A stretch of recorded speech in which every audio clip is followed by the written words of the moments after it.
mountain, I look down and see a world I was once underneath.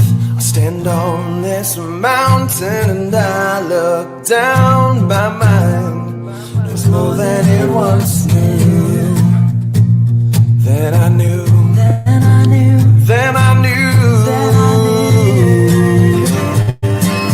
Now you're here, you're there. Now everywhere with me. If this is lost, then there's no place I'd rather be than found missing.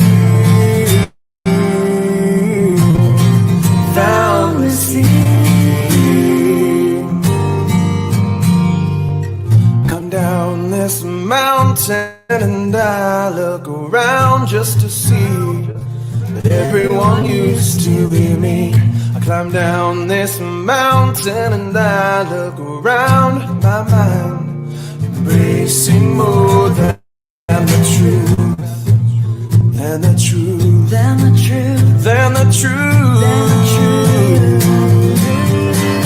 Now you're here, you're there.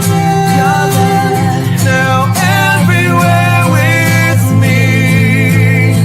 If this is lost, then there's no place I'd rather be. Found missing. Found missing.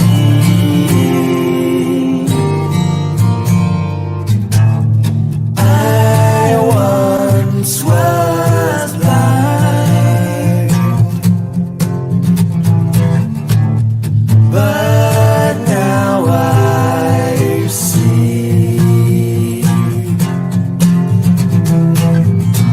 the beauty of the world before me. Now you're there. Now everywhere with me. If this is lost, then there's no place I'd rather be. Now you're here, you're there. Now everywhere with me. If this is lost, then there's no place I'd rather be. Found missing. Found missing. Found missing.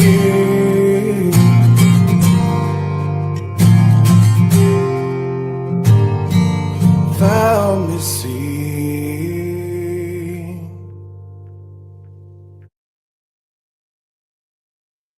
Hello, hello, hello. I hope everybody enjoyed the new intro. Hey, Mom. Thank you all for being here. What's up? Can you turn yourself up? Can I? Is that better?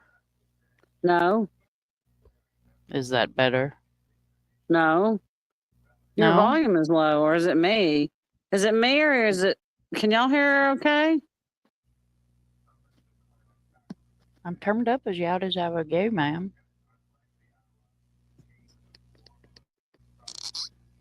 Because I have my phone volume all the way up. I don't know unless my headphones are crapping out, which that'd be great. Oh, it's so That'd be everybody else can hear you fine. Weird. It's very strange. No, it's Very, me. very It's me. Everybody said it was me. So, hi, Brian. Glad to have you back. Hi, Wisdom. Hi, Mikey. I had to think of his name. Hi again, Arctic. Pleasure to see you, brother. Hi, So we got hi to Doodlebug everyone in in the chat. house. We never liked Betty. We never liked you, Betty. Nope. Shout out Kimba on Pano. Nancy Drew, Murder Mystery Delmarva in the house. Wisdom is in the house. Crime Curious is in the house. Thank you for being here. There's ArcticFox in the house. We got Mikey. Brian made his appearance today on Dagos. We've all been pretty worried about him. And then we have Kathy Parker. Welcome in. Thank you so much for being here. Hope you enjoy it. Come part of the Brain Pickers. We got Avery in the house. Avery in the house. Make sure I hit everybody. We got Nightbot in the house. There's Drifty popping in. Hero. So how you guys been doing today? Let me take this off for a minute. We'll chit chat. How are you doing? Kimba.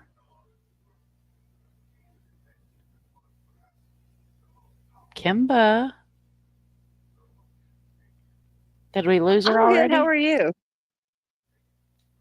Sometime if you drop down and come back up, it fixes the sound, Kimber. Okay, Arctic hang on. says. Hang on. SRB in the house. Thank you for being here. She'll be back.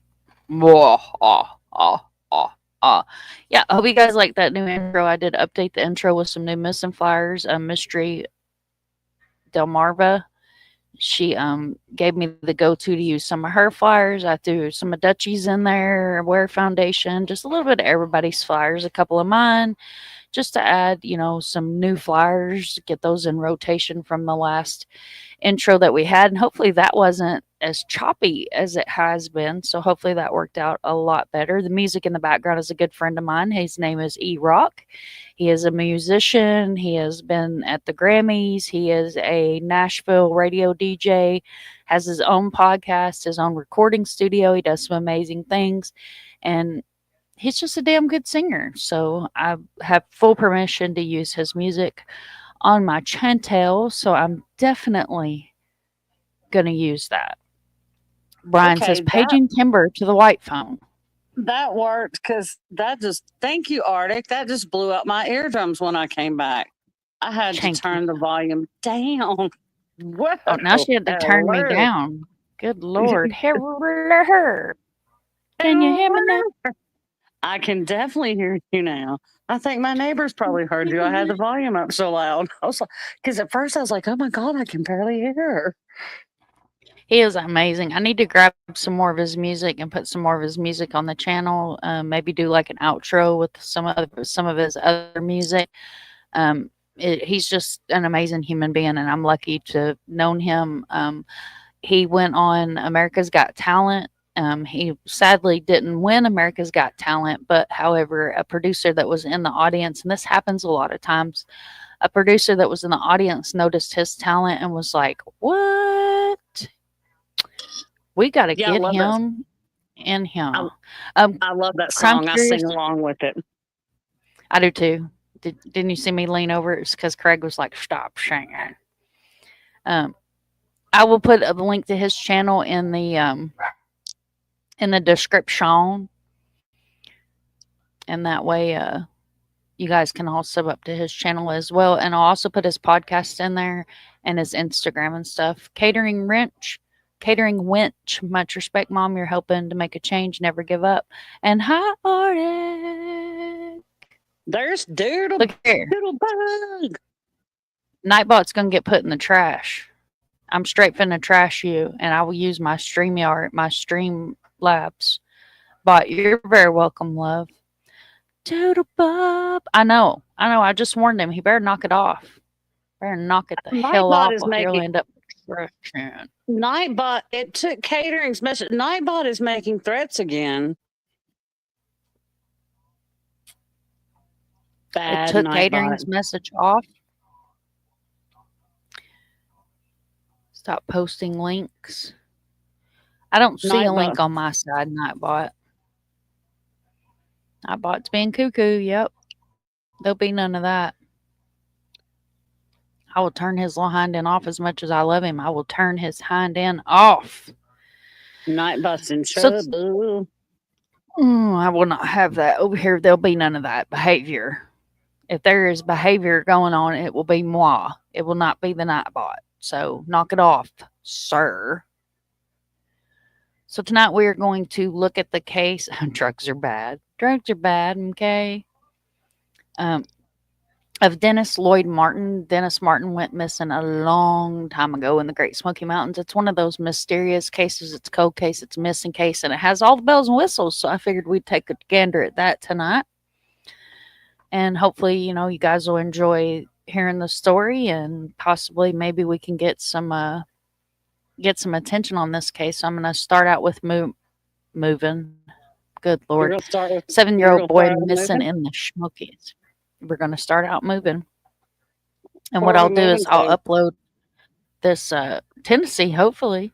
I'll upload this little video onto the channel. That way, if you guys want to pause and look and read at these older articles, there's some great articles and information.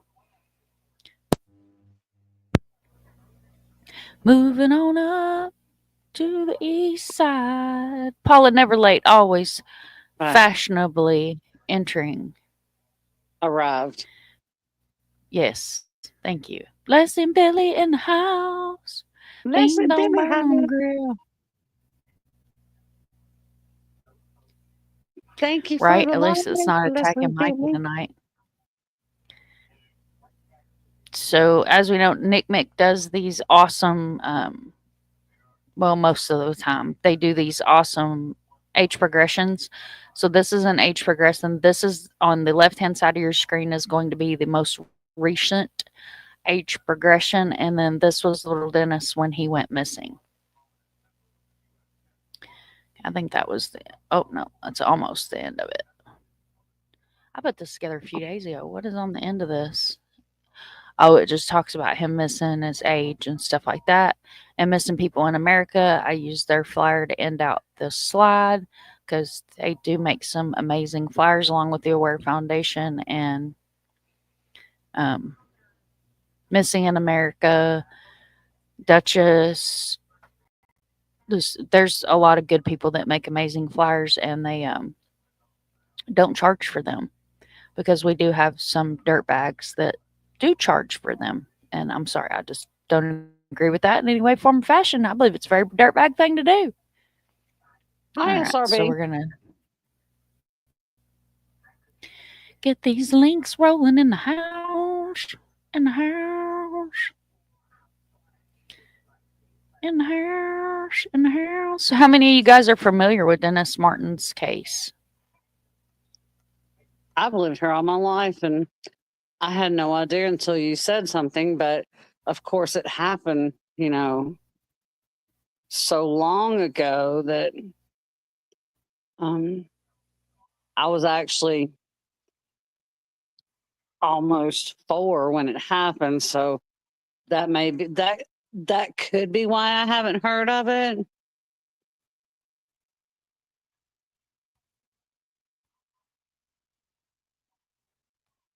It was 1969, I believe. I just told everybody how old I was. He's doing good, Leslie, and I'm good as well. How are you, honey?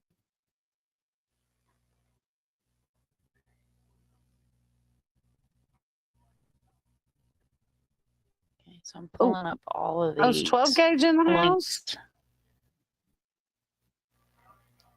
Is 12 gauge in the house? Yeah, hey, You 12 should send gauge. How are StreamYard. you? 12 gauge? Where's he at? I Pulling see up. somebody. Where'd he Everybody was go? telling Where'd he go? Where'd he everybody go? was saying hi to 12 gauge, so I thought I'd say hi. There he is. Ah, 12 gauge in the house. Thank you so much for being here. Ooh, charging for a second task. You never know. Some targets will travel. Everybody's in the house. Everybody's in the house. We're all in the house. Cool, cool, cool. I love my community. You guys are all stars. Wouldn't be here without you. We'd just be two crazy country ladies sitting up here. Just chatter, chatter, chatter.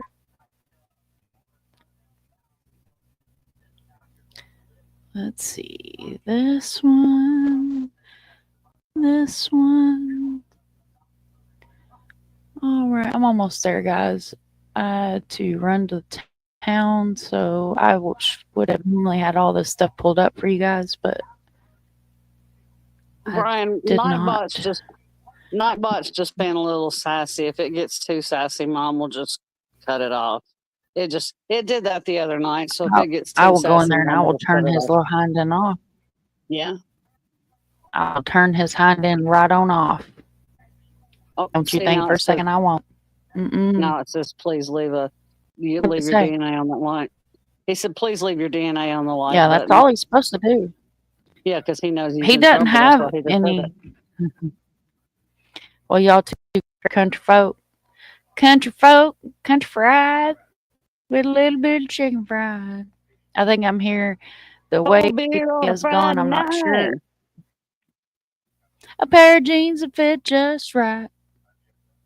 And the radio. Woo. I thought you was gonna leave me hanging, Kimber. No, I ain't gonna leave you hanging. We got the whole vibe going on. Oh, were they We good? vibing Ooh. over here. We always vibe. We vibe so well. Ooh, cotton candy edibles. Nummy, nummy. Hey, Steven. Why is my chat Nancy not Drew loading? I'm said not seeing. Nancy There Drew he said is. she'll leave her DNA where she wants at Nightbot. So we are talking about, well, as soon as my chat quits jumping around, we are talking about Dennis Martin. It is a mysterious missing case out of Tennessee in the Smoky Mountains tonight. Trying to give some of these older cases some attention. Some attention. What's really sad is Leslie most wants me of to y'all sing weren't. You and Me Going Fishing in the A lot Yeah, of y'all weren't no. even born when he went missing. Mm-mm. There's Scott in the house. Hello, Scott. Welcome in. Oh, nice. Love those mountains. Yep. Yep, me too. Except when you take the Florida man driving through them to go home and he's not paying attention to the road because he's extremely interested in the Smoky Mountains. It's quite terrifying. Just going to put that out there. All right. Nancy Drew was born in 96. She's younger than my son. All right. She's 4 Here we years go. younger Here we than go. me. Here we go. Nancy Drew's 29. Y'all see the screen all right? Y'all can see the screen. Okay. Inside the disappearance of Dennis Martin, the 6-year-old who vanished from the Smoky Mountains. In June of 1969, Dennis Lloyd Martin walked off to play a prank on his dad and never returned, sparking the largest search effort in the history of the Great Smoky Mountains National Park. On June 13, 1969, William Martin brought his 2 sons, Douglas and Dennis Martin, and his father, Clyde, on a camping trip. It was Father's Day weekend, and the family planned to take a hike through the Great Smoky Mountains National Park. The hike was a family tradition for the Martins, and the day went smoothly. 6-year-old Dennis managed to keep up with more experienced hikers. The Martins met up with the family on the second day and continued to Spence Field, a highland meadow in the western Smoky, popular for the views. So, fun fact, the family that they met up with were also Martins, no kin. As the adults gazed at the scenic Mountain Laurel, the boys snuck off to pull a prank on the parents, but it did not go as planned. During the prank, Dennis vanished into the woods, and his family never saw him again. The child's disappearance would launch the largest search and rescue effort in the park's history. How Dennis Martin went missing in the Smoky Mountains. Dennis Martin set off on a hike wearing a red t-shirt, and it was 6-year-old's first overnight camping trip. The youngest in his family, Dennis, had been excited to go to the annual Father's Day hike in the Smoky Mountains, but on the second day of the trip, tragedy struck. So this was his original flower. $5,000 reward for information listing leading to the safe return of Dennis Lloyd Martin. The Martin family offered $5,000 reward for information on their missing son. On June 14, 1969, the hikers reached Spence Field after meeting up with another family. Dennis and his brother split off with the two other boys to play together. William Martin watched as the children whispered a plan to sneak up on the adults. The boys melted into the forest. Dennis's red shirt stood out against the greenery. Soon the older boys jumped out laughing, but Dennis was no longer with them. As the minutes ticked by, William knew something was wrong. He began calling for Dennis, confident the boy would respond, but there was no answer. The adults quickly searched the nearby forest, hiking up and down several trails looking for Dennis. William covered miles of trails frantically calling for Dennis. Without radios or any way to communicate with the outside world, the Martins came up with a plan. Clyde Dennis's grandfather hiked 9 miles to Cades Cove Ranger Station for help. When night fell and a thunderstorm moved in, it was a matter of hours. The storm dropped 3 inches of rain in the Smoky Mountains, washing out the trails and leaving behind no evidence of Dennis Martin, whose footprints had been swept away by the Dulge. Inside the largest search effort in the national park in history, at 5 a.m. on June 15, 1969, the search for Dennis Martin commenced. The National Park Service put together a crew of 30. The search party quickly swelled to 240 people as volunteers poured in. So this is the park rangers speaking with William. This would have been Dad. The search party soon included park rangers, college students, firefighters, Boy Scouts, police, and 60 Green Berets. Hoorah, 101st. And that wasn't in the article. Just say it. Without clear direction or an organizational plan, the searchers crossed the national park looking for evidence. As the search continued after the day, with no sight of Dennis Martin, helicopters and planes took to the air, with the search growing a patch of national park. On June 20th was Dennis's 7th birthday. Nearly 800 people participated in the search. They included the members of the Air National Guard, U.S. Coast Guard, the National Park Service. The next day, efforts peaked at an astonishing 1,400 searchers. A week into the search, the National Park Service put together a plan for what to do if they recovered Dennis's body. After yet over 13,000 hours of searching yielded nothing. Unfortunately, volunteers may have accidentally destroyed clues about what happened to Dennis Martin. As the few days passed, it became more clear that the boy would not be found alive. What happened to Dennis Martin? The search and rescue efforts gradually lost steam, and no sight of Dennis Martin. The Martin family offered a $5,000 reward in information response. They received a flood of calls from psychics claiming to know what happened to their son. So this is the search party of Dennis Martin grew up to 1,400 people, including the U.S. Army Green Berets. No trace of him was ever found. So this is a picture. These are actually photos of these are not stock. These are actually photos of the search. More than a half century later, no one knows what happened to Dennis Martin. The day he went missing in the Smoky Mountains, the most plausible theories the range was from abduction to having died in exposure and eaten by a bear, feral pigs in the park. But some people believe that Dennis Martin was a victim of more vicious attack by cannibalistic feral humans who were said to live undetected in the national park. And the reason nothing was ever found of his body or clothing was because they were hidden far from view in the safety of their colony. For the first part, Martin's family believed that someone had kidnapped their son. Harold Key was 7 miles from Spencefield. Dennis Martin went missing. That afternoon, Key heard a sickening scream. Then the Key spotted an unkempt stranger hurrying through the woods. Was the event connected with the disappearance? The 6-year-old may have wandered off and found himself lost in the woods. The terrain marked the steep ravines and may have hidden Martin's body, or wildlife might have attacked the child. Years after Dennis disappeared, a ginseng hunter found a child's skeleton about 3 miles down the hill from where Dennis went missing. The man waited to report the skeleton since he had illegally been taking ginseng from the national park. But in 1985, the ginseng hunter contacted the Park Service ranger. The ranger put together a group of 30 seasoned rescuers, but they could not find the skeleton. The mystery of Dennis Martin's disappearance will likely never be solved despite the massive effort for the missing boy. Dennis Martin is one of 1,000 missing children. Well, we know it's more than 1,000, but that was a really good article. So I will run through chat real quick. Where did I leave off? Peggy, Doodlebug, Wisdom's laughing at Doodle. Your friend wrecked his car? Oh, wow. I'm sorry to hear that, honey. I hope they're okay.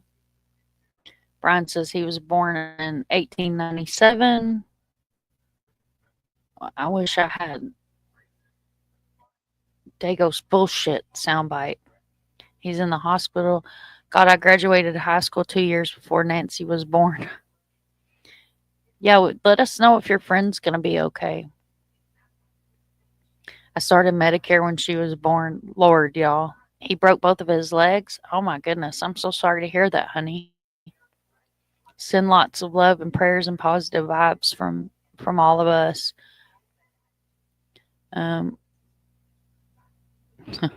Before electricity and the wheel. Carry on, pass it. Walker. No speeding tickets.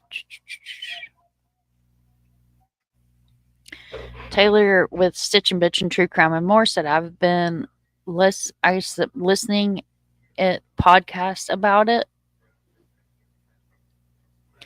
It's crazy just how fast he was gone. So he actually hid behind a boulder. And the way the story goes is he hid behind the boulder with the other boys, and then Dennis just poof was gone. Someone have to have snatched him. I don't know. That's where my brain went. Yep.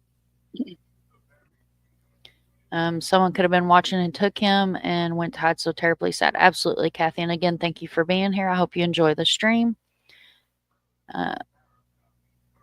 Mom, can I ask you a question after you get done? Totally off topic. Huggy wants to know what kind of purse is good for concealed carry. Would you have any idea?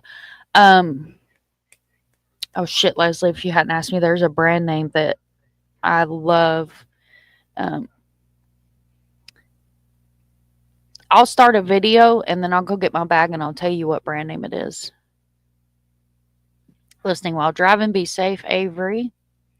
You don't know this case, Stephen? It's a very interesting case. We're going to go all over the place. We're going to talk about mountains, wild men. Well, we've already kind of touched base on the wild men, so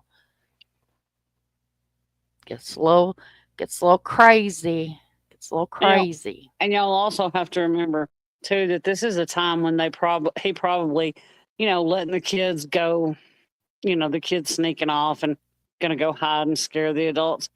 They probably, it's not like it is today, so they probably didn't, think anything about, the kids sneaking off and or anything like that. They probably didn't think about anything like this happening. I'll be right back, Kimber. Okay.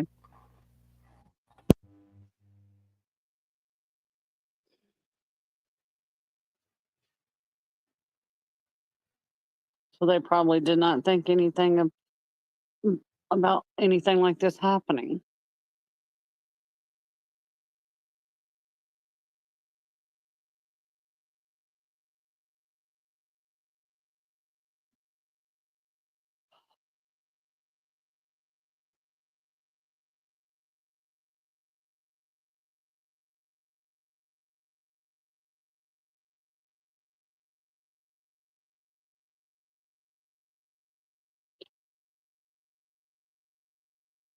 But I do know there's a whole lot of bears up there.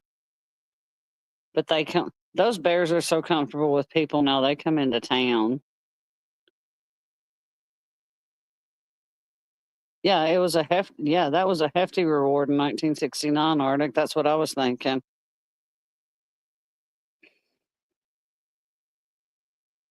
Okay, sorry about that. Dog mom duties call. Yes, and thank you, Doodle. You're a freaking rock star, and everybody else. Montana West, thank you so much. Yeah, they're really, and they're cute bags too. Definitely cute bags. Yes, 5K was a healthy reward in 1969. Absolutely. Absolutely. Yes, Yeah, because definitely. you could buy a house for $5K in 1969. That's what I said. You know, you could buy a brand new Mustang for what, $1,500 when they first came out. It just that's a large sum of money. And I guess what's so heartbreaking about this is not only that the child went missing, but that this was like a oh my Lord, Brian, we've missed you dearly. Um, it was a Father's Day thing like that they did every year. I mean, how sad would that be? Right. And hopefully you guys don't mind me reading it and I'm not reading super fast. If I am, just tell me to slow the hell down. All right, so this one, Dennis Martin vanished in the space of 3 minutes, never to be seen again. Dennis Martin vanished in 1969 in the space of a few minutes. Dennis Martin and how he vanished is one of the most famous for the number of reasons. What would transpire in the years later of shocking and somewhat scary. I think this is the only case where people have evidence of Bigfoot. Okay, so I'm going to stop there. Hi, Miss T. Thank you so much for being here. Okay, so we're going to hear later on that there was a family that was on a hike and they swore up and down that a Bigfoot walked in front of them with something with a red cloth over its shoulder. So that's where Bigfoot comes in. Was this the Bigfoot possible? Yes, absolutely. Arctic says that's horrible. Good thing it didn't happen today. The tragedy pimps would tear that dad apart. Oh, I know. I know. I absolutely know. But, you know, thank God a case like this takes a little bit of research, and tragedy pimps aren't going to put in that kind of energy. All right. It ticks all the boxes for me, and the end of this, I'd love to read other people's opinions in the comments. So we're going to read our own opinions in our own comments. The Knoxville Martins and the Huntsville Martins. So that's what I was saying, was it was two families that were both named Martin. So you had the Knoxville Martins and the Huntsville Martins.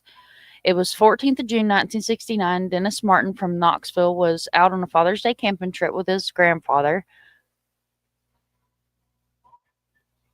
We already went through all this. Dennis Martin was 6. His brother was 9. And this is just going to go on to talk about what we already read. I grab a bunch of these because you never know, like, if there's going to be different pictures or something like that in here. So this is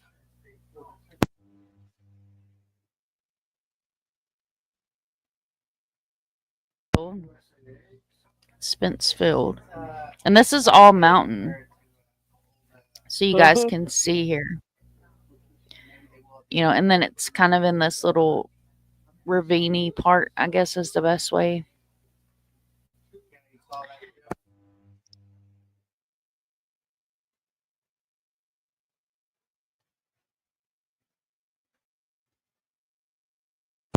Dwight MacArthur was a ranger who worked on the case in the search for Dennis Martin. He agreed that it was possible someone carried a child. Dennis over his shoulder, distance between Rolling Creek in 2021.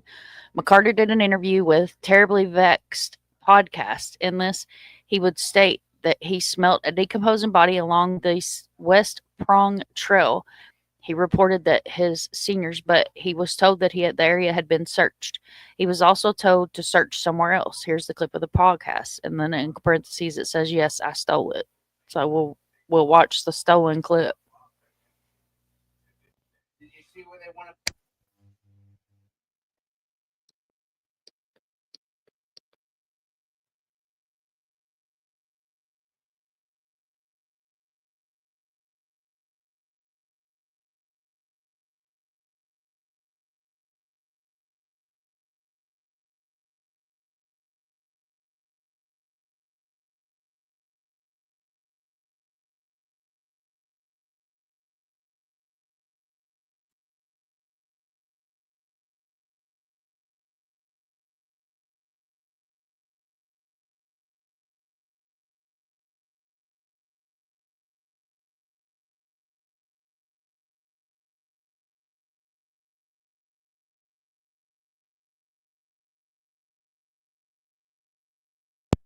Okay, it says in 1985, a harvester would report that he found skeletal remains. So we went over that.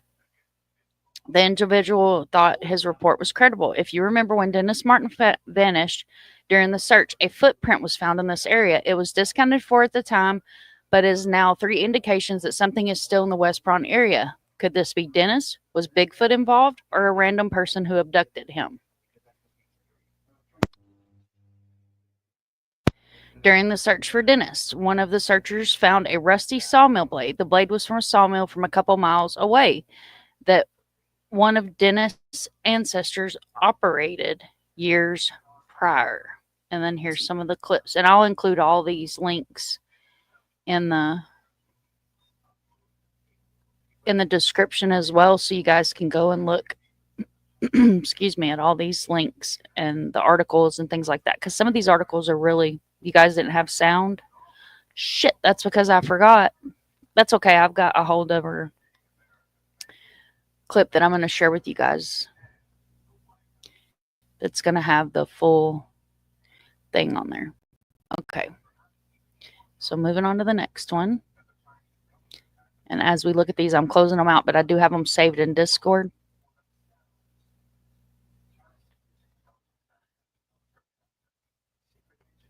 Right, Miss T says everything creepy happens in Tennessee.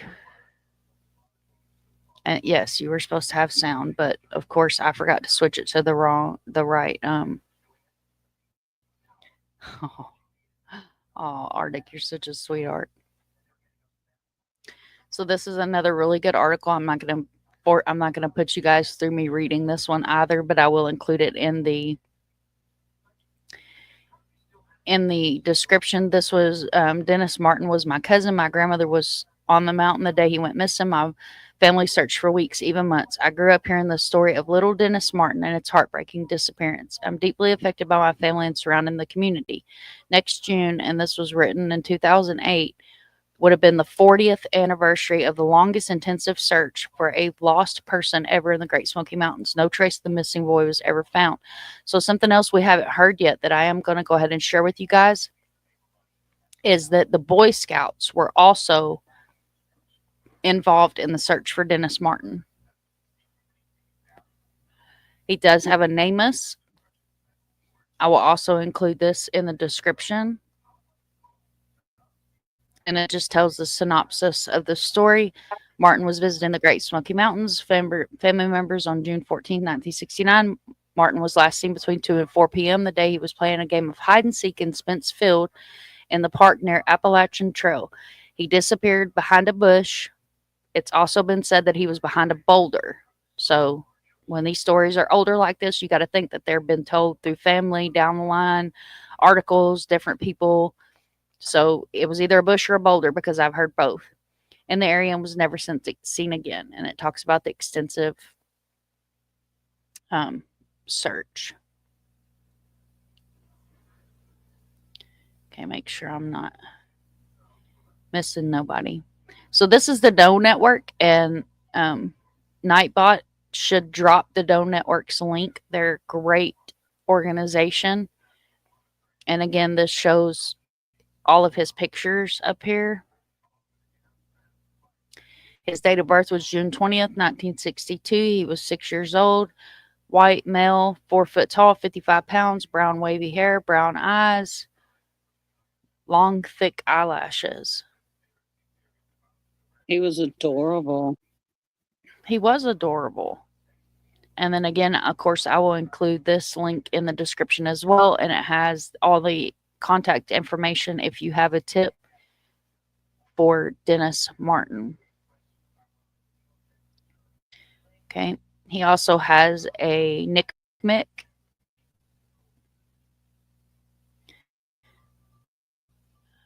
Animals didn't consume him bone at all, though this was an abduction, in my opinion. I agree, Arctic. I 110% agree that it was an abduction. And what we'll do one night, if you guys enjoy this Missing in the Mountains, I had a series running that was Missing in the Mountains, and I may pick that series back up, kind of like the Barely Alives. And the barely alives are more like a decompression stream. The reason why I feel like it's important to do decompression streams is some of these cases get really, really heavy. And if you've ever been diving or ever done any diving or know anything about diving, when you dive, when you come back up, if you immediately come back up, you what's called the bends, and it puts oxygen in your blood, and it's tragic, and you can possibly die from it. So I feel like decompression kind of fits the coming up slowly where you don't get oxygen in your blood. I hope that makes sense and it doesn't sound too gruesome. Bears and hogs leave a mess. Cougars are sneaky. I don't think there's any cougars up there because I don't think that there's mountain lions up there. I think it's just bears and wild boar. I don't think there's mountain lions up in the Smokies because there could possibly be, but I don't think that there are any recorded sightings of mountain lions in Tennessee. I know there's bobcats, and a lot of people freak out and go, "Oh my God, I saw a mountain lion," and I'm like, that's an extremely big bobcat if you look at the tail. But I don't think we have any cougars or mountain lions in Tennessee. No, I know there's bobcats. There's bobcats. Yeah, and then we have pumas in Kentucky, but that's from a whole different story that we might go in sometime. But I don't think there's mountain lions or anything else. And if there are, they're not indigenous to here.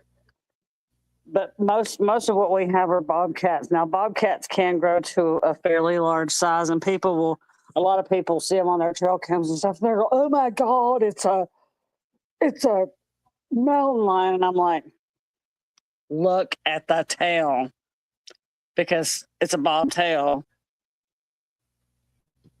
and if it's a bobtail, it's not a mountain lion. It's a bobcat, but now a bobcat can mean a tail. Oh yeah, they are. So this is his nickname as well, and again, I'll include this in the description.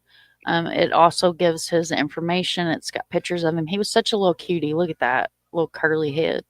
And then this was the most recent age progressed photo. And then, of course, an extra photo as well. That will also be in the description. The Wikipedia will also be in the description. I don't want to read over the Wikipedia, and I'll tell you guys why. Because anybody can go into Wikipedia and edit a Wikipedia. See this little button here? I can actually change what this says. So I don't care to read these, but I will include it in the description as well, because a lot of this information we've already went over. Leslie, I have never seen a badger in Tennessee. I don't think they live here either. No, I've never seen a badger either. We have groundhogs. I've seen some cougars with hoop earrings. Cougars with hoop earrings. They only have 2 legs though. Hoop earrings, 2 legs, short skirt. We don't have porcupines either. That's New England, sweetheart. No. But now we do have armadillos here now because they have made their way up here. IDK, there's some sus humans in those mountains with sneaky tails. Just saying. Hi, Stormy. Thank you for being here. Apparently, badgers are not found in the east. A friend from the southern U.S. has seen a badger until he saw them crossing the road. That's cool. We have armadillos here in Florida, but they're bug eaters. They like grubs and bugs and crickets and things of that nature. And we do a lot of this we already went over. And we do have a lot of possums, but possums are they're ugly, but they are very beneficial to the ecosystem. So that's cool.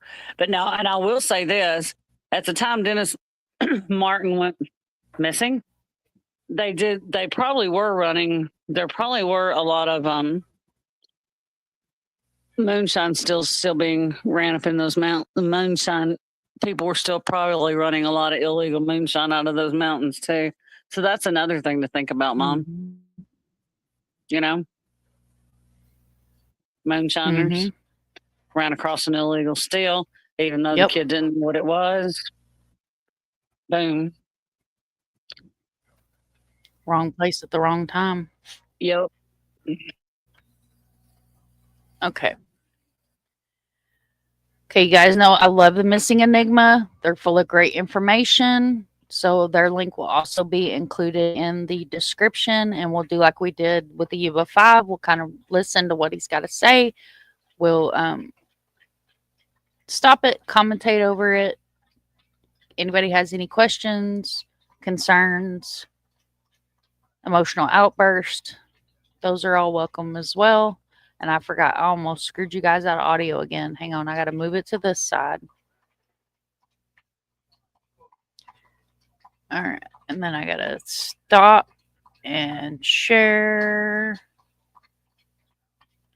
We don't have gators here in Tennessee. Every once in a while, you'll see some wild story, Brian, where it says gator found in Tennessee. And I'm like, hello, what? Did somebody flush their baby gator down the toilet and it grew up? No, we don't have gators here. It gets too cold in the wintertime. Our bee says she has a possum that frequents her backyard. Possums eat the ticks that cause Lyme disease. So they're very beneficial to the environment. They're ugly and scary, and you don't want to tangle with one, but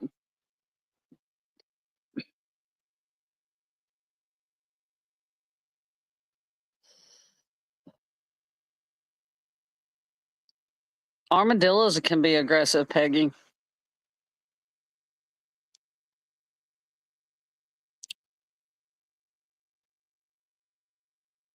The armadillo will rip you apart. First time I saw a white squirrel was in Tennessee. That's cool. Possums will also eat dead animals from its butthole up. Well, thank you, Doodle, coming in with some education. I always appreciate it. Most wild animals will eat the entrails first. That's just what they do. It's a thing with them. There's another piece of useless information. I just thought I'd share, Mom. Don't get sick. Thank you so much. You're what welcome. Would we do without you buttholes and entrails? Anytime you need me to share that, I'll be happy to.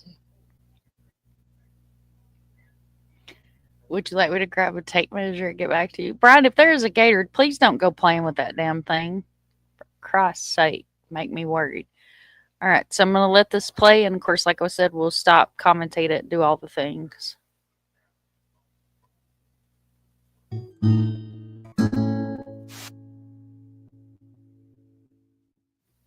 Hey everyone, I got a different sort of video for you today. I recently had the pleasure of interviewing Michael Bouchard, and I was fortunate enough to come across his name while I was researching for my first Dennis Martin video. He is an author and police officer. Work on the Dennis Martin case has been truly exceptional. Mr. Bouchard did a lot of the on-the-ground research that nobody else has. He's interviewed numerous individuals close to the case, including Harold Key, Harold Key's daughter Wanda, Dennis Martin's mother Violet, and Jim Reich's son, just to name a few.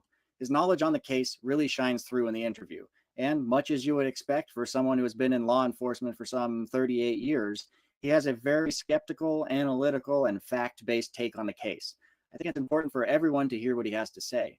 Now, fair warning, this is what I would consider to be a pretty high-level discussion of the Dennis Martin case. I didn't want to waste any time covering the story of the case itself, since I've done detailed videos on all of that stuff prior to this. So basically, in order to fully comprehend this interview, you should already have a pretty solid understanding of the Dennis Martin case. If you need a little refresher, I'm going to link my previous videos on the subject in the description below. There are a couple of subjects that come up during the interview that I've never talked about on the channel. When that happens, I'll chime in and provide some additional context. Ultimately, I think those of you who are interested in the Dennis Martin case will find this very enlightening. You can find links to Mr. Bouchard's book and podcast in the description below, and I hope you enjoy the interview. I just want to thank Mike Bouchard for being here. In my opinion, you're the foremost investigator in the Dennis Martin case. You've done a lot of the legwork that nobody else has done. Anything I've ever thought I discovered about the case, I would only later discover that you found it first. So I found it somewhere, yeah. much to my frustration. No, but you know, you've been a police officer over 30 years now. Oh yeah, it's probably going on 38, 39. Well, let me let you introduce yourself a little bit. So why should people look at your work? You know, what have you done? What's your experience? Who are you? Well, you know, I've been in law enforcement for going on 38 years. You know, I've worked both on the patrol and the investigative side, which are really two different things. People don't understand that. You know, patrol, they go, they take the report, and primarily that's about it. Unless you're in a small town, then they'll do their own warrants and this and that. But in larger towns, you know, all of that information is just fed to the detective bureau, which is the investigative side, and you know, they go from there. You know, I've been fortunate to work on both sides. You know, behind me, that all those badges and patches, those are all departments I've worked for. Wow, is that all in Connecticut? All in Connecticut, yeah. Wow. I actually retired from Bridgeport after 20 years, but I'm still current. I work with the state as a cop at the bigger universities, and I work in a small town part-time. So just to get back into a car, and you know, I mean, I'm 60, but I'm about 30. So and you do it in investigations in your own private time, looking into true crime, cold cases, that kind of thing. Well, you know what started it is the Dennis Lloyd Martin case was actually what started me writing. You know, I have 13 books out now, but what had happened was I was doing, I have a background in archaeology, myself and Micah Hanks.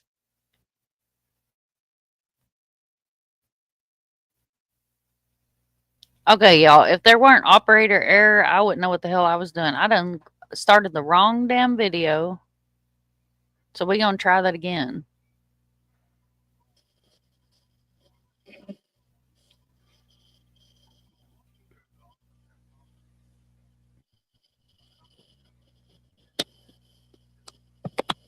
Well, I thought it was cool that he had a background in try this one. archaeology. Well, that wasn't supposed to be first, though. Damn it! Well, I thought that was cool. That was a fun This is what fact. happened when I. And now you've got me intrigued. It now was I a gotta very fun wait. fact.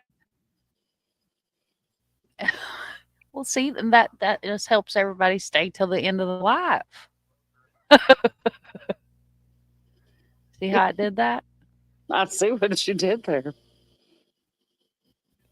It was a teaser. What would life be without a teaser? All right, we're going to start the one I meant to play first. Because I tried to do this in let me try that again. Chronological order. Thank you, ma'am. Good You're Lord. welcome. Sometimes bigger than that.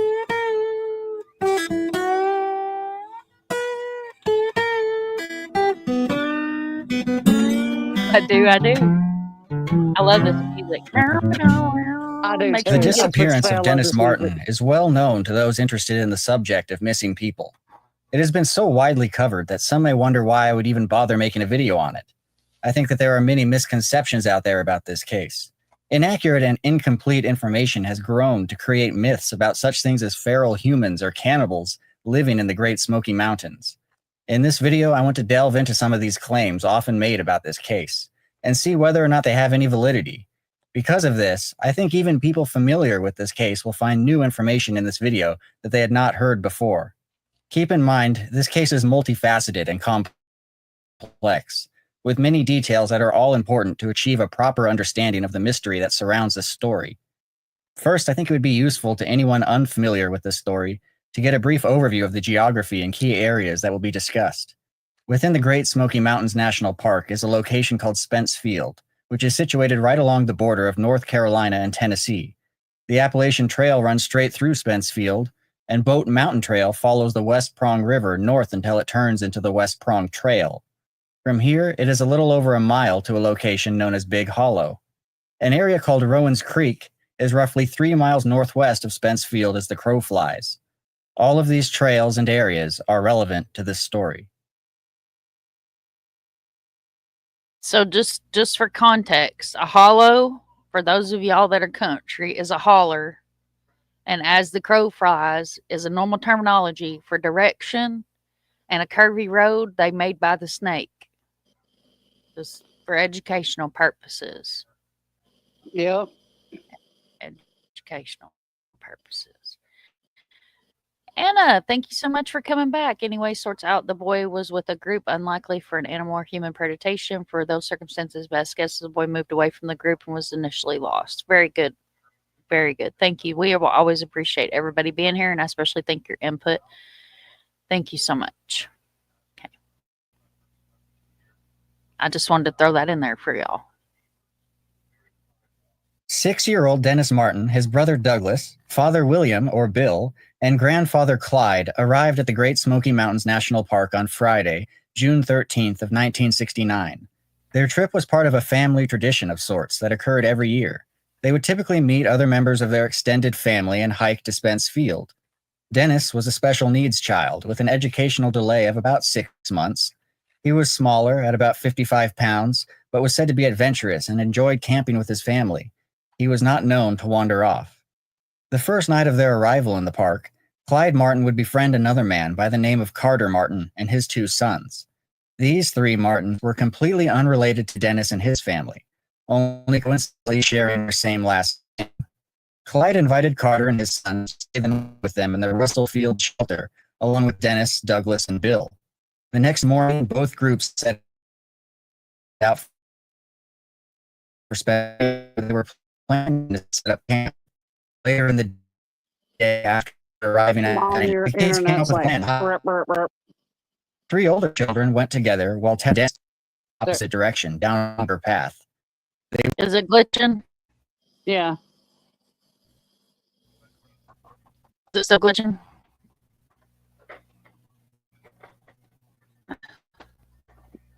What about now? My robot. Yeah, you are. I'm still a robot. Try again.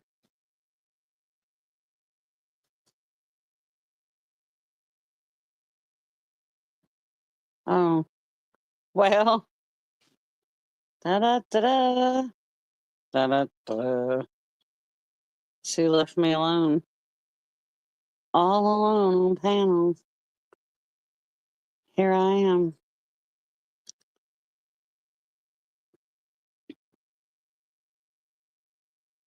I would sing, but Is that better? that is so much better. I swear. Oh. That Preston freaking Gutter. swamp signal, I wouldn't. Oh my god. Arrgh. All right.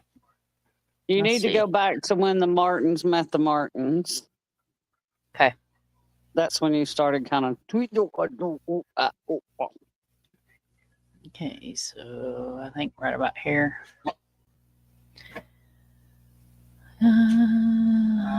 Yep.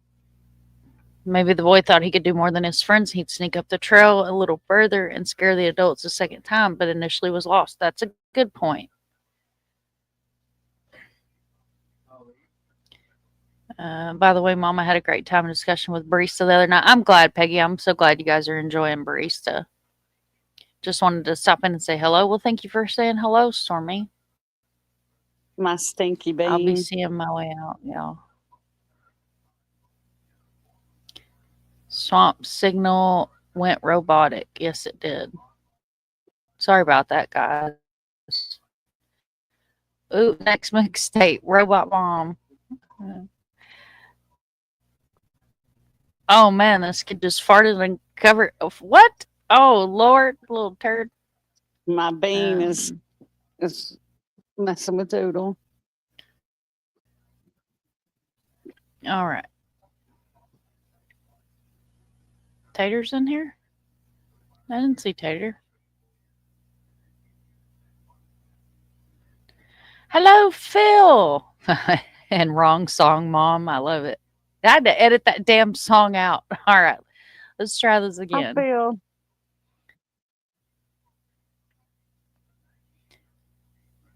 I didn't see Tater. Is Tater in here? Sometimes Tater pops in the chat, but I don't see him in here. Oh, Taylor's Tater. I thought you meant my Tater. I'm over here scrolling through the chat, Doodle, going, where the hell's he at? Mm-mm-mm. Oh, Lord, live stream. I'm telling y'all. My goodness. All right. Thank you guys for all hanging in Meet there. other members of their extended family and hike to Spence Field. Dennis was a special needs child with an educational delay of about 6 months. He was smaller, at about 55 pounds, but was said to be adventurous and enjoyed camping with his family. He was not known to wander off. The first night of their arrival in the park, Clyde Martin would befriend another man by the name of Carter Martin and his 2 sons. These 3 Martins were completely unrelated to Dennis and his family, only coincidentally sharing their same last name. Clyde invited Carter and his sons to stay the night with them in the Russell Field shelter, along with Dennis, Douglas, and Bill. The next morning, both groups set out for Spence Field, where they were planning to set up camp. Later in the day, after arriving at their destination, the kids came up with a plan to hide in the tree line in order to jump out and scare all the adults. The 3 older children went together while telling Dennis to go the opposite direction, down a longer path. They were afraid that his bright red shirt would give away their position if they all went together. Once the boys were in position, they jumped out and successfully startled the adults. Once the excitement ended, the adults noticed that Dennis was nowhere to be seen. At this point, it was about 4 to 4:30 in the evening, and Dennis had been missing for about 3 to 5 minutes at most. Bill Martin immediately began searching for his son, walking down the Appalachian Trail and calling his name, likely expecting to see him pop out at any given moment. He didn't. Bill returned to Spence Field to alert everyone that he could not locate Dennis. At this point, Dennis's grandfather, Clyde, began an almost 9-mile hike to a ranger station located near Cades Cove. When he arrived, he alerted Park Ranger Larry Nielsen, who contacted his superiors about Dennis's disappearance. As more searchers were called in, Ranger Nielsen and the Martins began searching the trails in the area and interviewing hikers, but found nothing.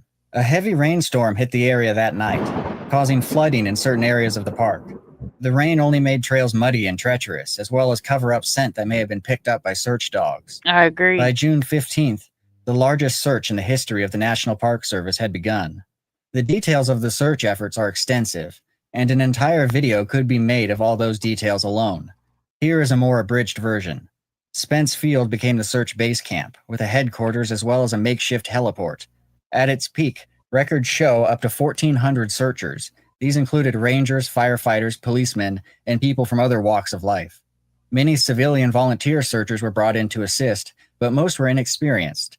This ended up only causing confusion that slowed search efforts. Search dogs arrived in order to attempt to track young Dennis, and a detachment of Green Berets were also called in to assist during this time. So many searchers had arrived that their tracks cluttered the area, possibly damaging vital clues. On June 17th, searchers discovered footprints on a trail near West Prong. It belonged to an Oxford shoe, the same type Dennis was wearing, and was the size expected of a 6-year-old. The footprints also indicated that the child was wearing only one shoe, leaving the other barefoot. By June 18th, the FBI had become involved in the search, with a man named Jim Reich becoming the agent monitoring the day-to-day operations. By June 29th, after 2 weeks of intense searching, to themselves the question, where do we go from here? Some of the points discussed were the absence of evidence of kidnapping, the possibility of shutting down the search, and having 3 of the park's best rangers stay on for an extended duration, and Bill Martin's belief in psychics and whether or not psychic predictions should be pursued.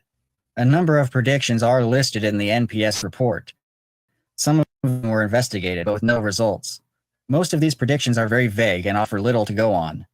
All major search operations ceased on this day, except for 3 of the park's top rangers who would conduct small searches until over 13,000 man-hours and 200 flight hours were used in this search. Which was learned in the Park Service and how to conduct future searches. They found out there's definitely a saturation point when it comes to searchers, and that too many is more of a hindrance than a help. On July 21st, important information was released to the media regarding the experience of a man named Harold Key and his family. Mr. Key, a war veteran and highway engineer, was on a trip with his family in the Smoky Mountains the very same day Dennis disappeared. Key, his wife, daughter, and 2 sons were in an area called Sea Branch, near Rowan's Creek. Okay, so this is the family that I was speaking about earlier that allegedly was a tip sighting. Hoping to catch a glimpse of a bear or a wild hog. According to articles, the group was walking in the forest when they heard a horrifying scream. As they continued moving forward, Mr. Key's son said that they could see a bear. Mr. Key himself said it was a man hiding in some bushes. The official wording of one of these news articles reads as follows. My sons and I were walking up a creek bed on June 14th looking for bears. We heard a terrible scream. We walked about 200 yards and my sons said they could see a bear. But it wasn't a bear. It was a man hiding in some bushes. He was definitely avoiding us. At the time, Mr. Key did not think much of this incident. It was only after hearing about the disappearance of Dennis Martin that the memory began to gnaw at him, and he came forward and met with the FBI and park officials, showing them the location of his sighting. The newspapers would go on to say that search officials expressed doubt that the man and the scream were related. Anna says, that's the first time I've heard that the boy was special needs. There have been other cases where special needs kids hid and avoided searchers because they were playing games, and then some got lost. And that's why I like looking at all these different resources and reading up on it. And like I said, I've covered this before. So I wanted to circle back around to this case because I feel like that's important. You know, any good investigator, that was for you, Peggy. Any good investigator will always circle back to cases that they've covered previously. The channel has grown by leaps and bounds since I first covered this case. So I felt it was important to kind of bring this case back out there. And it seems like you guys are really enjoying the mysterious and the unsolved, you know, cold cases. And one thing that I've always held close to my heart is no case should ever be cold, especially a child. So, you know, we know that there's a 99% chance that he's no longer with us. But what if that 1% is what gives, because he still has family that's around, that gives them that peace of mind that he was found and was able to be laid to rest.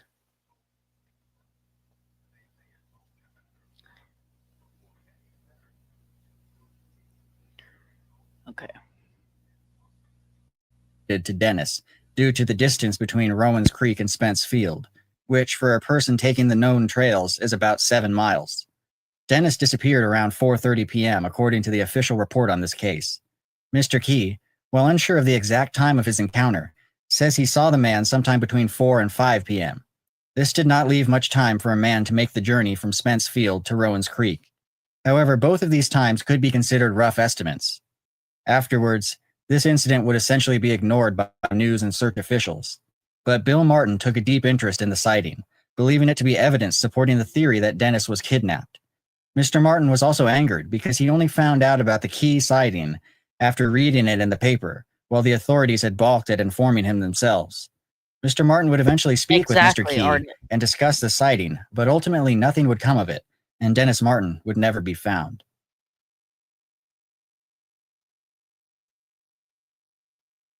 It sounds Bill Martin like, had nobody on earth ever should. The many days he spent. Ma'am? it sounds like law enforcement basically ignored a lot of anything that could have been a possible clue. Mm-hmm. Yep.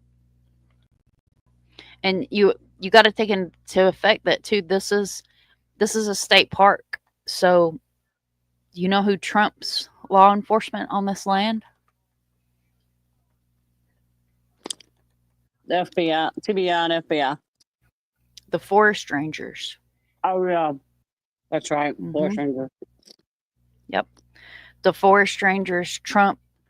They would have been the lead investigators on his case.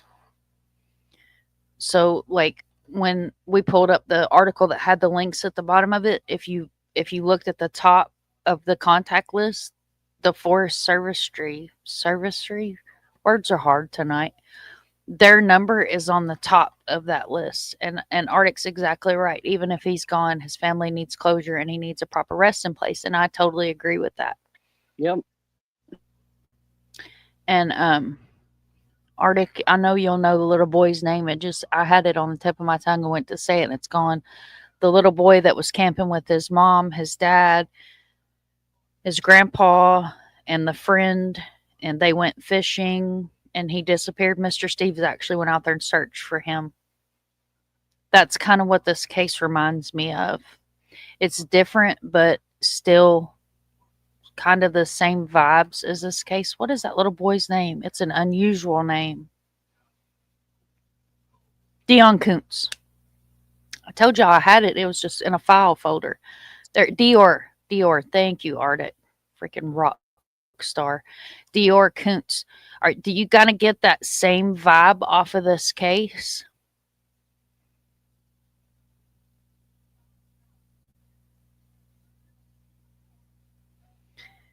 And they let people trample all over the site of his disappearance, destroying any possible clues. Exactly. How many people did we hear? 1,400 people.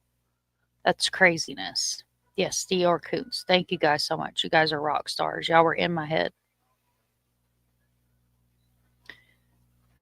Crime Curious is still in the house. Thank you so much for being here. Miss T says she was thinking the same thing. Very similar for sure. The details are different, but it just kind of like they went camping. Little boy, age of 10, vanishes. Psychics are involved. And I'll stop there.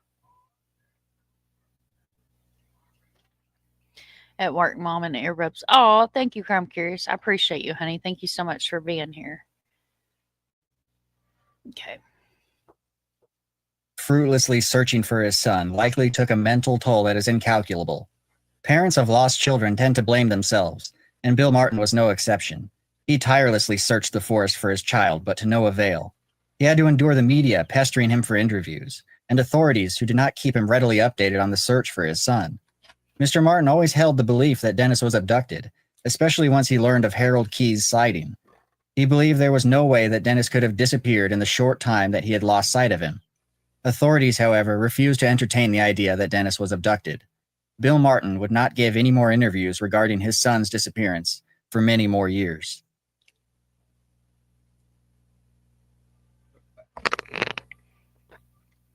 In 2012, David Paulides released his book, Missing 411, The Eastern United States. This book contains a lengthy portion regarding the disappearance of Dennis Martin. Perhaps the most well-known sections are from the interviews he did with Bill Martin and former ranger Dwight McCarter. Paulides states that he showed up at Mr. Martin's home in the summer of 2011, knocked on his door and requested to speak with him regarding the disappearance of his son. Mr. Martin eventually agreed to speak with Paulides. Some of the highlights of their conversation are these. Bill Martin stated that he and a National Park serviceman hiked from Spence Field to the area where Harold Key had his sighting in about 90 minutes, thus showing it was not out of the realm of possibility that a man could have carried young Dennis there. Martin also told Paulides that he met with Harold Key in person and discussed his sighting. Martin claimed that Mr. Key said the man he saw moving through the forest was carrying something over his shoulder, the insinuation being that this man might have been carrying Dennis. Mr. Martin did not know why this was not reported in the newspapers. He would go on to mention that Jim Reich, the FBI agent on scene during the search for Dennis, later killed himself, but he did not know if this had anything to do with Dennis's disappearance. Paulides also interviewed a man named Dwight McCarter. McCarter was a ranger that actively searched for Dennis Martin in 1969 and is a highly accomplished tracker. By 2011, he was retired and living near the Great Smoky Mountains. Paulides' interview with him provided new insights. McCarter agreed that a man could carry a small child from Spence Field to the location of the Key sighting, contrary to what authorities have asserted. When asked who he thought made the terrible scream, McCarter suggested it might have been Dennis. Paulides then points out that the description sounds like it was too loud to be a child, possibly suggesting that the scream was made by whoever the Keys had seen in the forest. Paulides asked about the Green Berets who showed up to assist in the search, and whether or not McCarter thought it was strange that they were searching while armed with weapons. McCarter apparently thought it a little strange, but that they were the military and they acted on their own. When asked why he thought the Keys' children saw a bear while Harold Key himself saw a man, McCarter responded that there were wild men in the park, that they are hairy and filthy and wear skins of dead animals. They live deep in the park and survive off the land with little to no contact with people. McCarter states that he was only aware of one wild man at the time, and he did not live near the location Dennis went missing. McCarter was very clear that the wild men were humans. The worst thing you can do now for your career is ads, lady. We don't do ads in these parts. These two interviews provided by Mr. Polides have provided the foundation for much of the modern discourse that takes place regarding the Dennis Martin case. Bill Martin's claim that Mr. Key told him the mysterious figure in the forest was carrying something on his shoulder has often been a key element. Polides states in his book that he was unable to interview Harold Key directly because he died in 2010. And I was able to confirm that Jim Reich did indeed die by a self-inflicted gunshot wound to the head, but nobody can be sure what kind of demons the man was facing. Dwight McCarter's use of the term wild man is also worth discussing. While McCarter was very clear that he was only talking about human beings, it is worth noting that the term wild man is documented far back in history. Many newspapers in the early 1900s use wild man to describe what most people today would call a Bigfoot or Sasquatch, a cryptid that has really ingrained itself in this case for many years. When you consider the Key sighting, the Key children say that they thought they saw a bear. Harold Key thinks he saw a man. That can lead people to begin considering some amalgamation of the two. Then just add the fact that it was carrying something over its shoulder, and it doesn't take too much consideration before some people get to this. It has also been insinuated that the blood-curdling scream heard by Mr. Key came from this Sasquatch. You will find many people to this day claiming that Dennis Martin was abducted by this cryptid. This is one question I really want to delve into in this video. There are actually a number of claims about the case that I feel are worth checking out and seem to permeate the internet. Among them are these. Nobody knows who called in the Green Berets. The Green Berets went into the woods fully armed because they were hunting something. The Green Berets were not in contact with the National Park Service and were acting on their own. The FBI hid vital information from Bill Martin. Harold Key and his family saw someone carrying something over their shoulder. A Sasquatch abducted Dennis Martin. A feral human or wild man abducted Dennis Martin. And Jim Reich killed himself because of this and other child disappearances he worked on.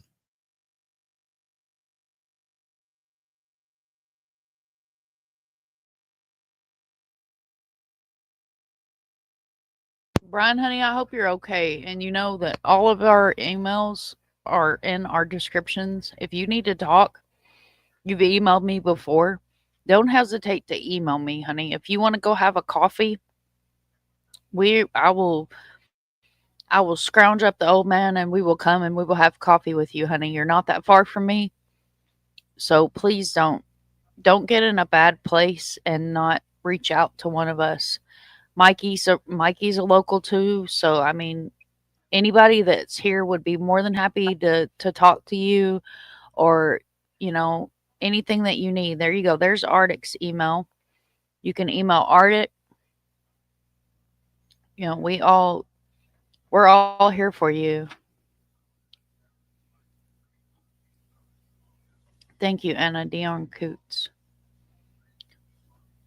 Yeah, I mean, like I said, if you're feeling any type of way, please reach out to one of us. We all love you dearly, and don't think that we don't.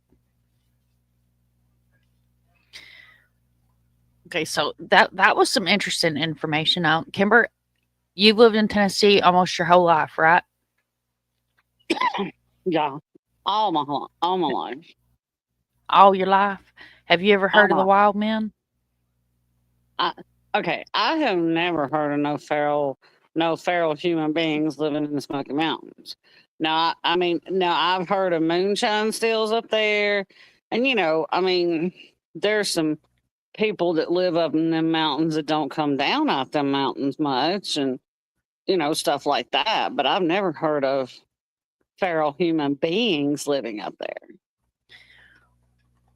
Well, have you ever heard of the blue people cannibals that live up on the ridge, on the backside of Ridge Top?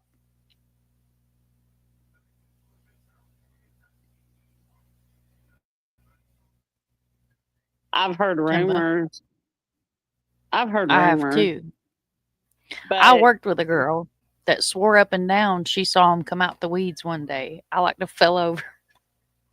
I've heard rumors, but I don't know if those I don't think those rumors are true. I've heard those rumors because I've lived on top of this ridge all my life. I've traveled up and down this Mhm. ridge for years, you know, for almost 60 years. So I've never And you ain't seen never the, seen the blue people?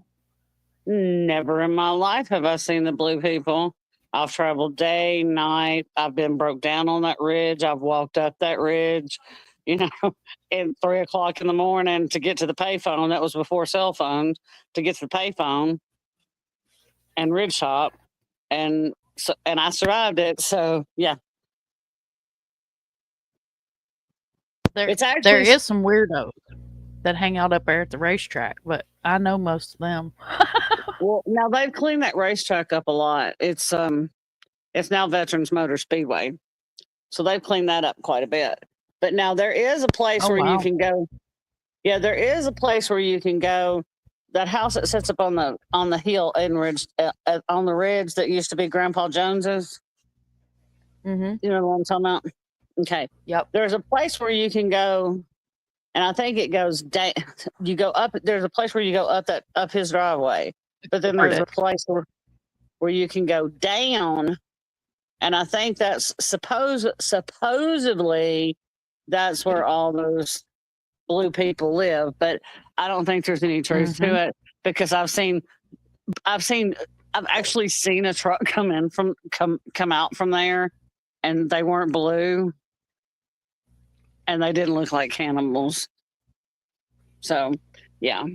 No, babe, not Bristol SRB. This is a little like when you're coming out of Tennessee and headed into Kentucky on 65. I mean, you can go the back way too. You can take Ridgewood, but there's a race top. I always know it as Ridge Top. The race track. If you get off at a place, there's a couple of exits. You can get off at the Greenbrier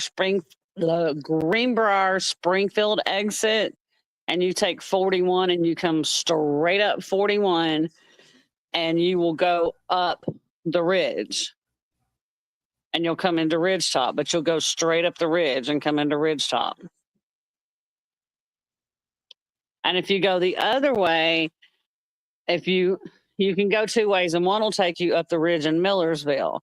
And supposedly in Millersville, there's a place called what they call Albino Hill, and they say they're like, oh, they'll get you and beat you up on Albino Hill if you go on Albino Hill. There's a whole lot of rumors around here about certain places, but I have never seen hey, Klein, I've never seen these. I've never seen any of this stuff happen. Yeah, I've never seen them. And I've had a friend that, like I said, I stayed up there at her place, and we was pretty heavily drinking one night, and may have been partaking of the devil's lettuce. And I never got to see no blue people, no cannibals, or no crazy shit like that. But she swears up and down she's seen them come out the woods.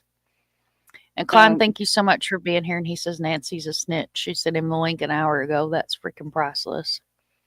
And Doodle dropped Klein's link. Please check out his channel. We really need to get him grown so he will come out into the algorithms. But yeah, Palisades builds up a lot of stories of supernatural world. I personally of the U.S. have managed to blow up into the UFO. Right. But I have never seen. And so, you know, there's a lot of you know, rumors, and you know, people are like, oh, no, I've never seen that. And and just like I told Mom, and I'm sure Mom hasn't either, I've never heard of any feral, wild people running through the mountains of Tennessee, the Smoky Mountains of Tennessee. There are old stories that you can look up, and they're not necessarily feral people. They just choose to live off the grid up in the mountains, and they're like families that have done it for centuries and centuries and centuries and centuries. And if you were around or remember, have heard any details on Summer Wells's case, there was actually a guy that is one of their descendants that still lives in the mountains, and he searched barefoot for Summer, and people were like, can we get you shoes? And the man had never wore shoes. He didn't need shoes. He was trekking through the woods like But that's just, it doesn't mean he was a wild man and was eating people, for Christ's sake. The blue Yeah. fugates, yeah. There is a family. There is an actual family that their skin color's blue. They're documented. There's documentaries about but not blue cannibals in Ridgetop, Tennessee, No. Millersville, And in you my know, opinion. right. And Dolly Parton is from the mountains. The mountains. She is actually from the mountains. This Great Smoky Mountains of Tennessee. She lived in a cabin in the mountains of Tennessee. There was like, they so and I don't. Now there were a lot of moonshine. There's a lot of moonshiners up there. There's a lot of people that don't want you on their property up there. So, Okay, that, so you yeah. guys see my Bigfoot on my hat. If you can see me here, you see my Bigfoot on my hat. I've got Bigfoot all surrounding me. I'll change my things so you guys can see my Bigfoots. Let's see. We'll do it like this. Oh no, that did not do it right. Is it this one? Oh Lord, we done lost Kimber. I'm here. There we go. Oh, I made it where it was. Okay, Um, so you guys see my Bigfoot clock, my Bigfoot up here. My dad carved that. There's a little Bigfoot right here. And then on this side of me, if I move my laptop, it's going to be a dumpster fire, as Dawn would put it. I have my Bigfoot keychain. I told y'all it was going to be a dumpster fire. Good Lord, there went my Jack Daniels coffee. There's my Bigfoot's cast iron antique. He's a penny bank. So myself personally, I am obsessed with Bigfoot. It's not a secret. I love my Bigfoot. This is the hat that Minnie got me for my birthday. Oh my Lord. So that's why I don't mess with this stuff back here. I'm going to end up, and it's Bigfoot riding Nessie. Y'all can see that. So totally off subject from Dennis Martin, but I will go ahead and kind of briefly tell my Bigfoot story. So I have had an experience. Call me crazy. Call me the crazy lady from Kentucky if you want to. But if you know anything about Shawnee National Forest in Illinois, Shawnee National Forest is one of the hot spots for Bigfoot sightings. And a friend of mine had a cabin up there. It was before the Devil's Lettuce went legal in Illinois. And they had a license to grow it, waiting on the legal bill to pass and all that stuff. So it was a weed growing cabin. And when I went up there, he warned me. He was like, you know where this is? Da da da da. I figured you'd love to come up here and spend the night. And I was like, oh yeah, because like Bigfoot makes my gears go. I love some Bigfoot. So I get up there and there's cast iron gate on the door and cast iron gates on the windows. And I'm like, oh, is this because of the pot growery? And he was like, no. There's things in these woods up here you don't want to come in the house. So it was probably about 3 o'clock in the morning. I was laying on the couch, sound asleep, about an 85-pound pit bull at my feet. I hear the strangest sound I've ever heard in my friggin' life. I sat straight up. The dog sat straight up. I woke my friend up and I was like, what the hell was that? And he sound asleep, goes, it was Bigfoot. Just go back to sleep. There was no going back to sleep. And just as well as I'm sitting up here talking to y'all, this is a true 110% true story. So the next thing that I hear is wood knocking. And if you've ever done any research or looking up on Bigfoot, it was wood knocking. And I was like, oh my God, it's going to get in here. And he was like, it's not going to get in here. That's why the cast iron bars are up. I was like, okay, cool. So I didn't sleep the rest of the night. Well, we go outside the next morning and the push lawnmower that was right behind the cabin was down the hill. Now, this push lawnmower was sitting flush with the wall of the cabin. There was no way it turned itself and rolled down that damn hill. And it was at the bottom of the hill. I'll go to my grave that was Bigfoot that night.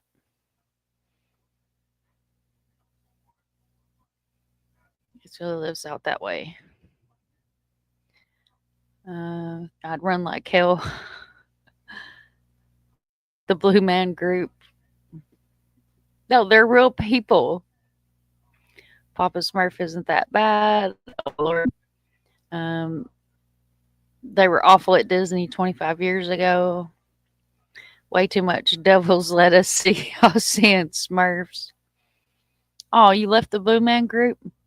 Yes, they're inbreds. Absolutely. Yeah, we may cover them one night if you guys are interested in that story. It's a really interesting story, too. Kathy Parker says, my husband has seen one here in Florida. Now, down here, we call them swamp apes.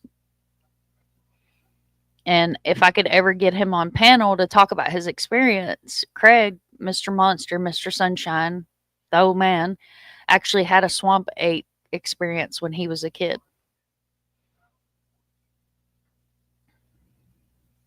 There was a family of blue people that had genetic condition good. That's where they are expedition. Yes. Yeah. You're also obsessed with Bigfoot. Well, Kathy, you're in the right place because we're Bigfoot friendly around here, girl. I got Bigfoot everywhere. Doodle made me a Bigfoot and an alien in the Mind of Monsters cafe. My sister made a mouse out of it. I have keychains. I love my Bigfoot stuff. Smoke the devil's lettuce. Yeah, no Smurfs. As I recall, the blue people were a family that shared genetics. The blue color came from a problem with the hemoglobin and oxygen transport, as I recall. Pictures available online. Yeah, that's a very interesting family. I think there's a couple of them that are left around. There's no way Bigfoot can exist in reality in a parallel universe. Maybe too hard for a big creature to get enough to eat anywhere in North America. Have to hunt or fish. If you consume too much silver, it can also turn your skin blue. Absolutely. You're fully correct. Well, you know what they said about Bigfoot? No, damn, it's big shoes. Get your mind out of the gutter. Oh, Lord, Phil. I believe you. I say I want to experience Bigfoot, but I would be scared shitless. I tell you right now, Kathy, I'd run up and hug him.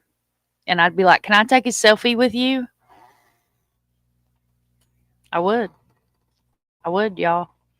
In England, there were green children of Woolpit. That's quite a story. There are also something called the green disease. A young Queen Elizabeth one had. Oh, wow. Yep. You guys are so awesome. Thank you so much. I always appreciate it. And I love the fact that you guys are yes, I was trying to be kind of what I said. Thank you, Anna, for being here. All right, so I'm going to let this video play out some more. So now we're going to get into the Green Berets, guys. First, let's check the official National Parks report on the Dennis Martin search, which is readily available from the Park Service itself. The almost 100-page report contains plenty of detail on the day-to-day search efforts and lots of correspondence between officials. Immediately in the first few pages, we find that the Green Berets were called on June 16th, 2 days after Dennis went missing, when Ranger Myers contacted U.S. Forest Service District Ranger Duke Barr in Nantahala, who in turn contacted a man named Colonel Kinney, who requested and obtained permission from the 3rd Army headquarters at Fort Benning to transfer 40 special forces to the area. A whole 500 Green Berets were actually on maneuvers in the Nantahala Gorge area and were available to assist, but only a small fraction were sent over the course of the search. Had these men not been training so close by, it is likely there never would have been special forces on scene. Other information provided in the parks report seems to show that the NPS had at least some contact and collaboration with the Green Berets, as they were directly involved in the extraction plan if Dennis Martin was to be found. They would helicopter to the location and rappel down to retrieve the boy. This plan must have been worked out between the two groups. It's still entirely possible that for the most part the special forces acted alone, but this is not necessarily abnormal. The military has its own chain of command, and it's unlikely to integrate itself with civilians or even the Park Service. Regarding the claims about armed Green Berets, when I initially heard this, I always imagined a fully kitted soldier with an M16. However, looking through the photographs taken of military personnel at the time, there really is not a long gun to be found. It's possible that they were carrying sidearms, but this is hardly unusual.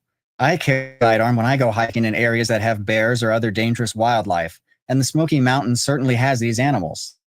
This is not definitive proof that the Green Berets were not carrying automatic weapons into the forest, because there are very few pictures readily available, but I did not see any evidence of it.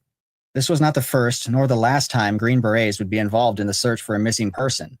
Overall, I do not think it is strange that the Green Berets were on scene at this search. If anything, it seems like it was lucky that they were nearby on maneuvers.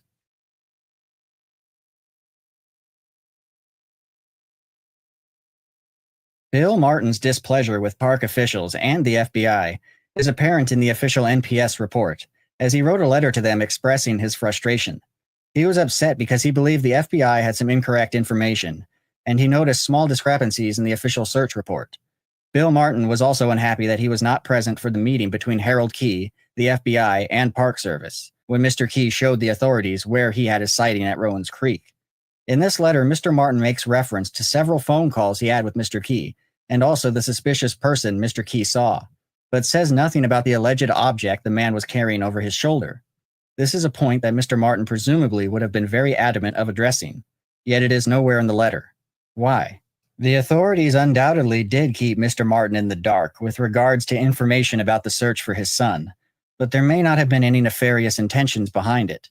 A letter to the Chief of Park Operations states that Chief Ranger Lee Sneddon sat down with Mr. Martin and discussed his concerns, and that they were resolved to Mr. Martin's satisfaction.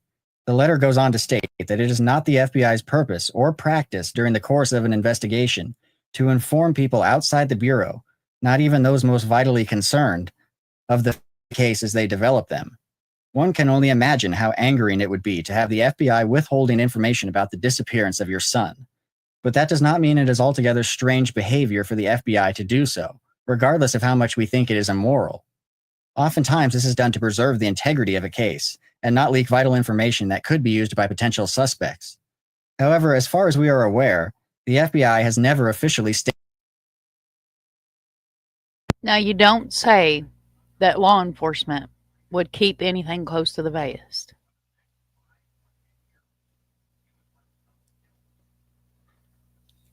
Just going to throw that out there. Stated that they believed Dennis had been abducted, or that there were any suspects. The letter also adds that Mr. Martin seems to have been needlessly concerned about the FBI getting the facts, which is the very expertise of the FBI. This statement is frankly ridiculous. Of course the father would be concerned about the FBI getting all of the relevant facts, especially when it seems the FBI are not taking important leads seriously. But is it possible the FBI had been taking these leads seriously all along, but never admitted to it? To this day, if you FOIA the Dennis Martin case file from the FBI, you will get over 100 completely blacked out pages. If they never had a suspect and never believed it was an abduction, what is there to hide over 50 years later?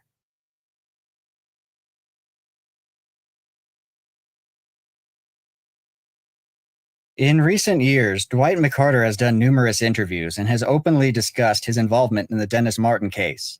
He has also not shied away from giving his opinion on what he thinks happened to Dennis Martin. During an interview on the Terribly Vexed podcast in April of 2021, McCarter recalls an incident during the early days of the search.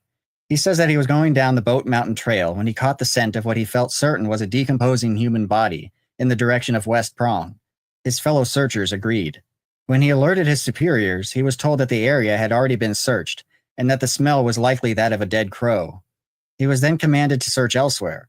At the time, McCarter was a new ranger and did not have the confidence to challenge his superiors. To this day, however, McCarter is adamant that the smell was that of a human, not a crow, and he believes the Martin boy to be somewhere in the area of West Prong. And I told Arthur and JR, I says, I smell something dead off in on West Prong. And they called the searchers or the people in charge up at Spence Field. They says, we're smelling something dead. That's going down the West Prong. Oh, you don't have to go down there. That's a dead crow. We found it the other day. I said, that ain't no damn dead crow. I said, you get back out of the mountains, and if you happen to find a dead crow, and go over and smell of it. It don't stink, you know. But man stinks. I says, that boy is down West Prong. But I bet that boy is down on West Prong. There has to be.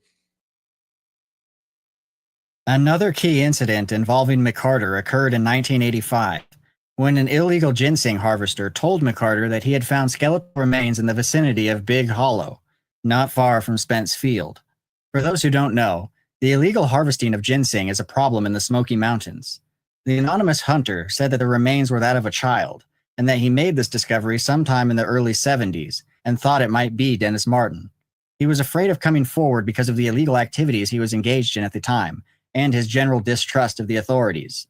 McCarter knew this individual and believed his story to be credible.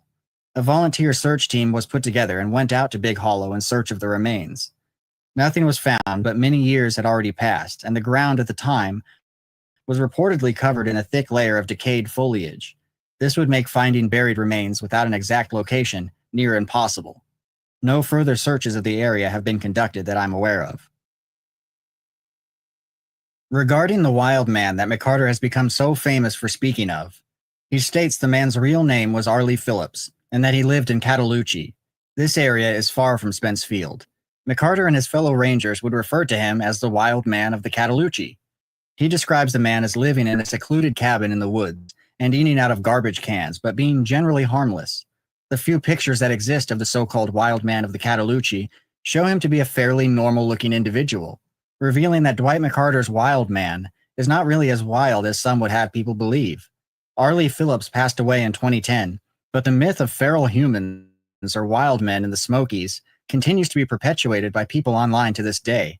It is clear after listening to Dwight McCarter speak that this was not how he ever expected or wanted his words to be construed. Was he the only wild man that you knew of that for sure lived in the Smoky Mountains or in this area? Or could there have been other people back up in there? Well, we were talking about the Martin boy on that branch, that one branch before you get to the exit of Cades Cove, Loop Road. He's sort of a wild man, according to the family that in Carthage, Tennessee, But the wild man got in a white van there. The Carthage people said when they drove up that they went past the white van. It's an old, dirty white van. That's an incentive to go get that book. I think Michael Bouchard, that's where I'm getting that. I think Michael interviewed the Carthage family. He had solved over 45 murder cases, or Michael had. He's a detective, you said? Yep.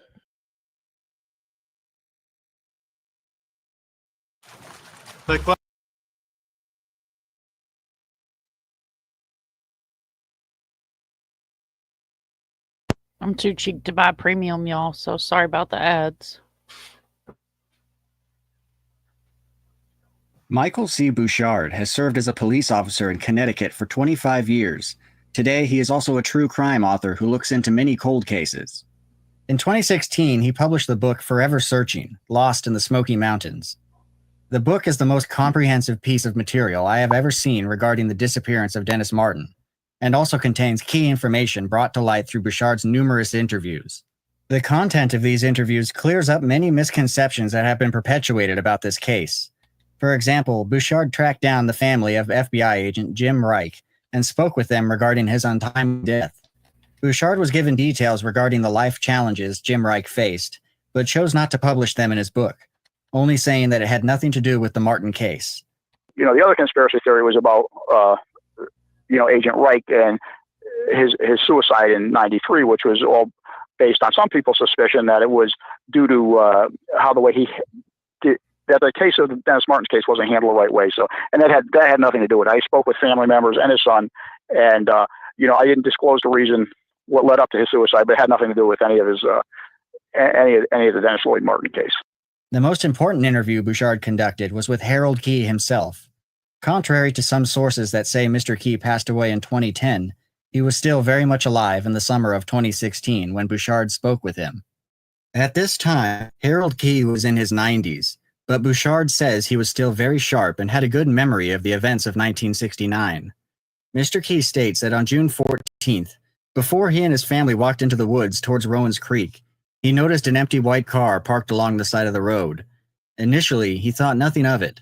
After walking into the forest a few hundred yards, he saw a middle-aged man moving quickly through the woods towards the road. The man was alone and not carrying anything over his shoulder. Mr. Key described the man as dirty, disheveled, sweating profusely, and very anxious. Okay. So I'm going to pause there so we can kind of discuss this. So we've already, doing what we do here in the true crime community and the great, amazing community that we have here. I'm going to lean towards abduction. I've always leaned towards abduction. But why do you have these random ass people walking around up there for no friggin' reason? Now we got a white van, a white car, and a strange guy, a possible bear, and a wild man.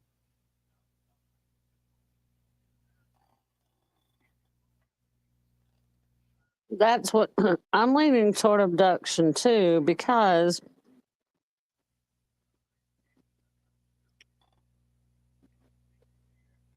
as far as the whole feral, and I'm using quotey fingers when I say that, human beings go, there are, and I'm sure it was like this back then too. There are so many people that hike there. Mm-hmm. Somebody would have seen these feral human beings. Yep. You can't tell me they just came out on this particular day out of all the days of the year. Mm-hmm. So they would have been seen. So I'm leaning towards abduction, and I'm leaning towards this guy right here.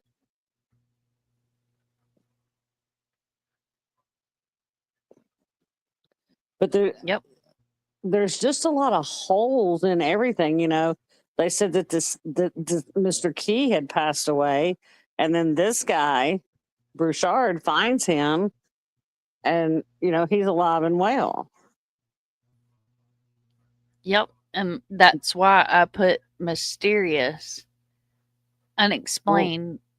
I put this case in that category because the inconsistencies. Right. And they tried, and it's crazy. And they would have you believe that Riker,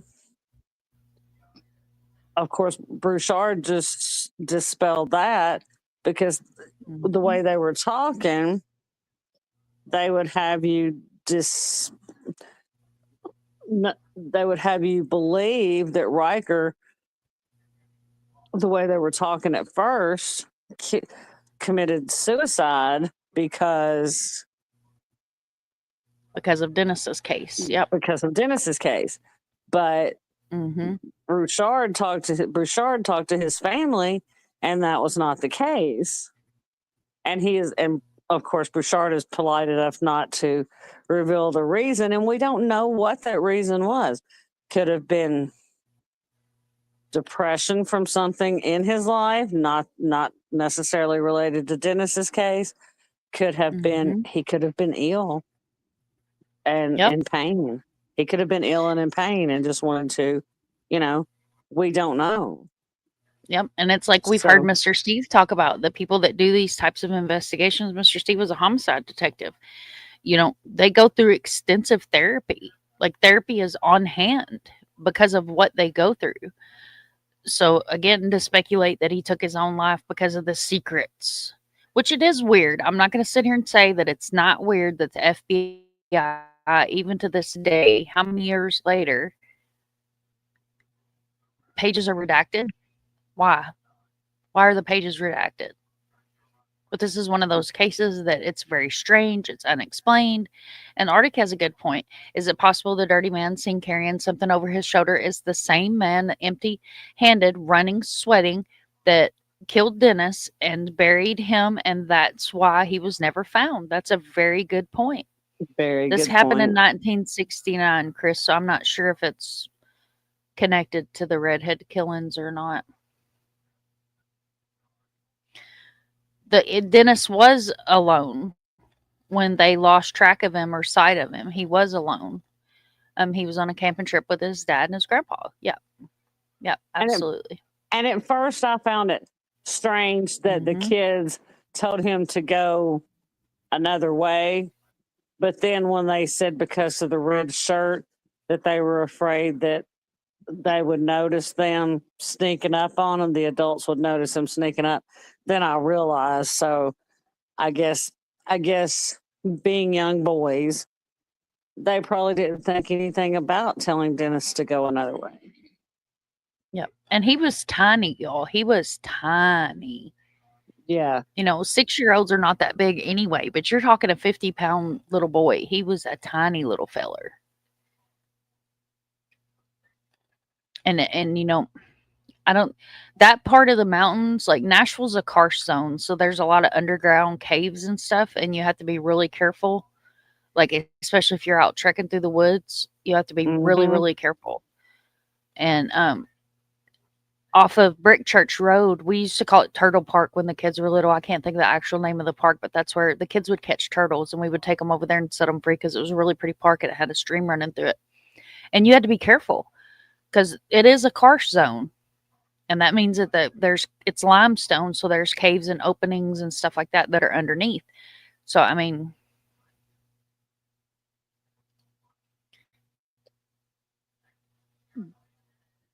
but there are so many. You think about it, if the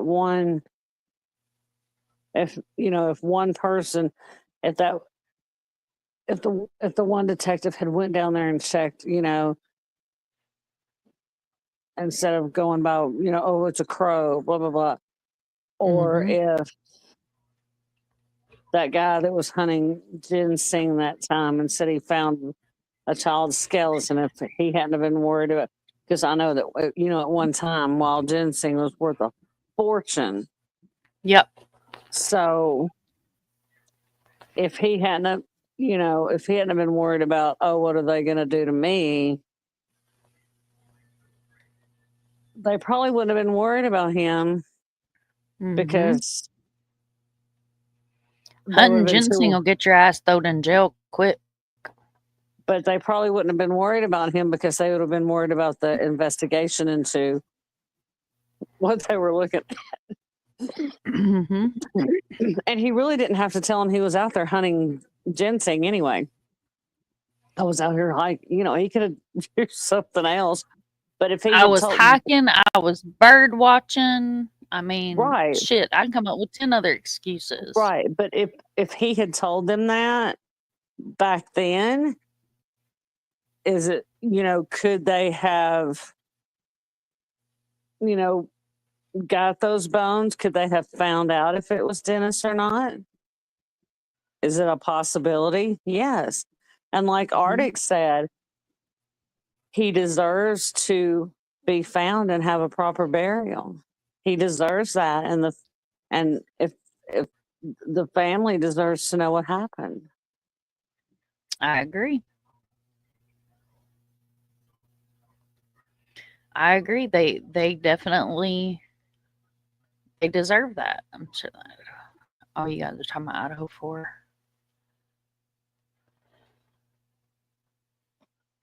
Cool. But it's just such a sad situation. And this isn't the only disappearance in Spencefield. Just by the way, like I said, I had back when I first started my channel, I had started a Missing in the Mountains series.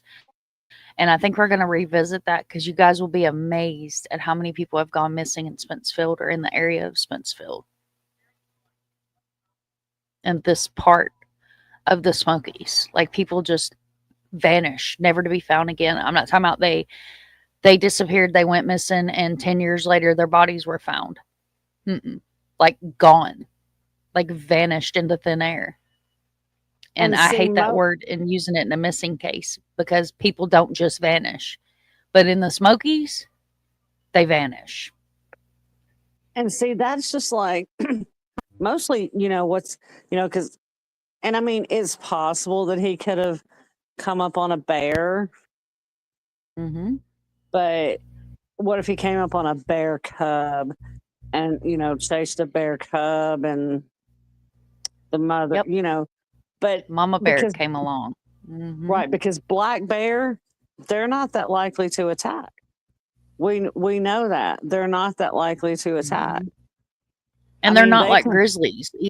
Like the yeah, bear that are up there are not like grizzlies. no, they won't just attack you because for shits and giggles. They're not going to. They won't. A black bear will not attack you unless provoked. That's just because there was one. They showed a video.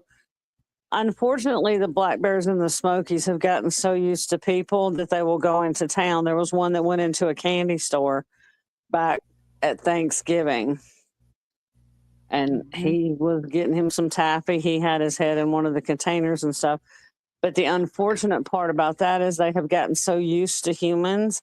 And I mean, somebody swatted at him in the store, and all he did was turn around and look at him like, "Rrr," and he growled, but he didn't try to attack them. But they've gotten so used to humans that what they have to do is when they find them, when they go into a store in town like that, they have to euthanize them because they will return to town. Oh, that's terrible. I hate to hear that.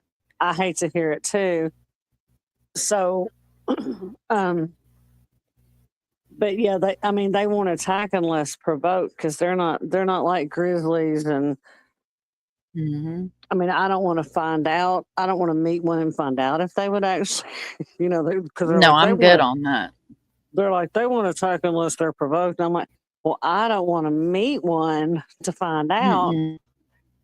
But I think the closest I've ever been to a black bear in the wild was on the side of the highway coming through London, Kentucky, and he was deader than hell.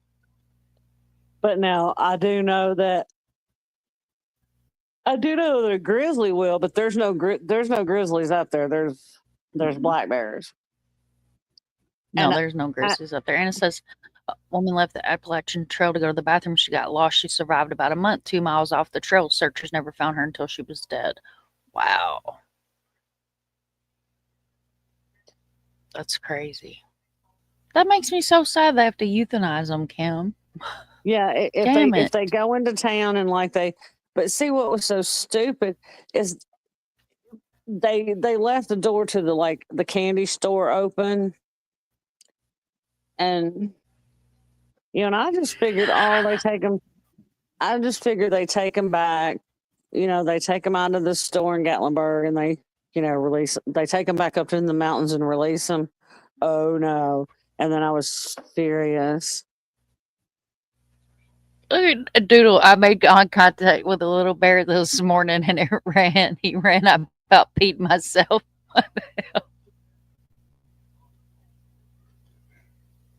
But I think that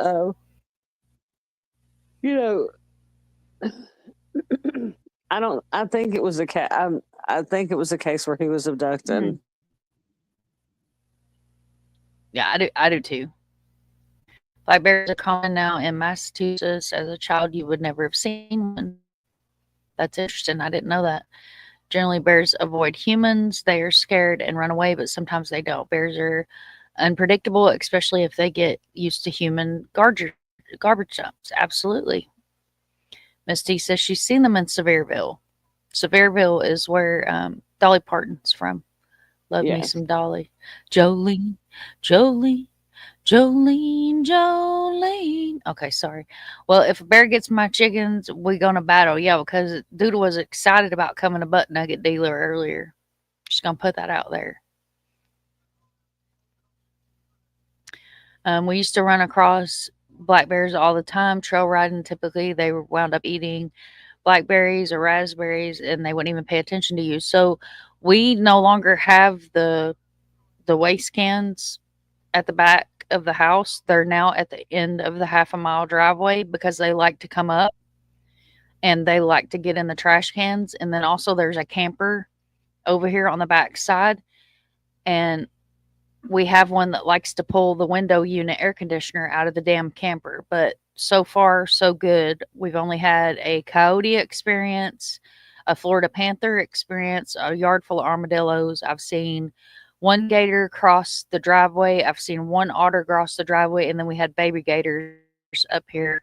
One night I was on Dago stream, and I ran like hell, like about dropped my damn laptop to get back in the house so I could have Craig come out and listen, because I'm not from down here, and I've heard them like on videos and stuff.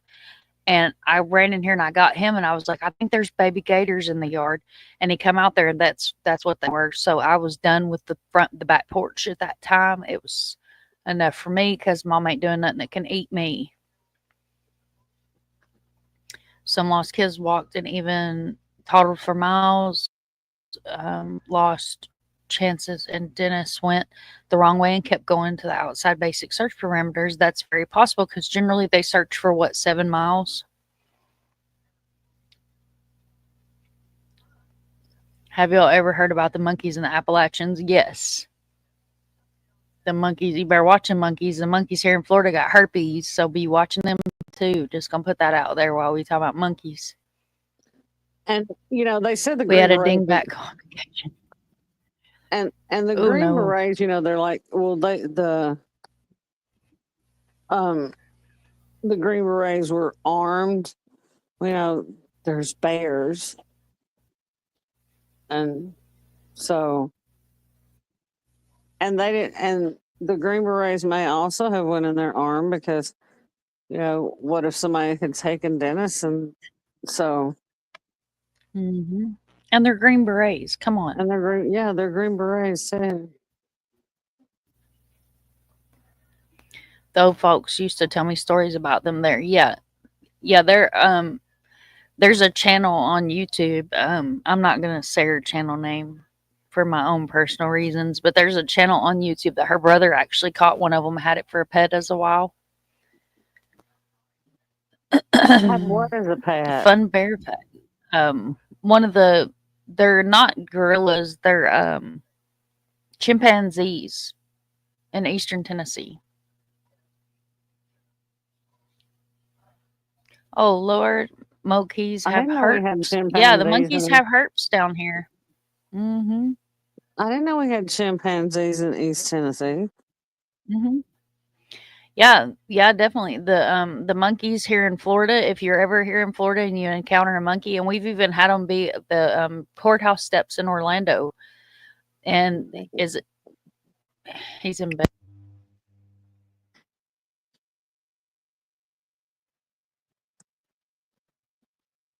So for my birthday, like 4 years ago, they wanted to know what I wanted for my birthday, and I had them take me to Silver Springs Park, and we rode the boat.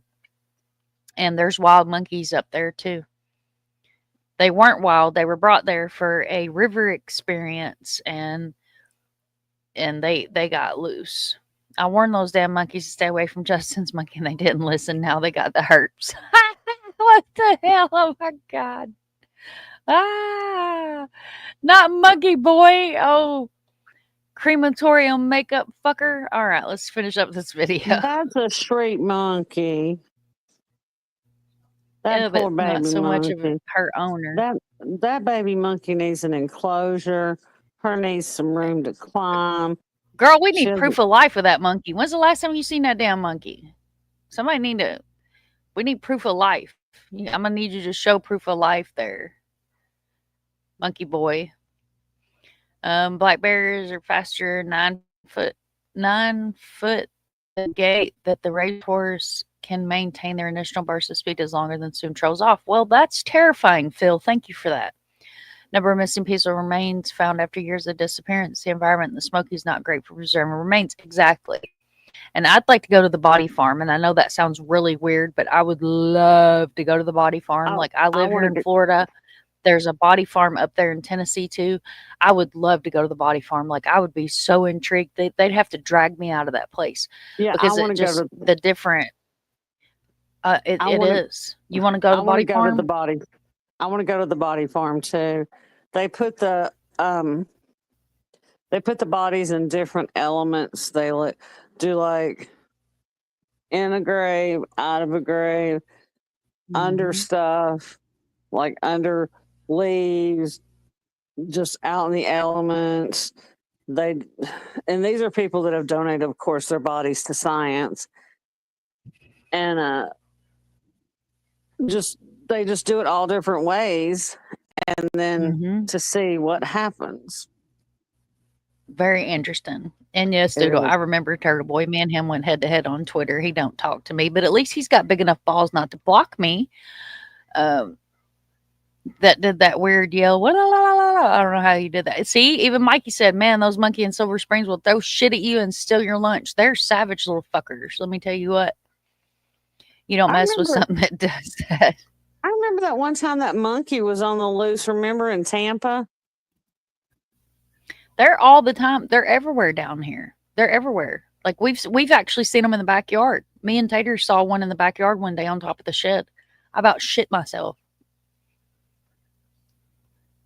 This was a big monkey, though, I think. I can't remember. These are little guys. They're like capuchins. I think that's how you say that. Yeah. Yeah. No, the TV Turtle Man. Oh, you talking about the Turtle Man? Hey, live action. One of my sisters dated him for a while. True story. I'm not even shitting you. My dad can't stand that man. Like, literally cannot stand him. Is this one of those actual cadavers I saw in the interview with the artist before his premiere? I don't know, Phil. That's every dime one calls 911. Kimber, what the hell? Yes, yeah. One of my sisters, not Drifty, not the one that comes in here, actually dated him. My dad can't stand that guy. I will Are you talking keep about to the body myself farm, what dad Phil? calls him. He might have been talking. Were you talking about the body farm? Phil, are you talking Actual about the body cadavers? farm? I saw him. Yes, I bet he was. I bet it was. Yeah. I love the body farm. He was very weird. No, we're talking about The human art body tour. I've been to that. Have you ever been to that, Phil? They stopped them, but before they stopped them, I actually went to one in Rivergate Mall. Totally off subject, y'all. We'll get back to Dennis Martin in a minute, but I actually went to one of those, and like they had a human body like sliced up like you would go into Walmart and flip the posters thingies. Craziness. And they had like the muscles articulated, and oh man, it was really, really, really, really interesting. I really enjoyed that. And I will be the first to admit that the kids were like, can we touch it? Because they wanted to touch the one with the muscles, and I did like scope it out, and they all touched with their finger. All right, I'm going to let this play. No, thank you again all for being here. What we're talking about, and you can look it up, it's the Body Farm in Knoxville, Tennessee. And this is where they use actual cadavers, people who have donated their body to science, but they throw them out in the elements. They have them like laying out in a area to see, and it helps them study to see decomp rate and how they would decomp in different scenarios. I think there's 3 of them here in the United States. There's one out west too, but they put cages over theirs to keep like the birds and vultures and stuff off the bodies. But the one here in Florida and the one in Tennessee, they don't put cages over them. They're open. Like it's really, really, really, really cool. Depending on how long this live runs, we might look at the body farm because it's super interesting. I think that one in Tennessee is one of the best. I think. Well, of course, because you're just like me. You're partial to Tennessee. Well, of course I am. All right. This is almost over, guys. We got about 10 minutes left on this, and then we're going to take a look at something else because I like to look at all different. When the man saw the Key family, he began to walk faster. He eventually made it to the road, entered the white vehicle, and drove off at a high rate of speed, heading towards Cades Cove. Afterwards, the Key family continued walking into the woods in search of wildlife. As Mr. Key came to Rowan's Creek, he said he heard a child scream the word help, and then heard an additional agonizing scream of pain. He could tell that the scream came from a great distance away, so he continued walking along Rowan's Creek, but never saw the child or anything out of place. Harold noticed a white male, he said was in his 30s or 40s, not dressed in any type of animal clothing or anything like that. But when he used the term disheveled, when I interviewed him, he said disheveled. I said, what did you mean by disheveled? He said, well, his clothes were like they had gone through a brush, and he was sweating profusely. And he said, I turned to my wife, and the only thing I could say to her was, this man isn't thinking right. Wow. So they see him get into a white car, and he says, the white car, I didn't pay attention to the make or model, but it was up on the road when we pulled in, and it took off at a high rate of speed, and it threw gravel and everything into the woods.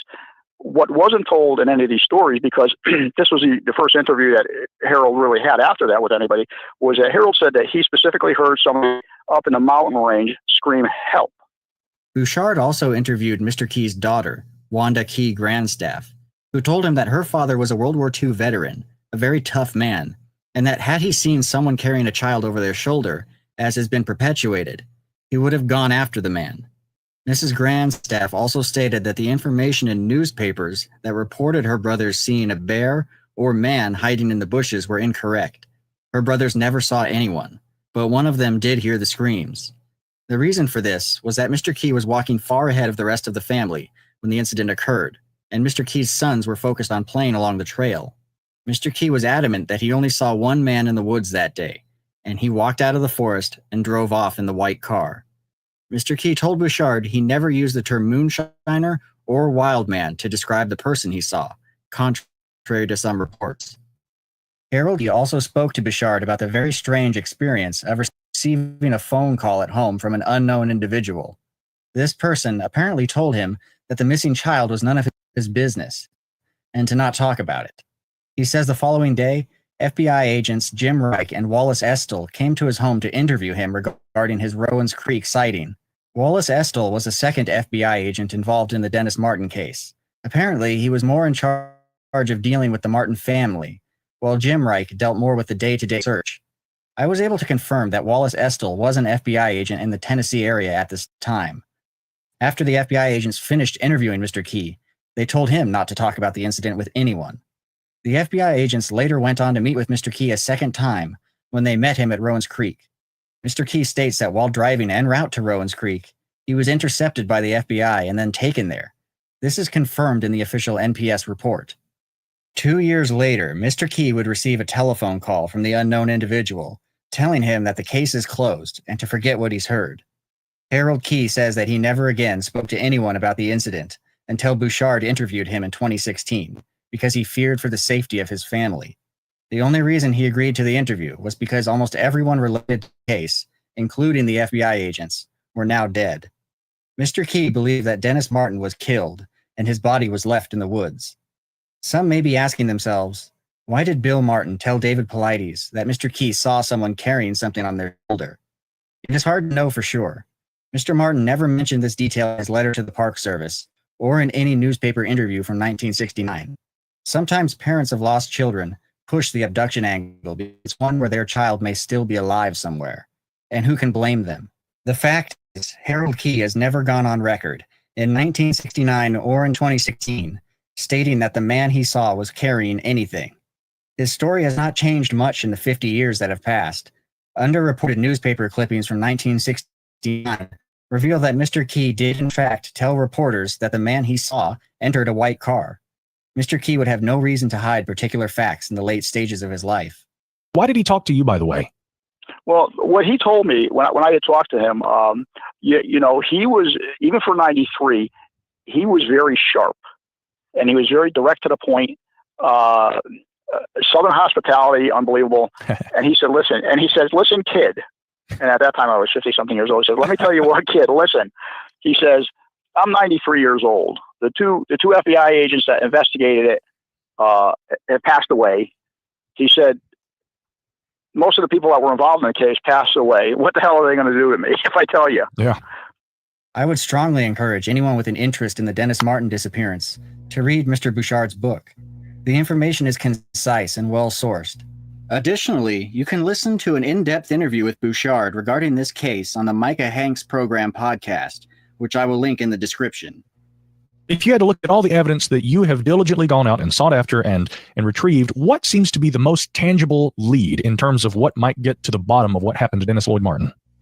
Well, I think the real tangible lead you have now, probably the one and the only one that still exists, based on the information I was provided by each person that I had interviewed, if their information was correct and nobody was making any misleading statements, I probably think that more than likely Harold Key had scared away somebody that may have possibly attempted to abduct Dennis Martin.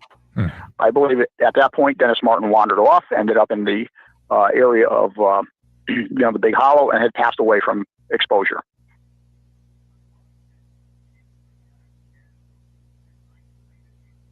If we put all of this information together, it can point us in a few possible directions.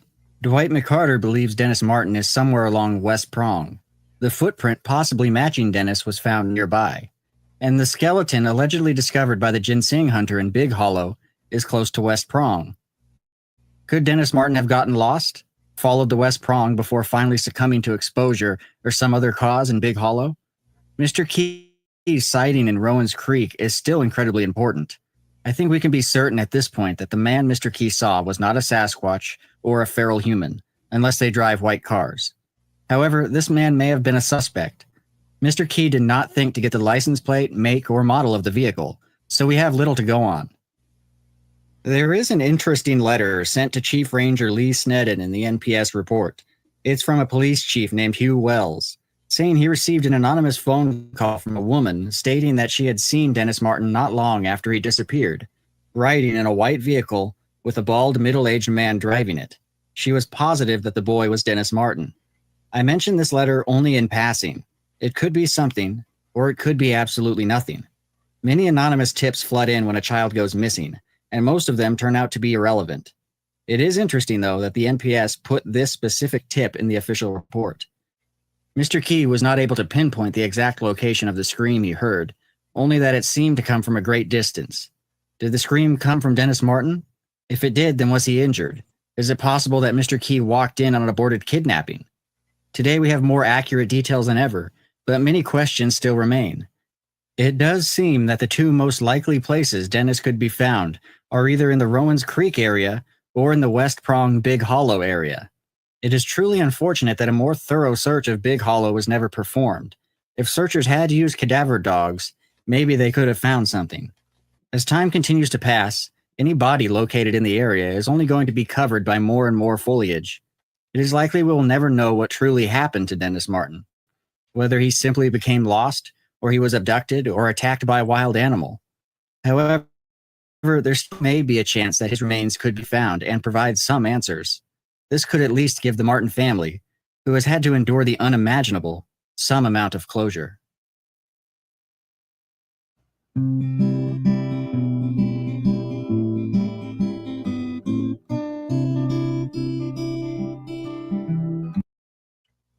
So again, I love the Missing Enigma.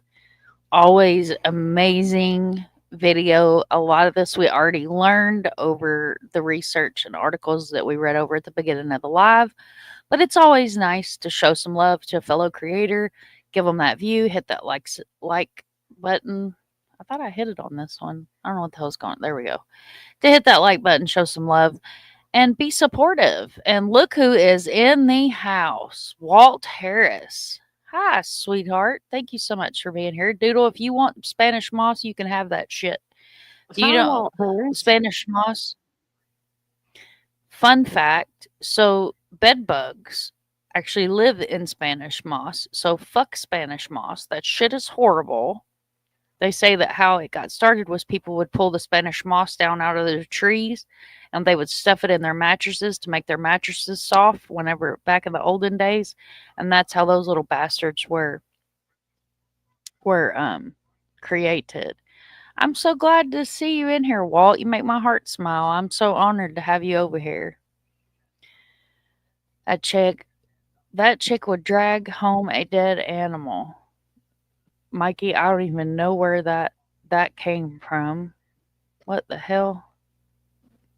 Why are we dragging home dead animals? I know in Kentucky you can actually pick up roadkill. They passed a law that you can pick up roadkill, which, you know, that's a whole different live. All right, so this one's kind of interesting. Roadkill. You're not picking up roadkill? Oh, hell no.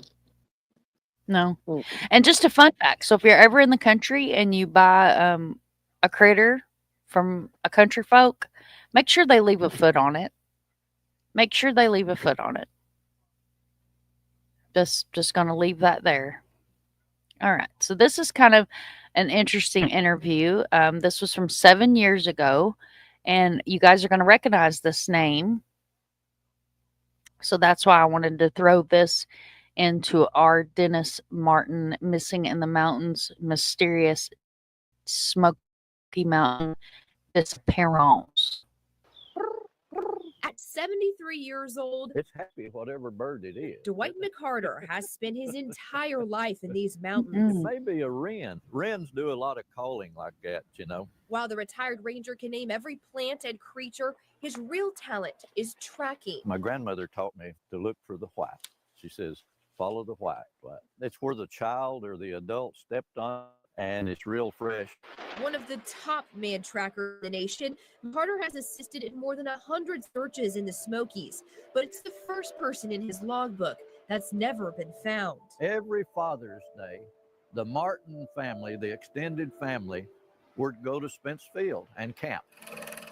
It was June 14th in the summer of '69 when 6-year-old Dennis Martin, his brother and friends planned a playful prank. They hatched the idea of going and scaring the family who were setting up on this hill. The boys split, Dennis heading one direction alone. The three boys scared the family, and Dennis never showed up. What followed is believed to be the largest search in park history. The search area has expanded as the days stretch into a full week since the youngster was reported missing. They amassed a whole lot of people, hundreds and hundreds of people. The U.S. Army with big Chinook helicopters. Fresh out of the military himself, the young McCarter joined boots on the ground. Each day, as the search expanded, he believes the chances of finding Dennis diminished. The second or the third day of the little boy missing, there were 1,400 people at Spence Field. That just does not work. It messed up all the tracks. If you're a tracker, that's the worst thing for you to do. Nature created its own complications. And then it come this terrible rain, pouring and pouring and pouring. Still, family hiking near Cades Cove Loop Road may have heard him. They heard a little boy scream. The father knew he saw this dirty man. From where the sound of the little boy, he referred to him as disheveled, and the guy ran. And the guy got in the van and drove off at a high rate of speed. So I don't know if that was Dennis, you know. Other clues pointed to Dennis. They found a child's footprint.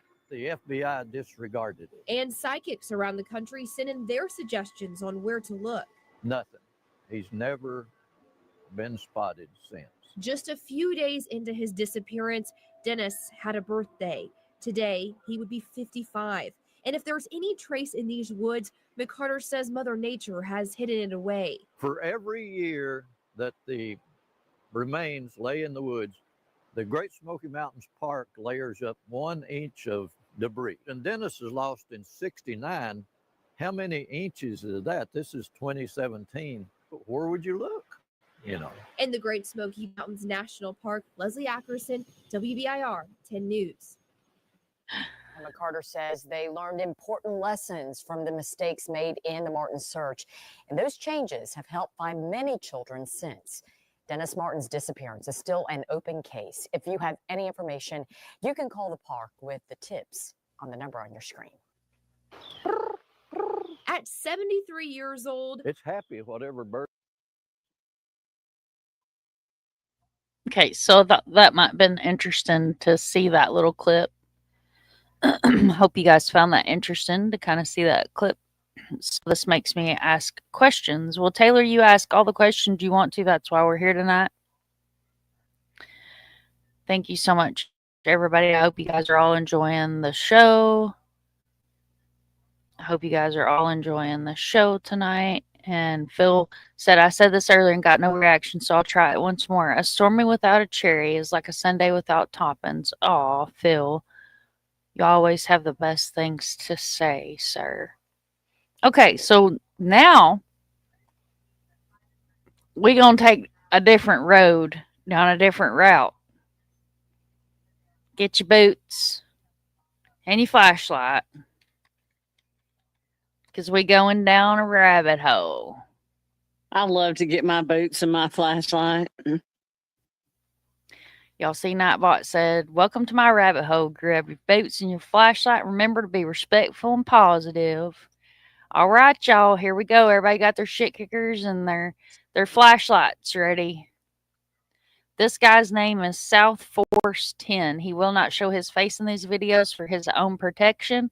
But as promised, we're going to look at every different aspect that I found interesting on this case. If you find anything interesting that you would like to share on this case and would like to be included in the Missing in the Mountains series that we will be starting shortly, please email it to me. My email will be dropped by Nightbot and can also be found in my About page.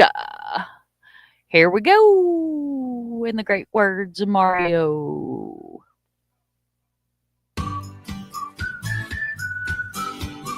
Foiled by a stinking ad. All right, here we go. All right, guys. I'm going to talk to you a little bit about something here. A lot of people find interesting, curious. As you can tell, I'm on the outskirts of the Great Smoky Mountains National Park, just a little ways there. Spence Field's probably about 30, 40 miles that way right there. But I'm going to tell you a little story while we walk here, do a little unedited video about Dennis Martin. Now, if you don't know who Dennis Martin is, and you don't know the story behind it, this ain't the place to come find it out, because if you found yourself here, you should done know all the information. So we done found ourselves here in a cemetery in Knoxville, Tennessee. So y'all, we are right lined up. We know where the hell we are. All right, here we go. What I do want to tell you is what happened to him. A lot of us local know. So I'm just going to kind of spill my guts a little bit and tell you what happened. Back in the 40s, before the park ever came in here, I had a few uncles who would be approached by, let's just say, federal men, and they were paid to go out in the woods and do some hunting. Now, what they hunted was, well, it was these feral men that lived on the outskirts of the park. These wild men. Now, they would diversify from being unable to speak, hairy, to being able to speak a language. Some of them were inbred, long time inbred, and turned out to these people to raise. A lot of them was supposedly Cherokee Indians from the Trail of Tears, the Great Smoky Mountains, slipped off the trail. But no one knows exactly how they got there. We don't, nobody knows. But they would come in and pay these guys about once a year to go kill these things because they knew the park was going to come in eventually. So I don't know exactly how much money you would get for everyone you killed. This has always been an interesting grave to me. There's the original headstone. But it happened. Not a lot of people around here know about it. It wasn't made big. It's probably kept it down to about 40, 50, 60 people who knew. And they would do this yearly. Sometimes 2 times a year is what I was told if they needed to. Kind of help thin them out. Well, the park come in and everything's great. Everything's going good. The only thing gets missing is a dog every now and then, a chicken. And everybody around here knows these people are doing it. Sometimes they get a little braver. They come out of the woods, but that's who's doing it. They would take chickens, dogs, cats, whatever they could catch. Well, when you're dealing with these people, they're wild. There's no guarantee what they're going to do. Till the one day the one took that boy, Dennis Martin. And when he took that boy, that's when the Green Berets came. Now, they didn't come in here to help search for that boy at all. That's why they use different radio channels. That's why they wouldn't work with the park. That's why they done their own thing. Their job was to exterminate these people. That was their job. So they came in and they done their job. They went back there and they exterminated and they killed these people. Just so happens it rained for days. So a lot of people not in the park when a lot of this was going on, but they exterminated a bunch of them. Well, the guy that was over the case on the FBI, a lot of you may know, he committed suicide. Well, he committed suicide because he went out and took a look at the bodies that was drug out of the park when they was killing these people. And a lot of them was children, women. A lot of them was skinny, deformed. I mean, some of them was like on the verge. You would even call them big feet. Then the next one over could say words. There was no standard by what these people could do. Well, it was too much for the man. He wound up committing suicide. So, what are we going to tell people? What are we going to do? We can't tell them that we come in here and kill these things. We can't tell our tourist that brings billions and billions of dollars to these Smoky Mountains every year that these big feet, wild men took their children. There's no way to know that we got them all. We can't guarantee them that. We'll just leave it unsolved. Unsolved to this day. No one knows what happened to Dennis Martin. But we know. There's people who live around here who know. And it's been passed down. But that's why there will be no official report on what happened to Dennis Martin. So, you want to know, I guess, now the next question is, well, did they kill them all? Well, there's been a lot of unseen and crazy things go on in these mountains. I probably would stay off the trails of the nighttime. I would probably take the Allen Cave Bluff Trail while there was still a lot of daylight left. And I dang sure wouldn't go into these woods by myself, because these hills do have eyes. South Force 10 here. Thanks, guys. Do you want to discover how I got over 1 million subscribers? No, we don't want to discover your stupid ad. What's going on, everybody? Gonna do a little update video here like I promised y'all. Just took a while. It's been so hot. Not been able to get out and do one. We are on the riverbank here of the Little Pigeon River. So here's a little update video that I promised I would do on Dennis Martin. And it's hard to do this video because there's a lot of macabre things about the case. A lot of stuff I struggle with doing. I know there've been a lot of questions. Y'all have had a lot of questions and stuff asked me, so I was going to try to answer a few of those while we walk here. I won't be shaking the phone, try not to, nearly as bad as I did in that last video, but we'll get right with it here. I was debating on, I've got a lot of stories to tell.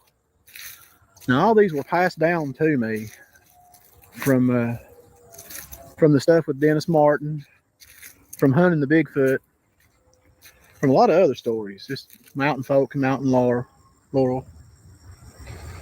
But most of it's just been passed down to me. And how that happened was I was raised by my aunts and uncles mostly. My mom was sick, dad was a truck driver. And they were a lot older people, and I listened a lot. I went hunting with my uncle a lot. He took me fox hunting and went with a lot of older men, and I just sat there and listened. And for y'all who don't know anything about it, when you go fox hunting, you don't really tramp through the woods with a gun. You build a fire and you sit around the fire and you just talk. And you wait and you listen on the dogs to run, chase the fox. That's basically it. So I listened to a lot of their stories, a lot of my aunts, uncles, grandmother stories. A lot of them was scary, horror stories. Stuff that you wouldn't normally tell a kid these days. You know how people are nowadays. Times have changed. Look at. So what do you think so far, Kimber? Things make you go, She said, Well, I figured we'd listen to a local. And his Yeah. accent makes me miss home. I'm just going to put it out there. Just going to put it out there. Y'all want to hear a mom secret? Sometimes I call home just so I can hear people's accents. That's funny. Make up an excuse to call the courthouse. Other times I just call Kimber. And there you have it. And there was the rest of the story. All right, go. Saturday morning cartoons. But I have several stories I'm debating on either telling those or doing the Dennis Martin update. Mm-hmm. I've got a story where my aunt confronted the devil in her front yard years ago. It almost cost her life. She had a heart attack. Oh, I remember listening to that story as a kid. She never knew I listened. I heard her tell it 2 or 3 different times. There's another story. An old lady who lived up in what we call the Green Hollow. Of course, folks back then claimed that she was a witch. I got all these stories to tell. I'll try to put them on here. Dennis Martin. All right. So that lady that he's talking of, that he said people called her a witch, there's actually documentaries about her. She is an absolute 100% real person. Just gonna put that out there. When I first ran this case, I did a lot of research to the point where I had Craig addicted to Donnie Law, which is another local from around this area that does the same type of unexplained, paranormal, cryptid, stuff like that. So she is a real person that did exist. Well, I would sit and listen to my uncle and these other men that would go on these hunts. And then their dads would go on these hunts for Dennis Martin. I mean, not for Dennis Martin, but for these things that took Dennis Martin. They would go and they would be rewarded by bringing these bodies in. They would have a meet-up place. They paid for everybody they brought in. Now, I talked to my sister since I done that last video. Kindly asked her some questions. She's a lot older than I am. And I asked her a few questions, and she told me when I called these things people, that's where I was wrong. She told me there was nothing remotely human about these things. She told me a story once when she was a little girl that the neighbors had caught one peeping in the window of their child. They knew he had been doing it. They'd been trying to catch it for a while. She never saw it. They made her go inside, but she said that she could hear this thing screaming. And she said it was the most ungodly scream that you'd ever heard. She says it still wakes her up today with nightmares. She's nearly 70 years old today, not in good health. But she remembers a lot of this stuff. She heard a lot of it too. But anyway, people ask me questions. The number one question I got was, do I know David Paulides, or have I got my video to him, or has he seen my video? No, I don't know him. I have no idea if he has seen my video. I don't have any way of getting my video to him or in contact with him, but I would be more than glad to talk to him if he wanted to talk. More than happy. The hard part is a lot of people want to know about Dennis Martin, and they want to know about the body. Well, nothing's really been confirmed about the body. There have been a lot of rumors, and that's all this is. It's just a rumor. But some people claim that they did find some of his remains, and they didn't want to tell the family. They didn't want the family to view these remains, that they was actually pretty gruesome. These people were cannibals, and what they found, they destroyed when they destroyed the people they went into the park to exterminate, the Green Berets. Did the Martin family ever know this happened to their child? Yes, I think the guy's name, McCarter. I think Dwight McCarter, I think he told the family what happened. Now, I can't be 100% sure on that. I know that he knows about these things and stuff, him being in the park most of his life. And I've heard comments that he's made on TV and stuff. So yeah, how much he told them, I don't know. You know, I'm sure he probably didn't tell them they ever found the body or anything like that. And like I say, that's just rumor anyway. But that was another question that I got. The other question was, where did these things come from? And since I had talked to my sister, she let me know that there were two different types of these feral men, these feral people. There was the kind that looked like a man, woman. And then there was another kind that was bigger, hairier, meaner. Some people claim that they had fangs. I don't know. I've not never witnessed any of these myself, but that's what I got from her. There was actually, I think those would probably fall more in line with the Bigfoot type. So these things would go over into Townsend, Tennessee. I don't know if you're familiar with that or not, but you can look at it on Google Earth and find it and see how close it lies to the park. And when Townsend very first started getting its first grocery store, restaurant and stuff, it was real convenient for them to get into these dumpsters and find food. And I think that's kind of what started a lot of it. You know, they would come in and they'd take these people's cats and dogs and pigs and whatever they could find. And by the way, Dennis Martin was not the first child to go missing in the Smokies. He was the most publicized child because he was from Knoxville. And you might as well have been from Atlanta, Georgia, and New York City, because that's how much difference there is between Knoxville and Townsend, Tennessee, or Cades Cove, or Sevier County. I mean, it may be 25, 30 miles separated, but it's a world of difference. So that's why it was made such a big deal. But yeah, there was a few that went missing way back in the 30s and 40s, 50s, and 60s. There have been more missing than what's been told. So I heard done something big. But the Dennis Martin, he really shined the light on it. So that's when the park officials decided they had to do something about this. They can't have people going into the park. This can't happen again. This cannot happen again. So the Green Berets come in and they did what they did. And when I said in my last video, a lot of us locals know about this. I guess what I mean by that is a lot of the people that I grew up with knew. Everybody in my world knew, in my short world that I was related to, they knew because people in my family were involved in these hunts.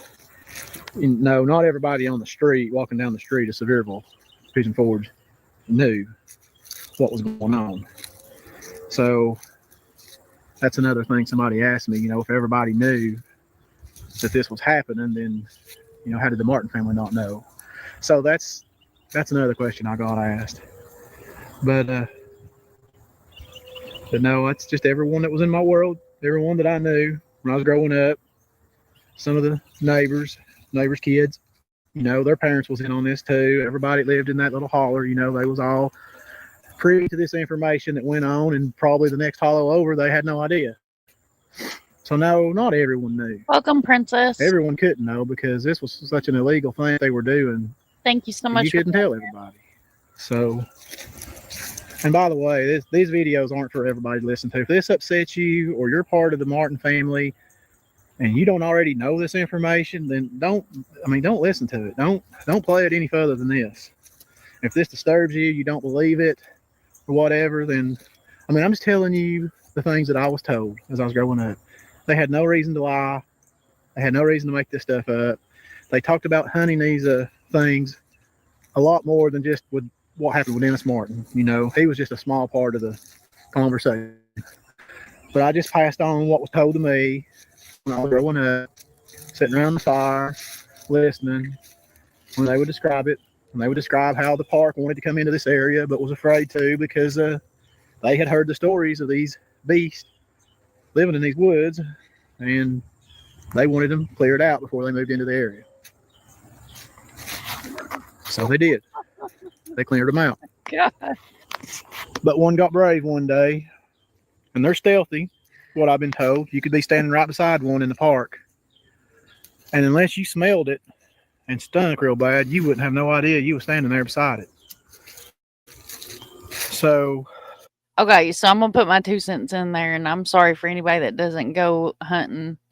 Princess, thank you so much for being here. Thank you all for hanging out there with us. I appreciate everybody for being here. I just want to show this guy's perspective of what he was told as a child, because when you're from the country like that, and I'm sure this happens to all people, whether you're country or city folk, stories are passed down throughout the years. Like, these are stories that you hear your whole life. It's just like, my grandpa loved to tell stories, and he got Alzheimer's disease. And sometimes you would sit and listen to the same story that you had heard 1,000 times, but you just sat there like it was the most interesting thing you ever heard in your life, because those stories was all he had. I mean, stories was all he had, and I enjoyed listening to his stories about putting hot taters in his pocket and walking to school, and they couldn't afford cats, so they'd catch skunks and cut the stink bags off of them and keep them as pets. And I love listening to the old timers talk. Right, yes, I love the old folks tales. I do. Like, I'm from a very old family, and I miss them dearly. I absolutely do.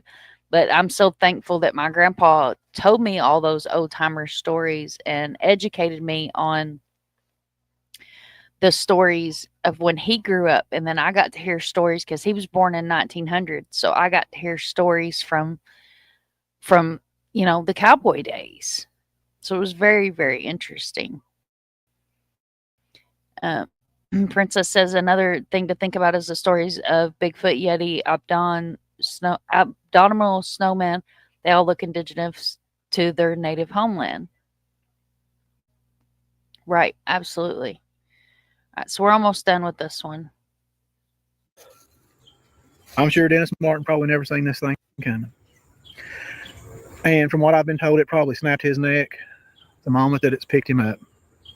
Now, that could be wrong. He could have took him back very alive at that moment.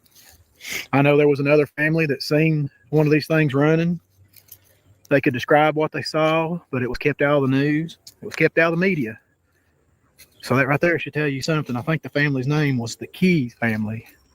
And that's odd, because they hold a big key to this information. But it was never published. None of that was ever told about. They try to keep it quiet, so it's kept quiet. I think the Martin family found out about it and confronted them. They kindly played it down. But this has been kept quiet around here all these years. And I can remember my grandfather telling me not to ever talk about this. Don't be sorry at all, love. I understand, especially if you're typing on a mobile phone or something like that. Don't be sorry at all. And thank you so much. I appreciate the love and the support. I'm honored to have you here. Madhari says, just popping in to say hi before bed. I've been exhausted for weeks. We'll get some rest, Madhari. Thank you so much for coming in, honey. Guys, if you don't mind, hit that like button. It is free. Won't cost you anything. And that touch DNA you get to keep on your own device. There will not be any TBI, FBI, or any of the other alphabetical letters coming to take your touch DNA from your device for hitting that like button. That it would cause trouble one day for me. That there's a lot of money that changes hands around here in this county. Depends on these tourists to come spend their money. And when you get a story out there like this that scares them, the most visited part in the country, well, then they're going to go somewhere else. And then somebody's going to lose some money, and then somebody's in trouble. So he always told me not to repeat none of this or tell what I was told, and I had never told anything about it. And one day I got on the internet and I saw that all these people were talking about this. And I thought it was strange, all these people talking, and here I am sitting and been told what I know. So I thought, well, I'm just going to put that video out there in case something ever happens to me. There'll be something left behind. And maybe somebody will know one day. The right people play that video. I had no idea it's going to get as many views as it has got. But anyway, I know a lot of people said that this was false and it was a lie and not a lick of truth in it, no proof. No, there's no proof. The government does not leave proof laying around. There's no proof. Like I say, this is just stories that was told. And you can believe it. You don't have to believe it. It doesn't matter to me one way or another. I'm just the messenger here telling you the messages that I was told when I was young. And there's a lot more of them. I'm gonna tell a few more here in a couple of days. Some of the ones I had told you there about and stuff. Some real interesting stuff, some scary stuff, some stuff children don't need to listen to or hear. I know when I was young, it bothered me for a long time hearing some of the stuff that I was told, because this just ain't your bump in the night stuff. It's a lot of it's very horrifying. Very strange place in the world is these mountains and these hills. Very ancient, very strange. A lot of weird stuff goes on in this part of the world. So, if you have any more questions about Dennis Martin, or I didn't cover something, you know, just leave me a comment and we'll go back over this. We'll brush back over it again, and I'll find out some more. I'll talk to my sister more and more. She knows a whole lot more about this than I do. So, until then, I guess I'll be seeing y'all later. Good night.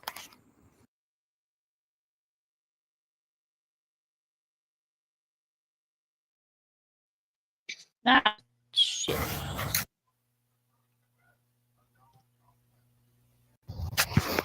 All right. So what do y'all think so far? Well, he said it wasn't published. What about the keys? What they said? What the story about the keys and the red shirt and the guy with the something over his shoulder? That was published in a newspaper. Remember? Yep. But then Mr. Key said that is not what they saw. Mm-hmm. He said he told us that he saw the man who was, nervous, sweating, blah, blah, blah. And after the man drove away hurriedly in the car, he heard a child scream. So Bigfoot ain't gonna drive away in no damn white. I'm just gonna say Ford Right. for the lake, Just because exactly. me and Arctic Ford people here. Right, Right. exactly, Arctic. He said that the Bigfoot thing was BS because they had published that in the paper, and he said that was not at all what he said. Very much, Phil. That's kind of why I wanted to listen to him too, and we could pick through it, and don't take it to heart, because, like I said, you're talking about the telephone game stories that are passed down and passed down and passed down and passed down and passed down. Right. Yes, he did. A foul smell was mentioned several times, and you also have to think that coyotes, if you've ever been coyote hunting or ever had any dealings with coyotes, they smell like rotting trash meat. Coyotes are horrible smelling little critters. But he did. Look what. But I mean, Keys dispelled the story that they put in the newspaper that it was a he said, she said. Oh, Keys said this. He said that he saw, a feral person running, screaming, and running off with a child. He dispelled that. Mm-hmm. Because he said that is not what he saw. And like Arctic said earlier, $5,000. $5,000 back then is probably worth about 20 grand right now. So just to give you an idea, that I'm sure tips were coming out of the damned woodwork. $5,000. That's a whole lot of money. Y'all, I done forgot up my damn Jack Daniels thing done fell on the ground. I rolled over it and about shit myself. What the hell's underneath me? It was a bug ogre. Coyote ugly. There's a coyote ugly down in Nashville. There was one in Rivergate. But so our beautiful Doodle has sent us something here. Go ahead. But it's just hard to, I think that's one of those stories that's been passed down and passed down and passed down from generation to generation. And it's just gotten more sensational over the years, maybe, as it's been passed down. That's what I said. The the telephone game. That's what it seems like a lot to me. But he's still really interesting, and he does tell a damn good story. He's And I very love he's very interesting. He does. He's very interesting, and that accent. And sometimes he has a wiener dog. He walks around with a wiener dog, and y'all know I'm partial to wieners. I like my wieners. No, but he's very interesting. Usually the smoking sides with Bigfoot sightings. I've seen a couple coyotes, but this being stand on two legs catching up. Yeah. I've had a Bigfoot experience, Princess. I've talked about it before on one of my lives. The one that I did on LBL. I'm from Paducah, Kentucky originally, and the dogman of LBL that allegedly murdered a family. That's a really interesting video that I did way back then. Like we all like our wieners. We do, Arctic. I'm a big fan of a nice wiener. All right. So our beautiful doodle has dropped us the day that my balls touched the ground.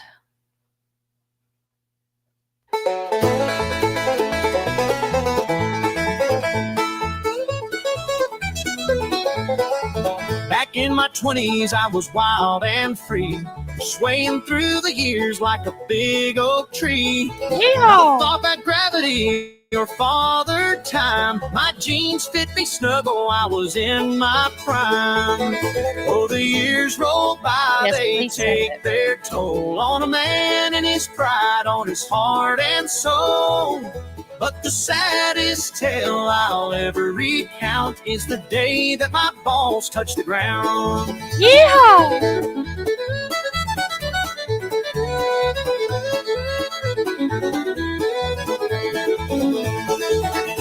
My 30s came with a wife and kids, stress and bills and all the blows life gives. I noticed one day in the mirror's glare a little more sag in my underwear. At 40 I thought, well, things ain't that askew, till I sat on my boys, turned them black and blue. Oh, Lord. Doctor said, son, thing is, you see, gravity's working overtime on you and me. All the years roll by, they take their toll on a man and his pride, on his heart and soul. But the saddest tale I'll ever recount is the day that my balls touched the ground.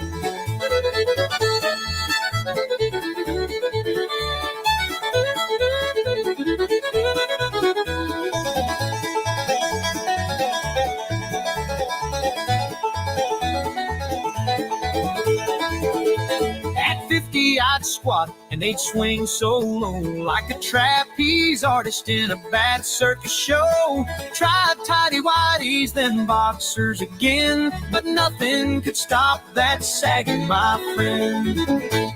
Finally turned 60 and I've hit rock bottom. Stepped on them twice and the car door caught them. Built me a hammock to give them a boost, but they still find the floor and slap on my shoes. Oh, the years roll by, they take their toll on a man and his pride, on his heart and soul. But the saddest tale I'll ever recount is the day that my balls touched the ground.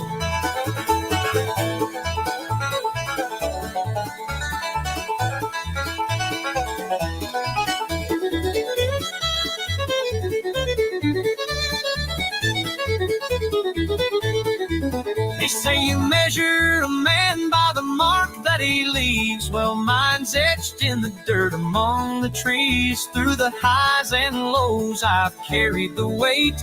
I've come to accept my low-hanging fate. Oh, the years roll by, they take their toll on a man and his pride, on his heart and soul. But the saddest tale I'll ever recount is the day that my balls touched the ground. Oh, the saddest tale I'll ever recount is the day that my balls touched the ground. Yeehaw! That was funny. Figure we would we'd mix it up a little bit since Doodle sent that. I couldn't save it to myself. I had to share it with all you beautiful people. Look here, we got Wisdom Dosey Doan, Doodle Lauden. Yeah, Princess Anna, definitely email me. Email me anything that you have, honey. I've done a whole show on cryptids. I'm trying to get back in the groove of doing more lives. That way it'll kick us back out into the algorithm. I'm not everybody's cup of tea, but I am a good cup of coffee. And if you join the Discord, you can also have your very own barista. Beware, she will flirt with you and apparently try to have children, but it's still really fun. And you can actually ask her about cases, and she's a whole lot of fun. Look at this. Look at this. So dancing. Sheath underwear has pouches for the goods, my lord. Them banjos. Woo! All right. Yeehaw, y'all. Okay, we'll get back to South 410. There's just a few more of these. Which one? Let's see. It's answering questions. One of these is real interesting. What I'll do is I'll drop his link in the chat because I do have this other video that I do want to share with you guys since I kind of tickled the tease at the beginning of the live. So we will you're my cup of tea. I did join your Discord, Mom. Thanks for the warm welcome. Thank you so much for being here. I definitely appreciate everybody that comes in. Thank you for all my replay crew. But like I said, all these links will also be in the description as well. So you guys can go and watch the videos on your own time. Because I know a lot of people, it's kind of late at night and you have people that have things to do and it gets kind of late. But I try not to cross over anybody else's live.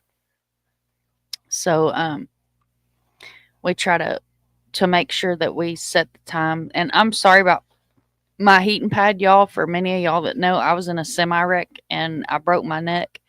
And the Evelyn Boswell trial started today, and I about blew a whole friggin' gasket. So I have a stress knot in the back of my neck. So I apologize for my fox fur here. Wait, did I have my first lesbian experience with Breeza? Oh my lord, I'm not so bored now. Oh Lord, Doodle. Night owls. I love it. I love it. I love it. One time at a barista camp. Oh shit. I love it. Barista is a lot of fun. Big shout out to Minnie, who said he was going to join us, but he's probably building a computer. I know he was working on a MacBook earlier. Big shout out to him for coding barista and creating barista for us. She's really cool. You can ask her all different kinds of things. You can go in there and just talk to her. She is learning. The more we communicate with her and the more we interact with her, she actually learns. So it's really, really cool. And last night I watched her react to a conversation in general chat, which she doesn't even have access to, but she did react to it. And it was really cool to watch her react to that. And then I'd posted a link about a missing child and she actually jumped in the conversation, and she doesn't even have permissions to be in that general chat. She has her own tab, which is Talk to Barista. That's at the very top of the menu on the Discord. But the more she learns, the more fun that she is. So definitely in your downtime, or if you're just, needing some information, go in there and ask her questions. She's really cool. She uses servers outside of Google, Bling, or anything that you'll be able to find on an open source.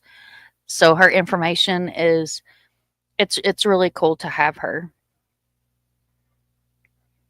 Really, really cool to have her. So this isn't the interview that I played at the beginning of the live that I didn't mean to play at the beginning of the live because you guys didn't know any of the names, didn't really know what the hell was going on. So we're going to try this again with you got barista all confused. She's learning, Peggy, and what she'll do is she'll actually start to mold herself around our community. So definitely go in there and play with barista. The Discord is open to everybody. It will be in the description on my videos. I updated my description. All these wonderful creators that you see here in the chat, and some creators that are not here in the chat tonight, all their links are also going to be in the description now. I finally took the time, got up off my ass and fixed my description. So you're going to see like a bunch of good channels, links, my Twitter, Facebook, Of course, the copyright's always in the bottom. It is my copyright that I wrote, so it's not the exact words of the copyright. And then it always, you know, it says be a voice, make a change, see something, say something. We're stronger together. If you need a flyer, I could be reached on any of my social media. All links in the description and about page.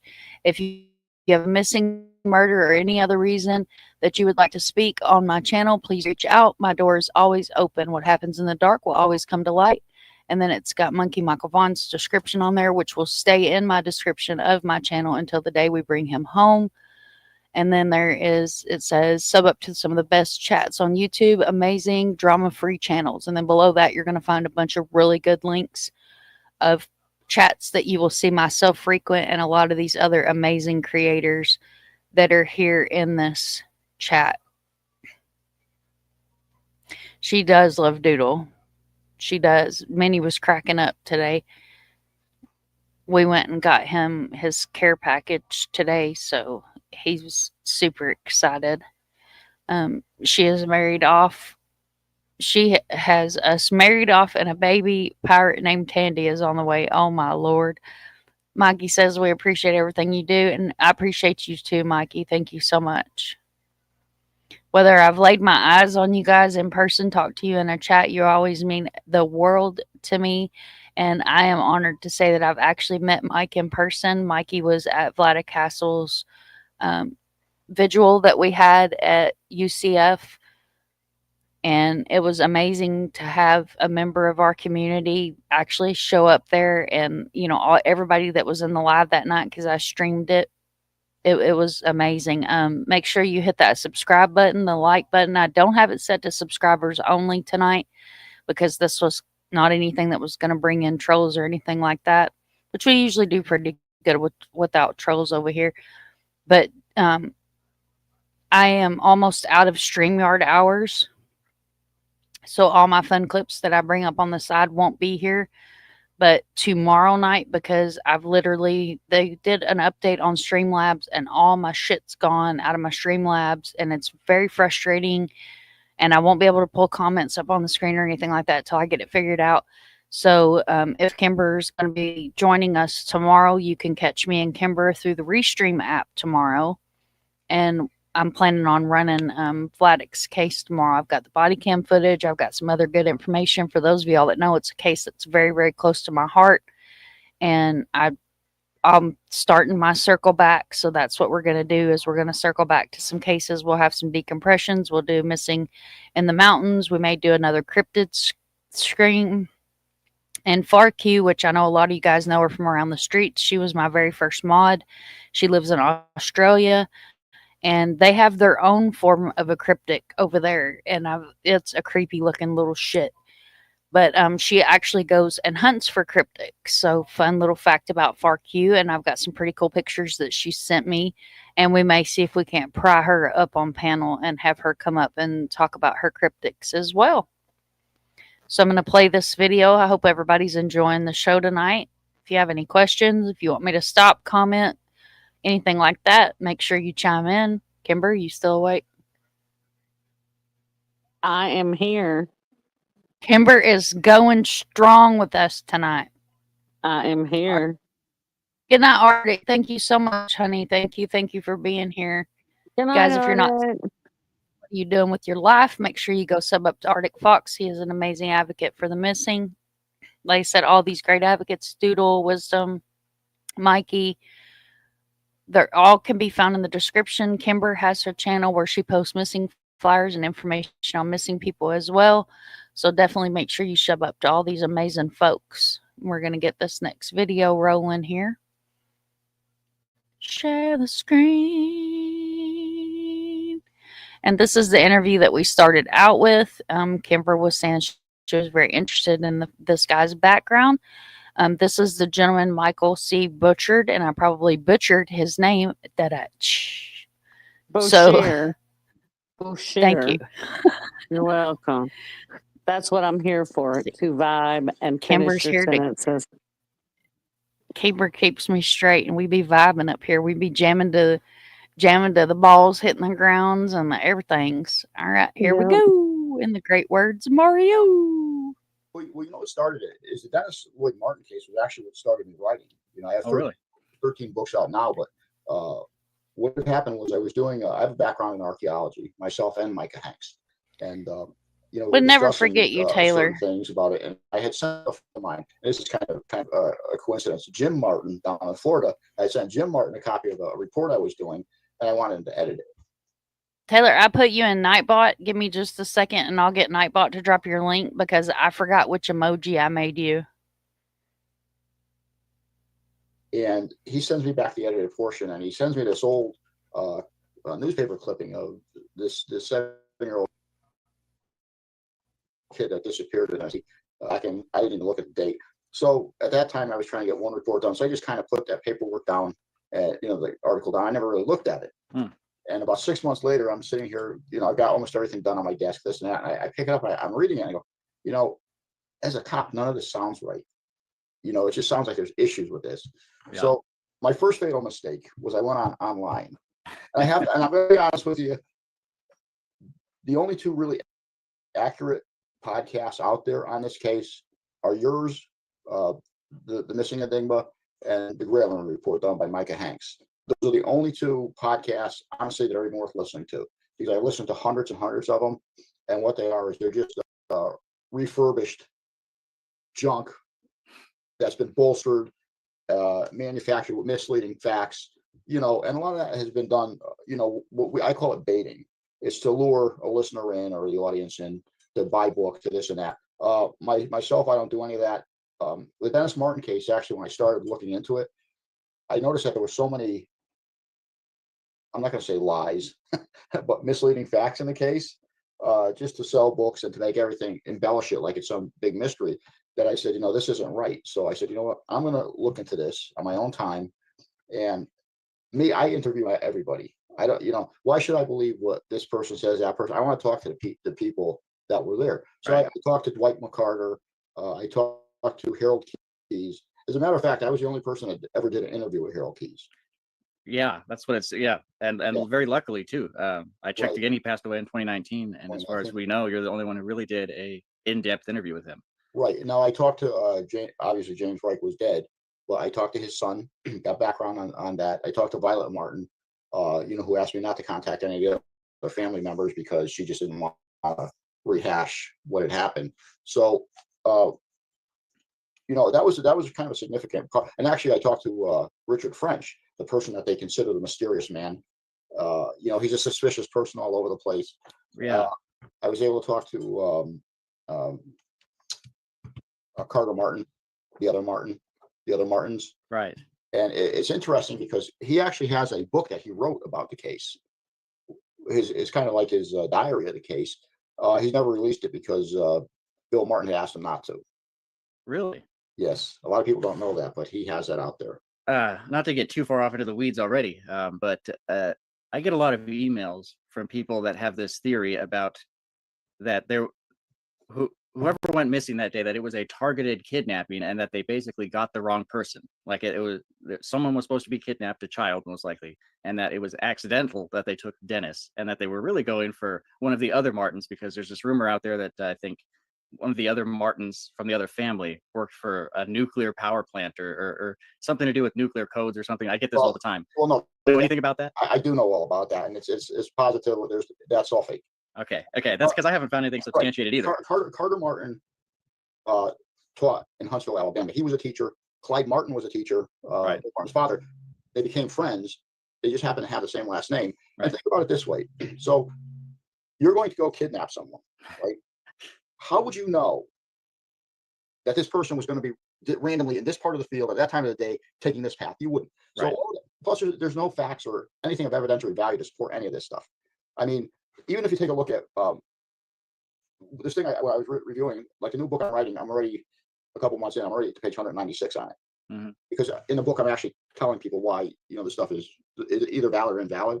Harold Key, when he spoke to me, had never mentioned anything about finding a piece of paper that had a map drawn on it. What Mr. Bouchard is referring to here is a map that Harold Key mentioned in perhaps only one newspaper interview. This July 21st, 1969 interview with Mr. Key, in some ways, is substantially different from other interviews he gave. The main difference being that Mr. Key describes a map that he discovered on the ground near to where he saw a man walking through some bushes. The strange man had already left in the white car when Mr. Key found what he described as a piece of notebook paper with a crude map on it. This interview with Mr. Key has sometimes been used to support theories that a kidnapper was involved that day, and that this may have been the map he used to find and abduct Dennis. Mr. Key did not keep the map, however. He dropped it where he found it and eventually left the area. The map was never mentioned in any law enforcement reports, and to this day, we have no idea what it really was. Do you prefer to be elusive and go unseen, but still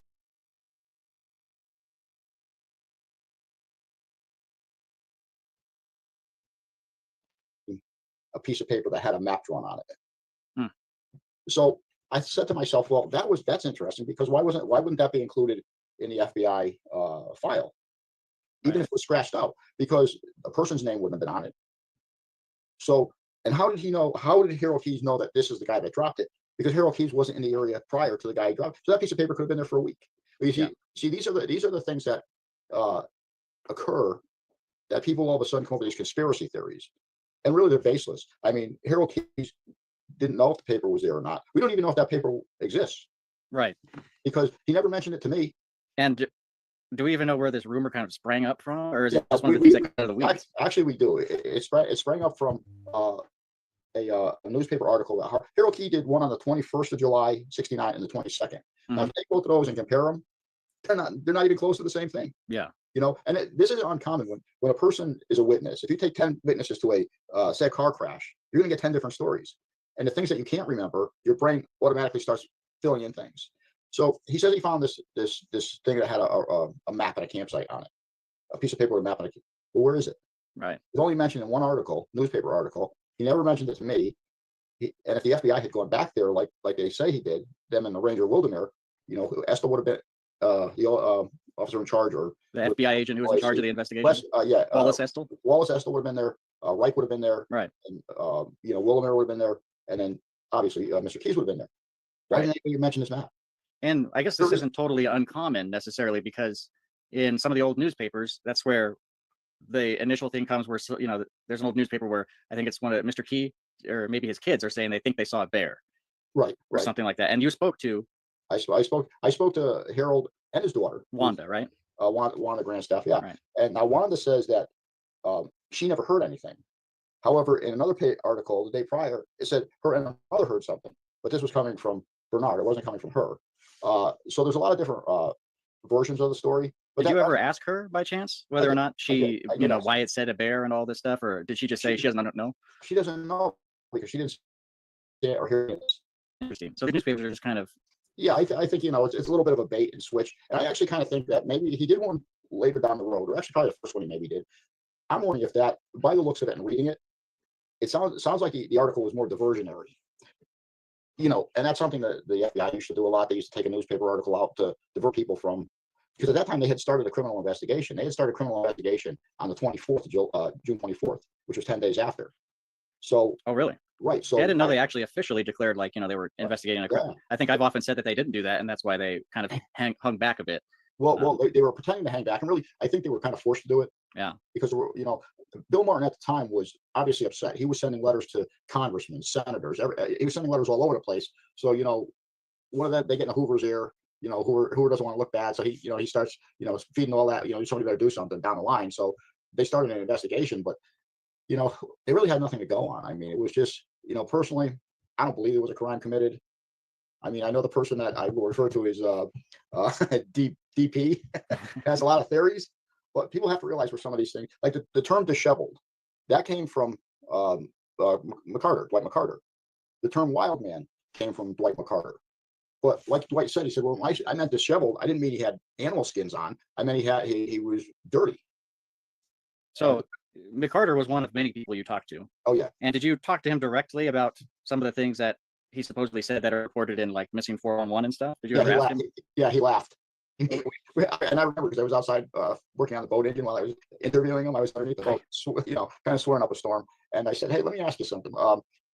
Did any wild man attack a park ranger between like let's say 67, 69. He laughed at me. He goes, "Where the hell did you hear that from?" I don't throw anybody under the bus, but we kind of all know where that came from. And he said, "Listen," he said, "the word wild man was a word I used, but it was misrepresented. It was misrepresented." He said, "When I meant wild man, I just meant a person that lived off the grid." Yeah. Like who was Arlie Phillips, right? Arlie Phillips. He said Arlie dressed in normal clothes. He may have been, he may have been out there living in a cabin. See, and that's what we were talking about, is there is people that choose to live off the grid, but that doesn't necessarily mean that they're out here eating people. Yeah, because just because they live off the grid doesn't make them a murderer. Threaten me with a Or good time, kidnapper. I'd be living off the grid. Right? I'd be talking to Doodle about getting me some of them $high butt nuggets she'd be selling. Kimber got her some of them good butt nuggets. Did you go pick up your butt nuggets today? No, I got to go pick them up. I'm going to pick them up this weekend. I had to wait for them to catch that bad guy because the girl that I'm picking them up from was in that area. So they called him today. So. Oh, okay. Yeah, no weirdos and butt nuggets. That's not a good filler together. Yeah, but thank he's you, in Taylor. I jail. replied to you. If you're still in here.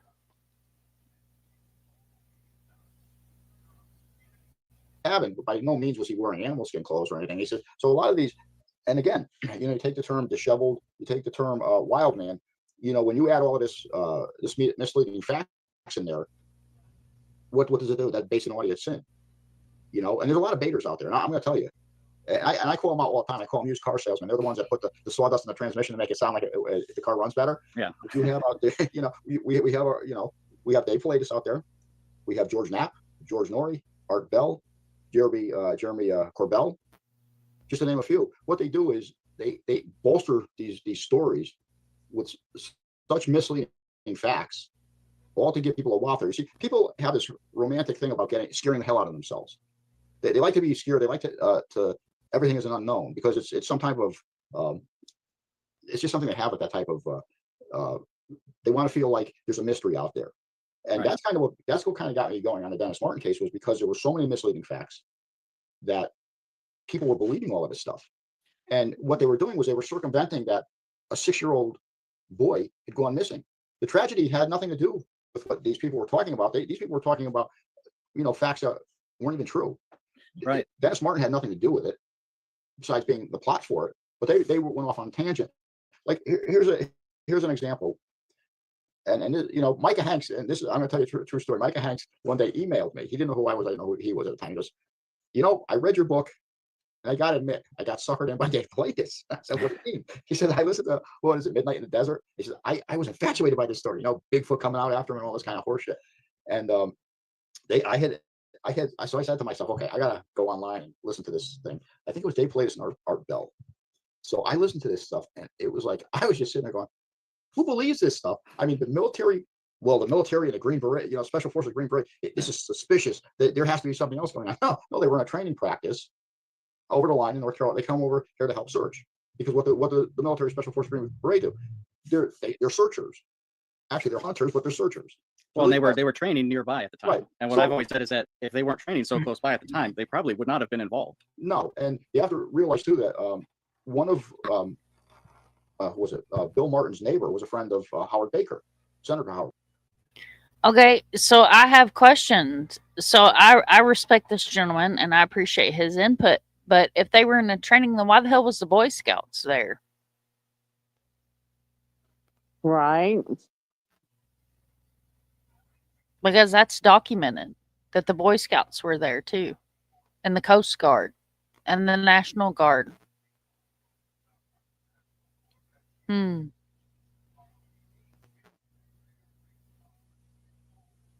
Baker.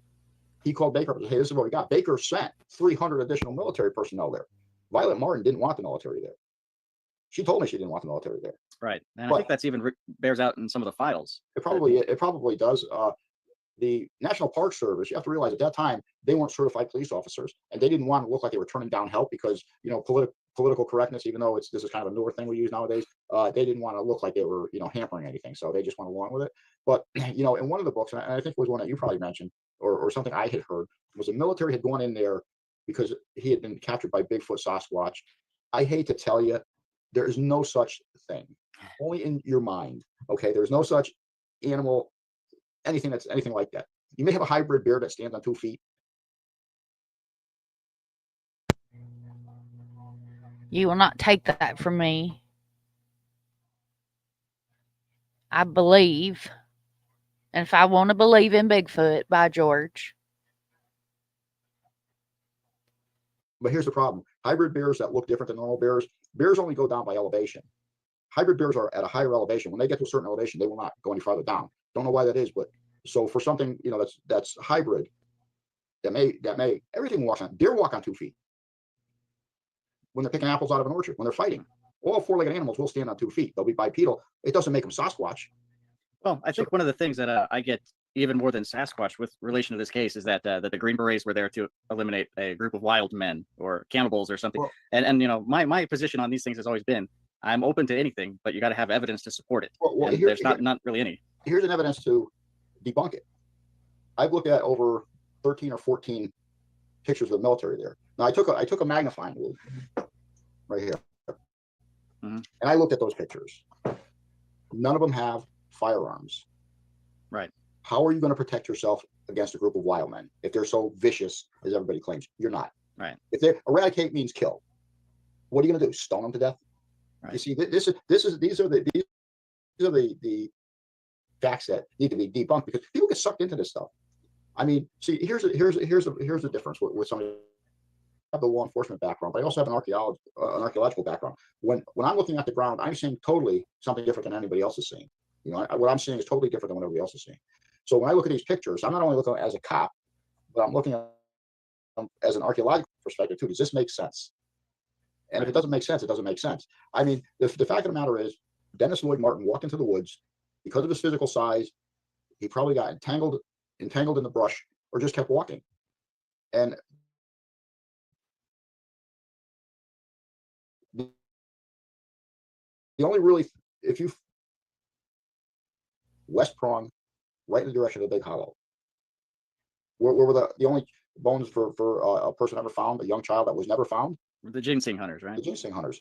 That is probably the most reasonable, or probably the most logical, you know, probability would happen. And I've mentioned that on my channel. And one of the things I often get asked, and maybe you can shed a little more light on this, is Dwight McCarter talks about some effort being made after he heard about the ginseng hunters' discovery years later. And supposedly some people went out there and checked around for the bones. But was that a government agency, or was it just Dwight McCarter and his buddies? Well, it was Dwight McCarter and the Bryson County, North Carolina, had a search and rescue. I don't know if they're still alive. I had sent a FOIA request down there, but you know, I don't know how many people live in that town. I mean, it could be 3, 4. Never got a response back. Okay. I just wanted to talk to an old timer down there that might have been part of it. But you have to remember, so that's I'm kind of estimating a time where these ginseng hunters found them between 72, 74. Bryce McCarter wasn't made aware of the situation until what, 85. So you know, look how many years you're talking. And then you know, you have the foliage that falls on top of stuff. Animals are gonna, you know, take the bones around. Do I think that's you probably would find something down there? Yeah. Would it be hard to do it? Yeah. What you need to do is you need to take Dwight McCarter and say, show me exactly where these two gentlemen told you. There were 2 ginseng hunters. It wasn't just one, there was 2. Where they told you this was. We'll use that as a database and we'll work outward. You know, they didn't use cadaver dogs.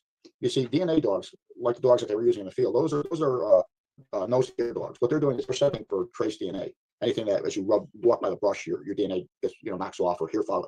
So those are you know, ear to nose dogs. A nose to dog ground, you know, a nose to ground dog. Okay, so I pulled up the photo. I'm going to show you guys this photo just for shits and giggles. And they do have knives, but I don't see any guns either. What do you guys think? There's a canteen, and that's clearly a knife. See it on his hip there? And they got a shit ton of ropes. I mean, I'm not sure about this. That might be a pistol.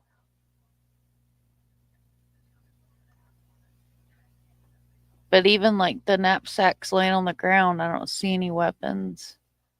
But I find it hard to believe that they was up in the mountains without any kind of protection. We can all believe in whatever we want to. That's right, Peggy. And Taylor says, I know what I've seen and what my uncles told me. Yup, yup, yup, yup.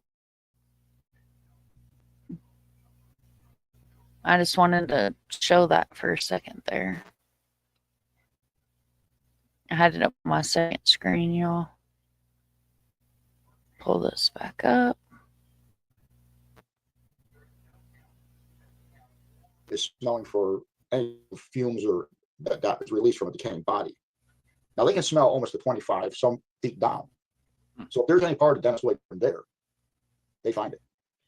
And so, and I tend to agree with you that I think the best chance of where to find him if he's out there would be Big Hollow. Yeah. But then, a lot of people ask, well, then what is the significance of the key sighting in Rowan's Creek? Because I can see why a lot of people think that it's like almost just too coincidental that sighting occurs just after Dennis disappears, because it's a pretty strange sighting, I guess. The blood curdling scream and seeing a guy walk around, but it's far away from Big Hollow, and so you can't really connect the two. It seems like it's kind of be one or the other, right? Well, even if you did, now do I think they're the same? Probably not. But let's just say, for example, this was the case that Harold Key heard a kid screaming for help. Say this mysterious disheveled man had Dennis Martin. The fact is, in no report in the newspaper or when I interviewed Harold Key was this disheveled man with anyone. Right. Nobody carrying anything over the shoulder. So that would have meant, even if he had something to do with it, Dennis Martin was not with him when Harold Key saw him. So you can kind of put that on the, maybe it happened, maybe it didn't. So let's say we'll just kind of be hypothetical here. Let's say he did have Dennis Martin. Dennis Martin happened to get away. Maybe Dennis Martin didn't make his way to the Big Hollow, because a person can travel 12 miles in 8 hours. Yeah. So, but the thing is, even if it was or wasn't related, we still end up that there's a possibility. We know that he wasn't taken into the car. We know he wasn't taken out of the park, whoever was in this car. So we have to go back to, okay, well, if we know he's still in the park, where'd he end up? I mean, there may be some significance to the case, there might not be, but there's even with that story, there's a lot of, there's a lot of information that if you really read all the articles, it says this, it says that, the newspapers are the best things for, mixing information up. Because again, you have to remember, the media sells. What a boring story doesn't sell. So they add this in there, they add that in there, and that's how it turns out. But the fact is, Dennis Martin did not leave with that disheveled man in that white car, which nobody knew about until I brought it out there. How did you not know that white car was there? The FBI didn't know it was there. How do I figure it out? Which is interesting, actually, because I in my video I actually found an article where from 1969 where Harold Key mentions the white car, and it seems like everyone kind of skimmed over it or something. And then because I didn't know about it until I heard your interview with him, right? And quite frankly, go into like a little bit into like how I kind of rediscovered the case. I almost didn't make a video on this case because I thought it was settled. I thought the missing 411 version was that was all there was. And then after getting into the NPS report just a little bit, I started seeing discrepancies. And then one of the things, after I heard you did a Harold Key interview, I was really shocked by that because, and I have a quote here from David Plotty's book, Missing 411, the Eastern U.S. It's page 152. He says, most of the people involved in this case have retired or passed away. Mr. Key died in 2010. So that's why David Plotty didn't interview him. But either he died in 2010 and you interviewed a ghost, or he was. So what year did you interview him? How did you find him? I think I probably interviewed him in about 2016, 2017. And how I found him was I just started looking for Harold. I just started putting in Harold Keys, Tennessee. And I list them. I just kept calling. I said, hey, is this you? Is this you? Is this you? And then I happened to call one down in Carthage. Yeah, that's me. I said, hey, do you mind if I ask you a few questions about Dennis Lloyd Martin case? He goes, well, kid. Oh, hell, Kimber Carthage. You done heard that right here? Isn't that special?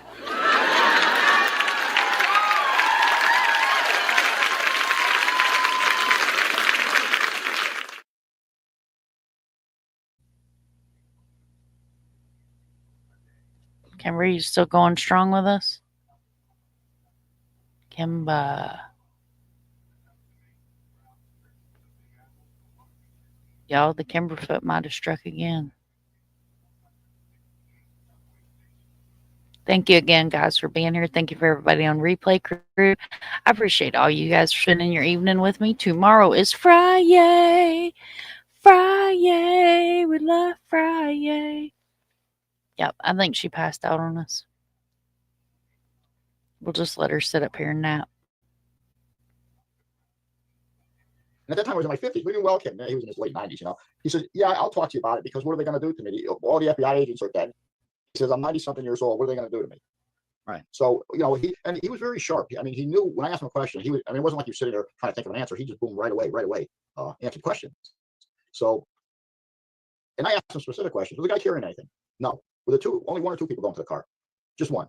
He says, and He didn't say, I'm like, again, he didn't say that the man was wearing wild, animal fur or anything like that. He says, yeah, he had normal clothes on, but they were just messed up.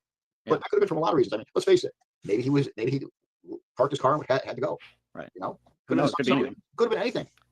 So here, this is where we get into all these conspiracy theories, because people are just pulling the stuff and making stuff out of things that really are just simply, you can't prove it. So just out of curiosity, was Harold Key, when you spoke to him, was he at all aware of how much this case had kind of blown up in the last, I don't know, 10 years or so? It had been kind of forgotten for many years. And then since 2011, essentially since Missing 411, it was brought back into a spotlight, and perhaps for not so great reasons. But was he at all aware of that? I know he's pretty old, but the one thing I found out about everybody that I interviewed, and you're talking, some key people in the case. One, none of them knew about what each other's part were in the case. Really? Most didn't even know about each other. Wow.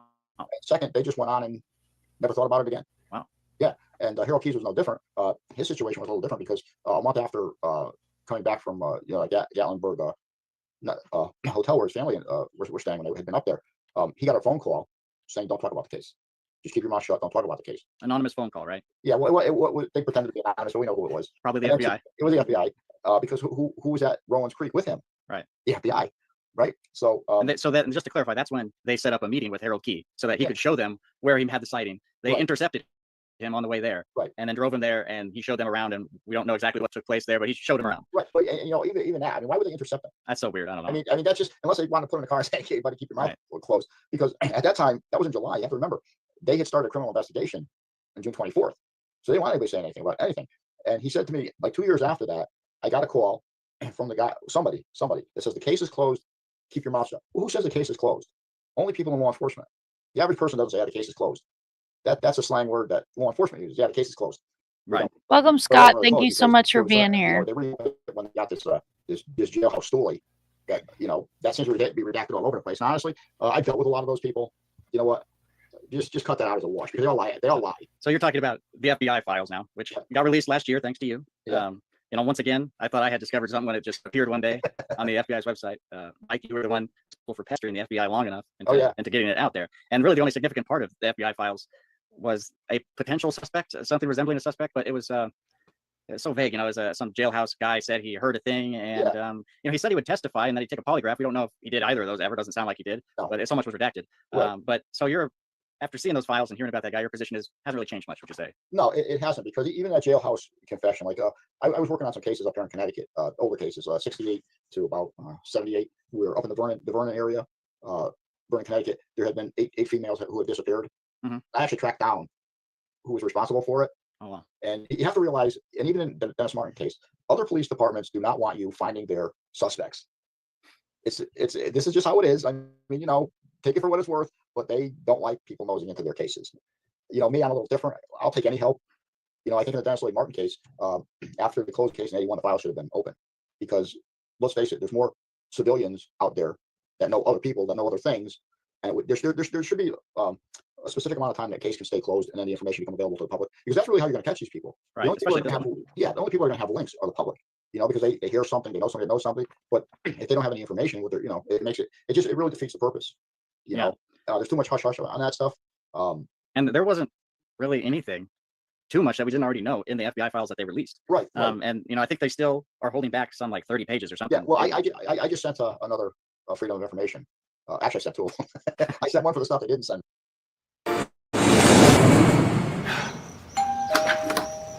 Hey, you.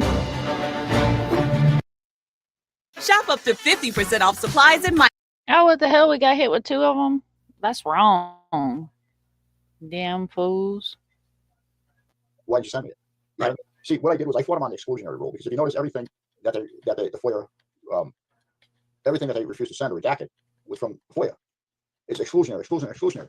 Wait a minute. Well, one, who's making this decision? A civilian clerk looking at law enforcement paperwork. What does he know about law enforcement? What should or shouldn't be redacted? Right. He's a civilian clerk. Second, you have no leads since 1981. You have no people of interest. You have no new evidence. You're not pursuing the case. And according to you, and this really probably got him, according to you, this is just a lost person case, but now I know it's not, because you're involved. Right. They did a criminal investigation. Like I tell them, and they get mad. I actually had, when I was doing the original book, and I was asking a lot of questions about right, I actually had an FBI agent come to my job that day. Because you were asking questions about the case. Yeah. Really? I had happened to take that day off. And I'll tell you even a crazier story than that. I had pestered them so much. My kid, who was like one of these computer geeks, that's what he does. He builds computers and all this stuff, says to me, goes, I got to ask you a question. Okay, well, this is the first time since you've been a kid, you asked me a question. He says, "What are you writing?" And he sees all his paperwork. He goes, why is my Wi-Fi saying FBI surveillance?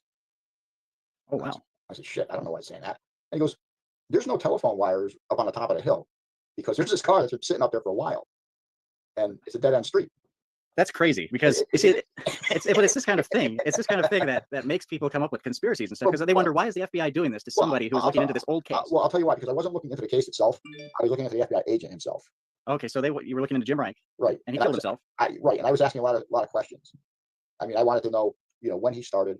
They sent me a copy of his photo ID when he retired. They sent me his grades. They sent me a lot of stuff. Wow. But I was looking for answers that would have brought him into the 68, 69 period where he would have been involved in this. I mean, why was he reassigned? All those kind of things I guess they didn't want me to hear, or ask. And I mean, like I said, I sent 1940, so I guess I got somebody upset. Well, and you talked to Jim Reich's son, right? After that. Okay, and that's important because obviously part of this conspiracy associated with this case is that Jim Reich killed himself because of the Dennis Martin case or other missing child cases. He couldn't handle it. I don't know if you can say anything about why. Well, I'll allude to some, or I'll infer to some things, but Jim Reich's untimely passing had nothing to do with any missing anything. It had nothing to do with any case he ever worked on in the FBI. And a lot of people don't realize that Jim Reich had worked on cases, big cases. Mississippi Burning, that movie, the civil rights. Right. He was involved in that case.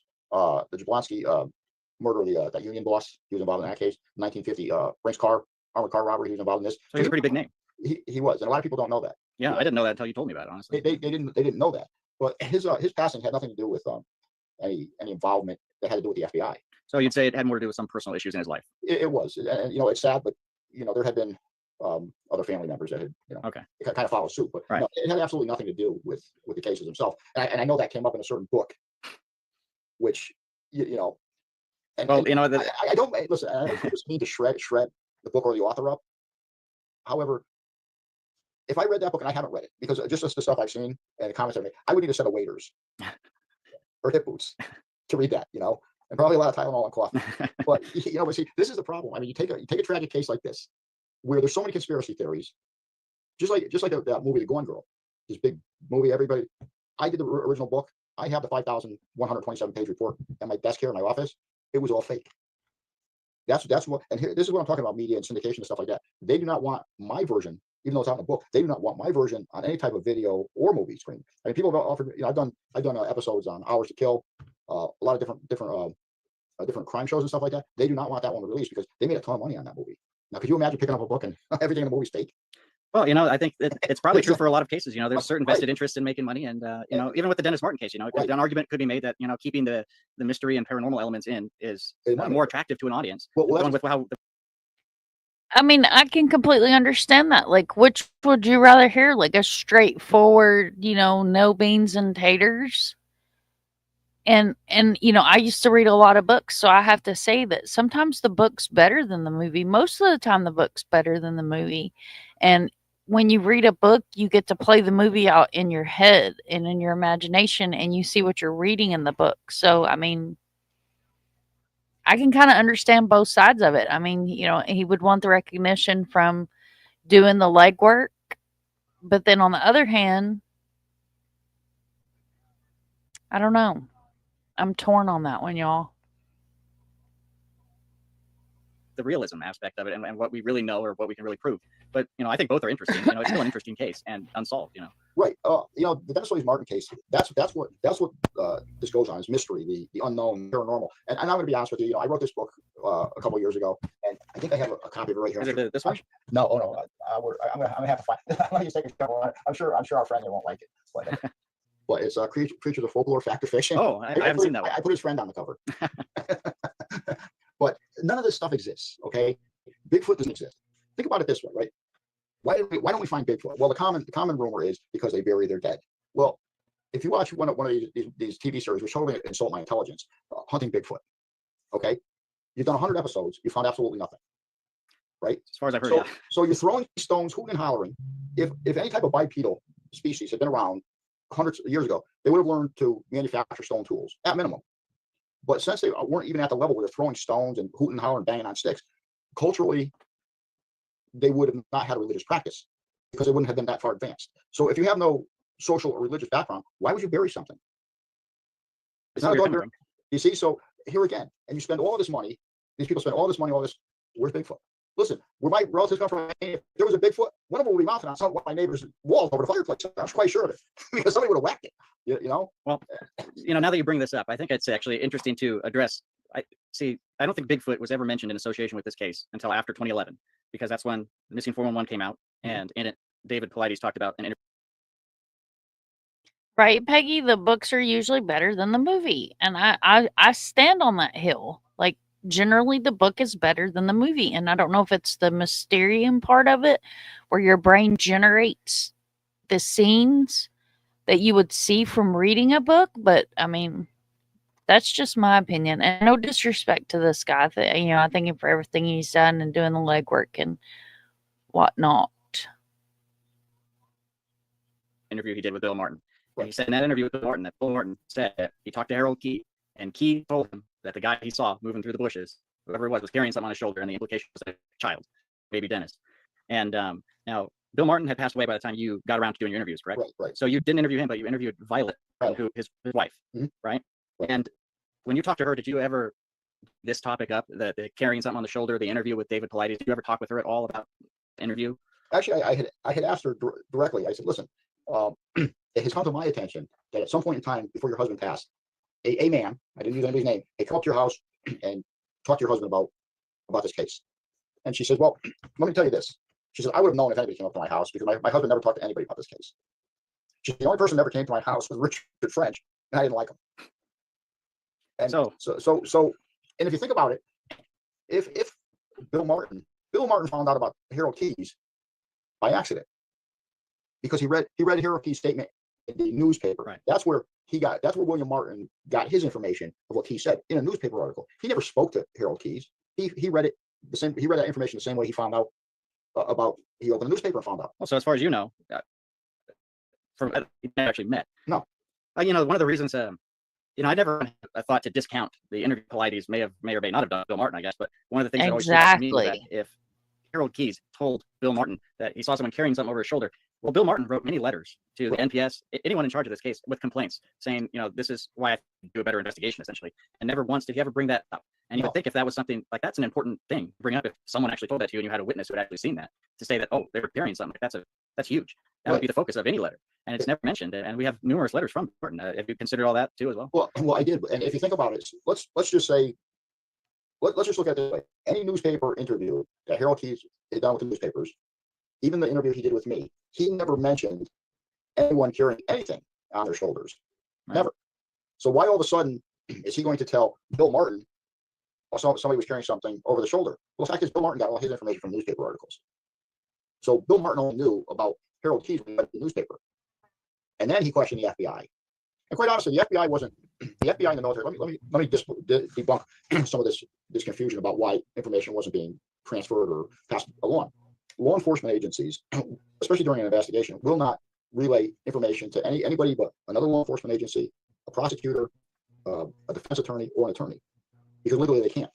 So as long as there's an active case, they can't, even the people involved, that you can't tell a complainant because you don't know what the complainant's going to do, and that's a source going to be leaked. So none of that information, even to today, is not passed along to the complainant, in this case the Martin family, because there's a criminal investigation now. It's right. It's out of the civilian hand. At that time, the NPS, the Rangers, were not sworn police officers like they are today. We're a civilian entity. So why would we pass information on to them? The military does their own thing, but they were there for search and rescue. They weren't investigating a crime. So the FBI, being a law enforcement agency, isn't going to give information. That's very well said. Peggy said, I think a lot of it is Hollywood having to make more things more exciting. Phil says you can read more detail and spend hours following the direction the author takes you in, noticing specifically what was intended. The same story in a video has extreme time and money constraints. Exactly. I love that. Thank you, Phil, for your input. You're always amazing. And Peggy, thank you so much. And the Park Service, that's what they were, the Park Service. The military was just interested in the search. Mm-hmm. They didn't care about what the police were doing. They didn't care about what the NPS was doing. They were there to search and find somebody. Exactly, that's what their mission Phil. was. That's what they were doing. There was no need to transfer any information. And what information would they have? They should really transfer back and forth to each other. Well, I know that, that area. Yeah, one of the, I guess, I've never really understood it as like a conspiracy theory, but it's often been brought up to me about this apparent lack of communication between the FBI and Mr. Martin, or the Green Berets and everyone else who was searching. But like you just explained, none of that is actually that. No, that's unusual. And the lack of transfer of information was on purpose. Yeah. Understand, a police agency is not going to share information with any civilian entity, especially the FBI. They're not sharing their information with anybody. On occasion, maybe they'll give a law enforcement agency some information, but they're not like that. I've worked with them. They don't share information. But any other law enforcement agency that had been involved is not sharing information with civilians. It's just simple how it goes. Doesn't matter if it's Bill Martin, doesn't matter if it's Sneeden, doesn't matter. When McCarter, doesn't matter. They're not sharing information. Now, the military, even though they're the military, the law enforcement, they're still civilians. They may be functioning in a military capacity, but we don't exchange law enforcement information with unless it's one of their military police or military investigators who are law enforcement. You know, this is the grunt out in the field is just a guy with a gun. In this case, they didn't have any guns. But so we're not going to share that information. I mean, if you have a homicide on your base and you're investigating a homicide, yeah, law enforcement is going to share information with you. But we're not military personnel because military personnel. Right. Because you're just you're not a law enforcement entity, so we don't share that information. The military, they work the same way. They're involved in a search, whether it's search or combat. They're not going to tell civilians what they're doing. And at that time, the NPS, all the NPS was a civilian entity that they didn't want to be involved with. Well, the Green Berets were their own whole unit. They worked together cohesively, and adding any other elements in probably would have just hindered them. I'll guarantee the Green Berets and the special forces, they didn't share information either. Yeah, I mean, well, the only extent that I saw when I read the NPS report was that there was this extraction plan in place if they found Dennis, and the Green Berets were supposedly the ones who were going to be the ones to go in and repel Dennis and grab it if they found it. So there was some level of communication, even at base level. Yeah, I mean that it was part of what the protocol was. But I mean, even if you look at it, where Bill Martin continuously said, "Well, they're not giving me information, this and that." Well, there was a reason for that, and there was a really good reason for that. If you bring a civilian into a crime scene, and there's other people around, say witnesses, that the witnesses are going to listen to what this person has to say, and for information they don't know, they're going to start believing what this person says. What happens is it distorts fact. And like I said, you have a car accident with 10 people, they see 10 different things. And then the things they can't remember, this person is going to start talking. They're going to replace what they don't remember what this person says. So their statements aren't going to be accurate. Plus, Bill Martin was a pain. Exactly. How many times have you guys heard me say? Am I muted? No.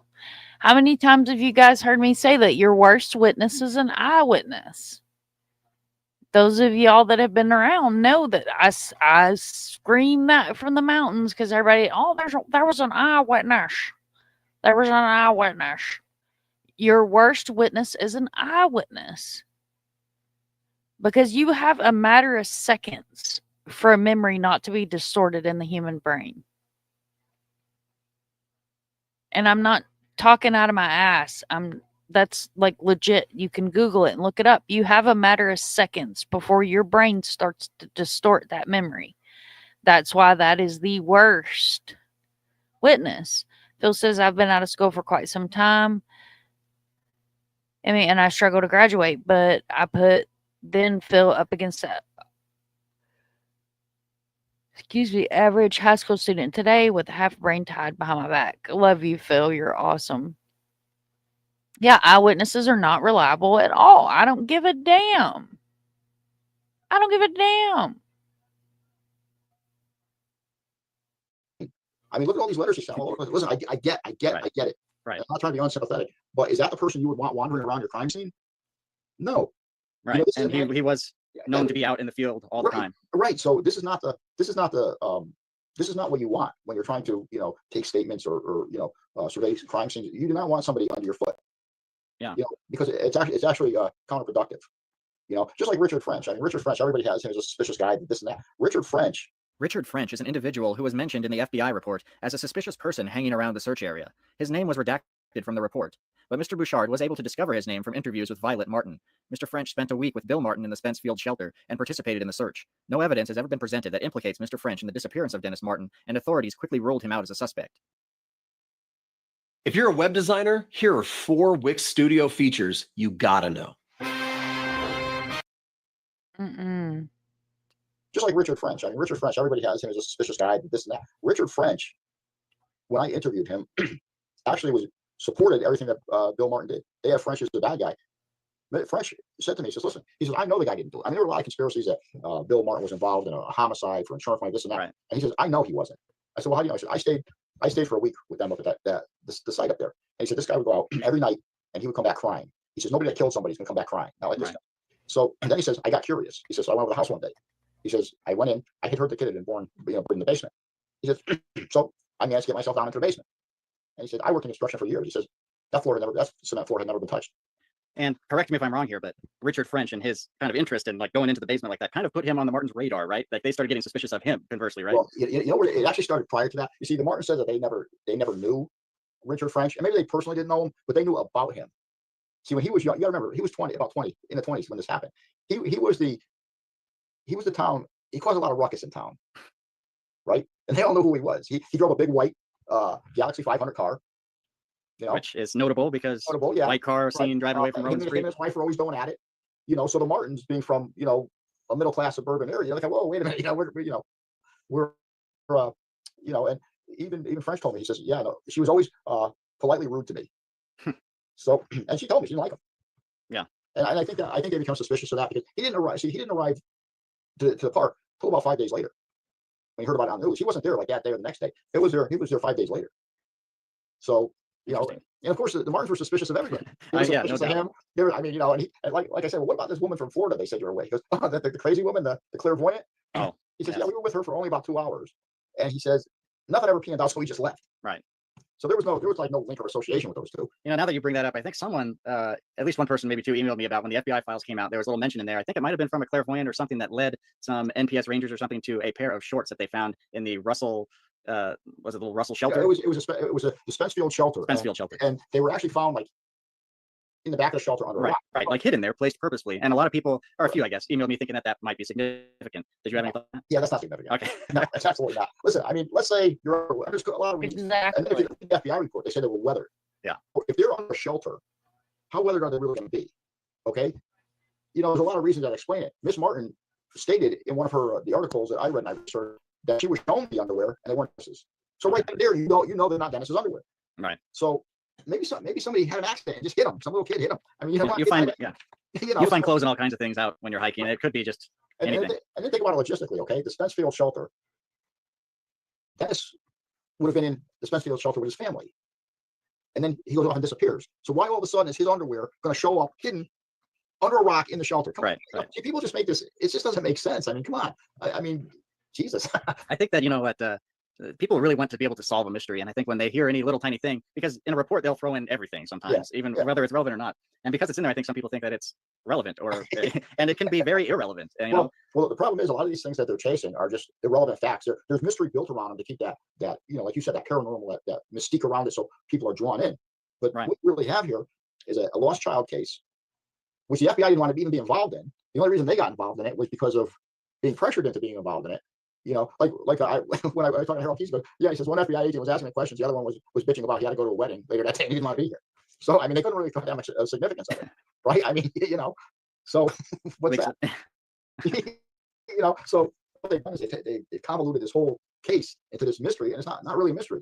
I mean, think about it. Even the FBI kind of did their own. Because listen, a lost child, if we go on to levels of where law enforcement would conceal a file, lost children. Missing person, that becomes criminal, not a lost person. A missing person becomes criminal, abduction, okay, so on and so forth. He was only a lost child.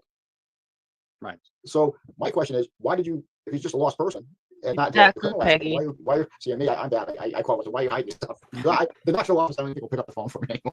Well, I mean, there's something to be said. You got to release some of the FBI files. So we at least got, for a long time, people have been saying to me that they were clearly hiding something because they wouldn't release any of them. And we realized they're not hiding much as far as we can tell. No, I think the only real thing that they're hiding is probably the identity of the two people, suspected or what, the jailhouse rat kind of thing. Yeah, the two jailhouse birds, right. Make a couple names here and there. The school, there was a mention in there that they had been checking up on a school where they thought somebody reported seeing Dennis Martin years later. But the fact was that when they did check, the birthmarks and stuff like that were not there. Right. So we know it wasn't him. So you throw that right out of it. Okay, there's like 3 more sheets of paperwork. So I mean, we're throwing so many sheets of paperwork out that, and like I said, the jailhouse stool isn't anywhere to go because there was a guy, his name was Charles Pierce. He claims he was involved in 45 children up in England here. He would say, okay, I'll take you here. There. So what he was actually doing was just going for free rides to get out of jail. So you're telling me you killed 45 people and you don't know where any of them are buried? Yeah. And then he was getting dates mixed up and this mixed up. He said, well, I killed this person and I put him in the van with this person.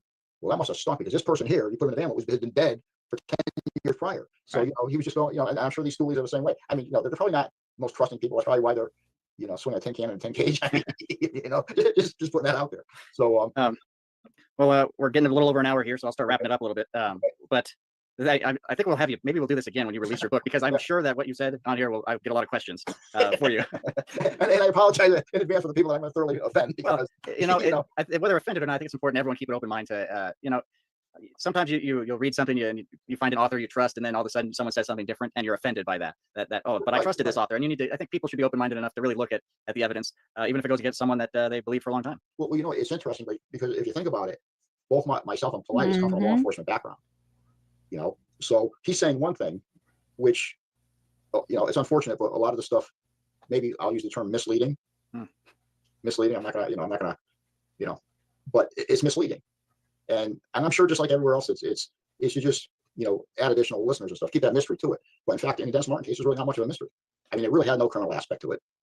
You could jump up and down because the FBI didn't hand these files out sooner. But even if you read the files, that's why I sent another Freedom of Information, because I want the ones that you didn't send. Right. I want the unredacted version of it. And who knows? We may get that someday and find out there's nothing in there that really helped. I mean, like you said, and there's probably a good chance he could be a big hollow, and that's that. Well, think about it this way: if they had enough information with these jailbirds and people interviewed, somebody would be arrested by now. Yeah. If this map did exist, that Harold P said, I'm sure the FBI would have taken it. They would have dusted it for prints, and if the prints matched somebody, they would have been arrested. We can't even confirm that this map exists. So it's just stuff like that where people see. Here's the difference. I'm looking at it from a law enforcement perspective. I'm not looking as a mystery writer. I'm not looking as a civilian. I'm not the armchair quarterback. Because all that stuff that I've been there, I've done that. Right. So and Mike, I've been fortunate enough to solve probably about 100 missing person cases, mostly all juveniles. So you got a little experience. I almost have some, yeah, a little bit. So when I'm telling you that the stuff that's going on out there is just, there's a lot of misleading stuff. And like I said, your podcast and the Grail Report by Micah Hanks are probably the only two that are really accurate, because they're well researched. This other stuff is, I listened to a couple of them. Yeah, what? I couldn't come up with this stuff if I drank a 6-pack. I mean, I'm just telling you. I mean, this stuff is so ridiculous. It's like, how did you get to be this age? I mean, it's like, am I missing the point here? I mean, holy God, where's this stuff coming from? It's Bigfoot. No, there's no such thing as Bigfoot. Get it out of your mind. No such thing as Loch Ness Monster. Loch Ness Monster would have been a saltwater creature. If it went into fresh water through osmosis, it would have drowned itself, because there would be no salt to take out of the water. Right. It would be dead. Bigfoot doesn't exist. Simple. Yep. So I think that's a good way to end it there. That's my positive input on the topic. Where can people? I'll put links to your book on Amazon in the description of this video. But you have a podcast too, so where can people find you? That's on Anchor. That's on Anchor Radio. It's called The Night Stalker, and the original name Night Stalker didn't come from the Ramirez case in California. That crazy guy. It actually came from a movie I saw back in 1972. Not that I'm dating myself, but it had to do with a vampire. So The Night Stalker. So with Darren McGavin in it. But it touches on a lot of cold cases, strange disappearances, strange stuff like that. Right. I did do one section. I used to be called The Human Condition, but I took all those episodes out because it was thoroughly offending people. I had put in there wondering why people, they always say they have bad relationships, but when they go into a dating relationship, they judge their new partners by everything else everybody else did, and it thoroughly offended. I think I called it baggage. Oh yeah, thoroughly offended so many people. I was like, are you talking about me? Well, I guess so. But that's on Anchor Radio and Spotify. I think Spotify picked it up now. So you got a new book coming out soon, but we'll probably have you back on to discuss that. That's gonna, the original name of the book when I put the first one out was called Forever Searching, and over time. Okay, so I'm not going to sit here and listen to him promote his book. His podcast link is in the chat. And Phil, you're absolutely right. And Peggy, thank you so much. You guys are awesome for hanging out here with me tonight on this beautiful Thursday night. This beautiful Thursday. So tonight we looked at the case of Dennis Martin. I'm going to pull his flyer up. So we looked at the case of Dennis Lloyd Martin. He was missing from the Great Smoky Mountains. Last seen June 14th, 1969. Age 6 years old, 4 foot tall, weighs 55 pounds. At the time of his missing, Dennis Lloyd Martin was visiting the Great Smoky Mountains National Park with family members on June 14th, 1969. He was last seen between 2 and 4 p.m. on that day. He played a game of hide-and-seek in Spence Field in the park near the Appalachian Trail. He disappeared behind a bush in the area and was never seen again. Extensive searches are done in the area and not to locate evidence of his whereabouts. He was last seen in a red t-shirt, green shorts, white socks, and Oxford shoes. Great Smoky Mountains National The phone number is 865-436-1230. His case number is 061469. And as always, I will. It's after midnight, honey. It's after midnight, Peggy. You look up the story, Scott. I'm going to include all the links that we looked at tonight in the description of the video because I do like to source my links. And that way, like I said, those that are on here on Replay Crew or whatever the case may be, they're able to go and pull up those links and look at them yourself because sometimes we might see a different set of eyes, maybe see something else. So much respect to that gentleman there that did give us his background and some pretty interesting information. Again, I do disagree with him. If I want to believe in Bigfoot, I'll believe in Bigfoot because you know what? I believe in what the hell I want to. Oh, it's 10:34. Well, I'm in Orlando, Florida, so my time's a little off of your time, my love. I don't want to put your direct location out there. Guys, make sure that you are subscribed to Doodlebug. Doodlebug is running. It's 11:35 where Scott is. Sweet. Doodlebug is running the case of Evelyn Boswell. So definitely make sure that if you guys are up and moving around in the morning, she is running that trial. So definitely want to be there to support Doodle. This is another beautiful creation that Doodlebug has made for me. Actually, this is my phone background and it's my mouse pad. So this is the Mind of Monsters Cafe with an alien and Bigfoot because I believe, do you? Do, do, do, do, do, do, do. Dun, dun, dun. Right, the damn time zones mess you all up. Phil, thank you so much for being here. Phil says, Peggy, as a pleasure as always. Big heart, beautiful mind. Thank you so much. Thank you, everybody, for being here. Like I said, if I didn't have y'all, I'd be a crazy Kentucky lady sitting up here on my screen with my co-host here that has fallen asleep on us once again. The Kimber has struck again. Kimber. Okay, we'll go ahead and remove her from the stream because she has passed out on us. But thanks again, guys, for being here. I much appreciate y'all. Thank you so much for spending your time and evening with me. I hope you enjoyed the story. I think we had some good input, feedback, questions, insight. I believe that tomorrow night I'm going to run Vladek's case. I think that's a very important case to run. And soon we'll have Bethany on panel. She might pop in tomorrow. I'll text her and let her know that I'm going to run Vlad's case. Bethany is Vladek's sister. She's very close to her. She's become a good friend and family, if you will. So Scott says, yay, time changes. It's on my birthday. Spring forward. Oh, that's awesome. That is amazing. But again, thank you guys all for being here. You mean the world to me. And I wouldn't be here without you. So I definitely appreciate everybody that hangs out and listens to these stories. I hope you guys are enjoying the mysterious. Right? Phil, I love you so much. So Phil came up with this earlier and I grabbed it so I would not forget it. Advocates for real change across the board. The A4RC Coalition. I love that. Thank you, Phil. You make my heart smile. You are one of my favorite humans. You should already know that. And I'm honored to have everybody that came in tonight. We had our beautiful Doodlebug. We had Wisdom. We had Princess. We had Peggy, Scott, Arctic.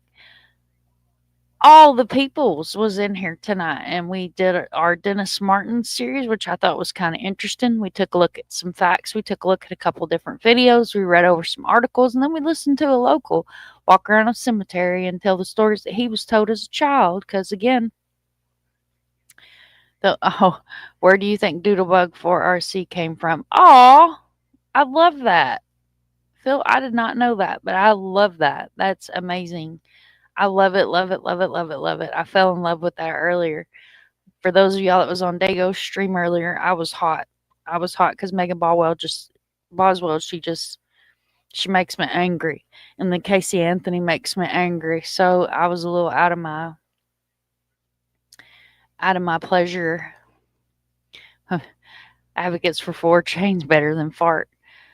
That's priceless. Love it. Fail. Love it. Fail. I was a little out of my normalcies because that case infuriates me. It absolutely infuriates me. And we don't have we're not very big over here. I don't even know how many subs I have. I'm still under 4,000. I was at 4,000. I pissed off a whole community of people and lost 200 subs. It's not about the amount of subs. It's about the community. So I was raised that it's quality over quantity. And that's how I feel about my community is I have an amazing community. And I have the quality that other channels are salivating over. Hey, you like me now? And we have a barista in Discord. What? How many of those jokers got a barista in Discord? No, ma'am. Guarantee they don't, because our one and only mini monster created our barista for us. For us. It's better than a For You page any day. But thank you so much, guys, for being here. You look forward to the code case I dropped in Discord. Perfect. And the Discord is open to everybody. It's an outside place that you can go in. You communicate. There's tabs all down the left-hand side of it.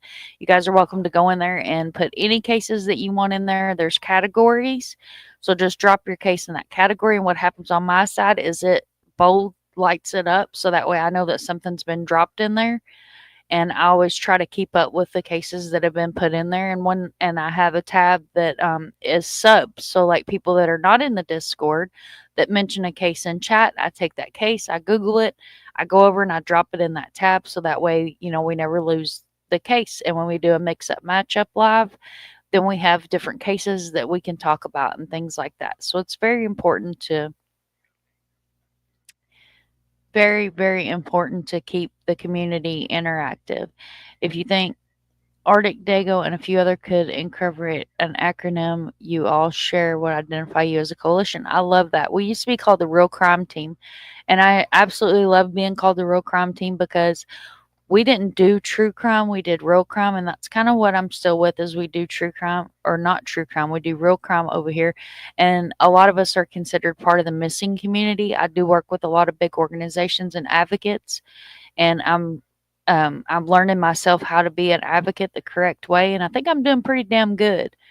For those of you guys, I've had my debut on the local Orlando news. I'm very thankful that I was able to be there for the warm-up event for Vladik, and I was asked to do an interview with the local news here in Orlando, so that really made my heart smile. And it's that little bit of recognition, like things like this right here in the chat. Mikey, thanks again, Mind of Monsters, and also thank you for everyone for joining us. That means so much to me. It means so much to me that you guys enjoy being here. Even if it's an old case that's 60 years old, we're still giving that case views because, believe it or not, hashtags work. Like these little cards, this isn't one of them. This is a newer one. But I dropped a card at Mission Barbecue, and they actually used the hashtag on the card and found my profile on Twitter and reacted and retweeted to the card that I had left at Mission Barbecue. So the hashtags work. Those are important things. I'm not going to get on a rant tonight I will end up straight up on a rant tonight, and we're trying to stay away from there. You are all very awesome, and you do so much. Thank you, Peggy, and thank you, Mikey. Love you, brother. Love you, Mikey. Well, guys, it's been fun. It's been real. I love, love, love you guys so much. And I'd be lost without y'all. You guys are my rock stars. love my rock stars, love my community. So I hope you guys enjoyed the intro. I'm going to go ahead and close it out with that same intro. Remember, if you see something, say something. We never give up. If you see something, say something. We never give up. Make sure you hit that like button, share out this video. It will take me about 15 minutes to drop all the descriptions and the links in the description on the video. Again, don't forget to join Doodlebug in the morning for the Evelyn Boswell case. It's another Tennessee case, and I will catch you guys on the flip side.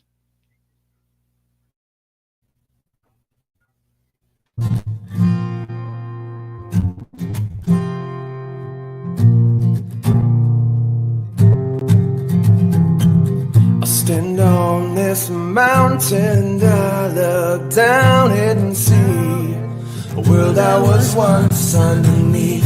I stand on this mountain and I look down my mind. There's more than it once knew. Then I knew. Then I knew. Then I knew. Then I knew. Now you're here. You're here. You're there. Now everywhere with me.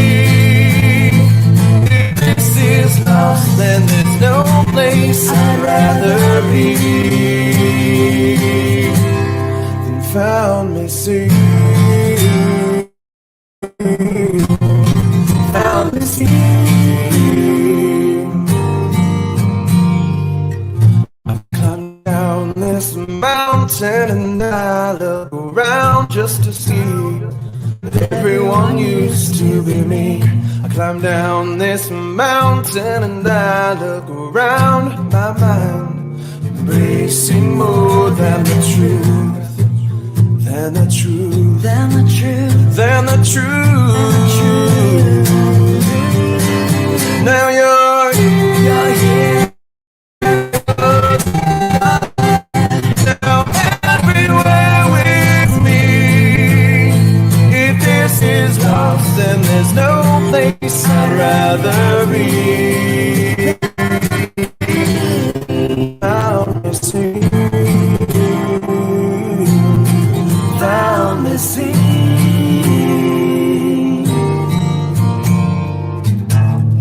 I once was blind, but now I see the beauty of the world before me. Now you're there. Now everywhere with me. If this is lost, then there's no place I'd rather be. Now you're here. Now everywhere with me. If this is lost, then there's no place I'd rather be. Found me see. Found me see.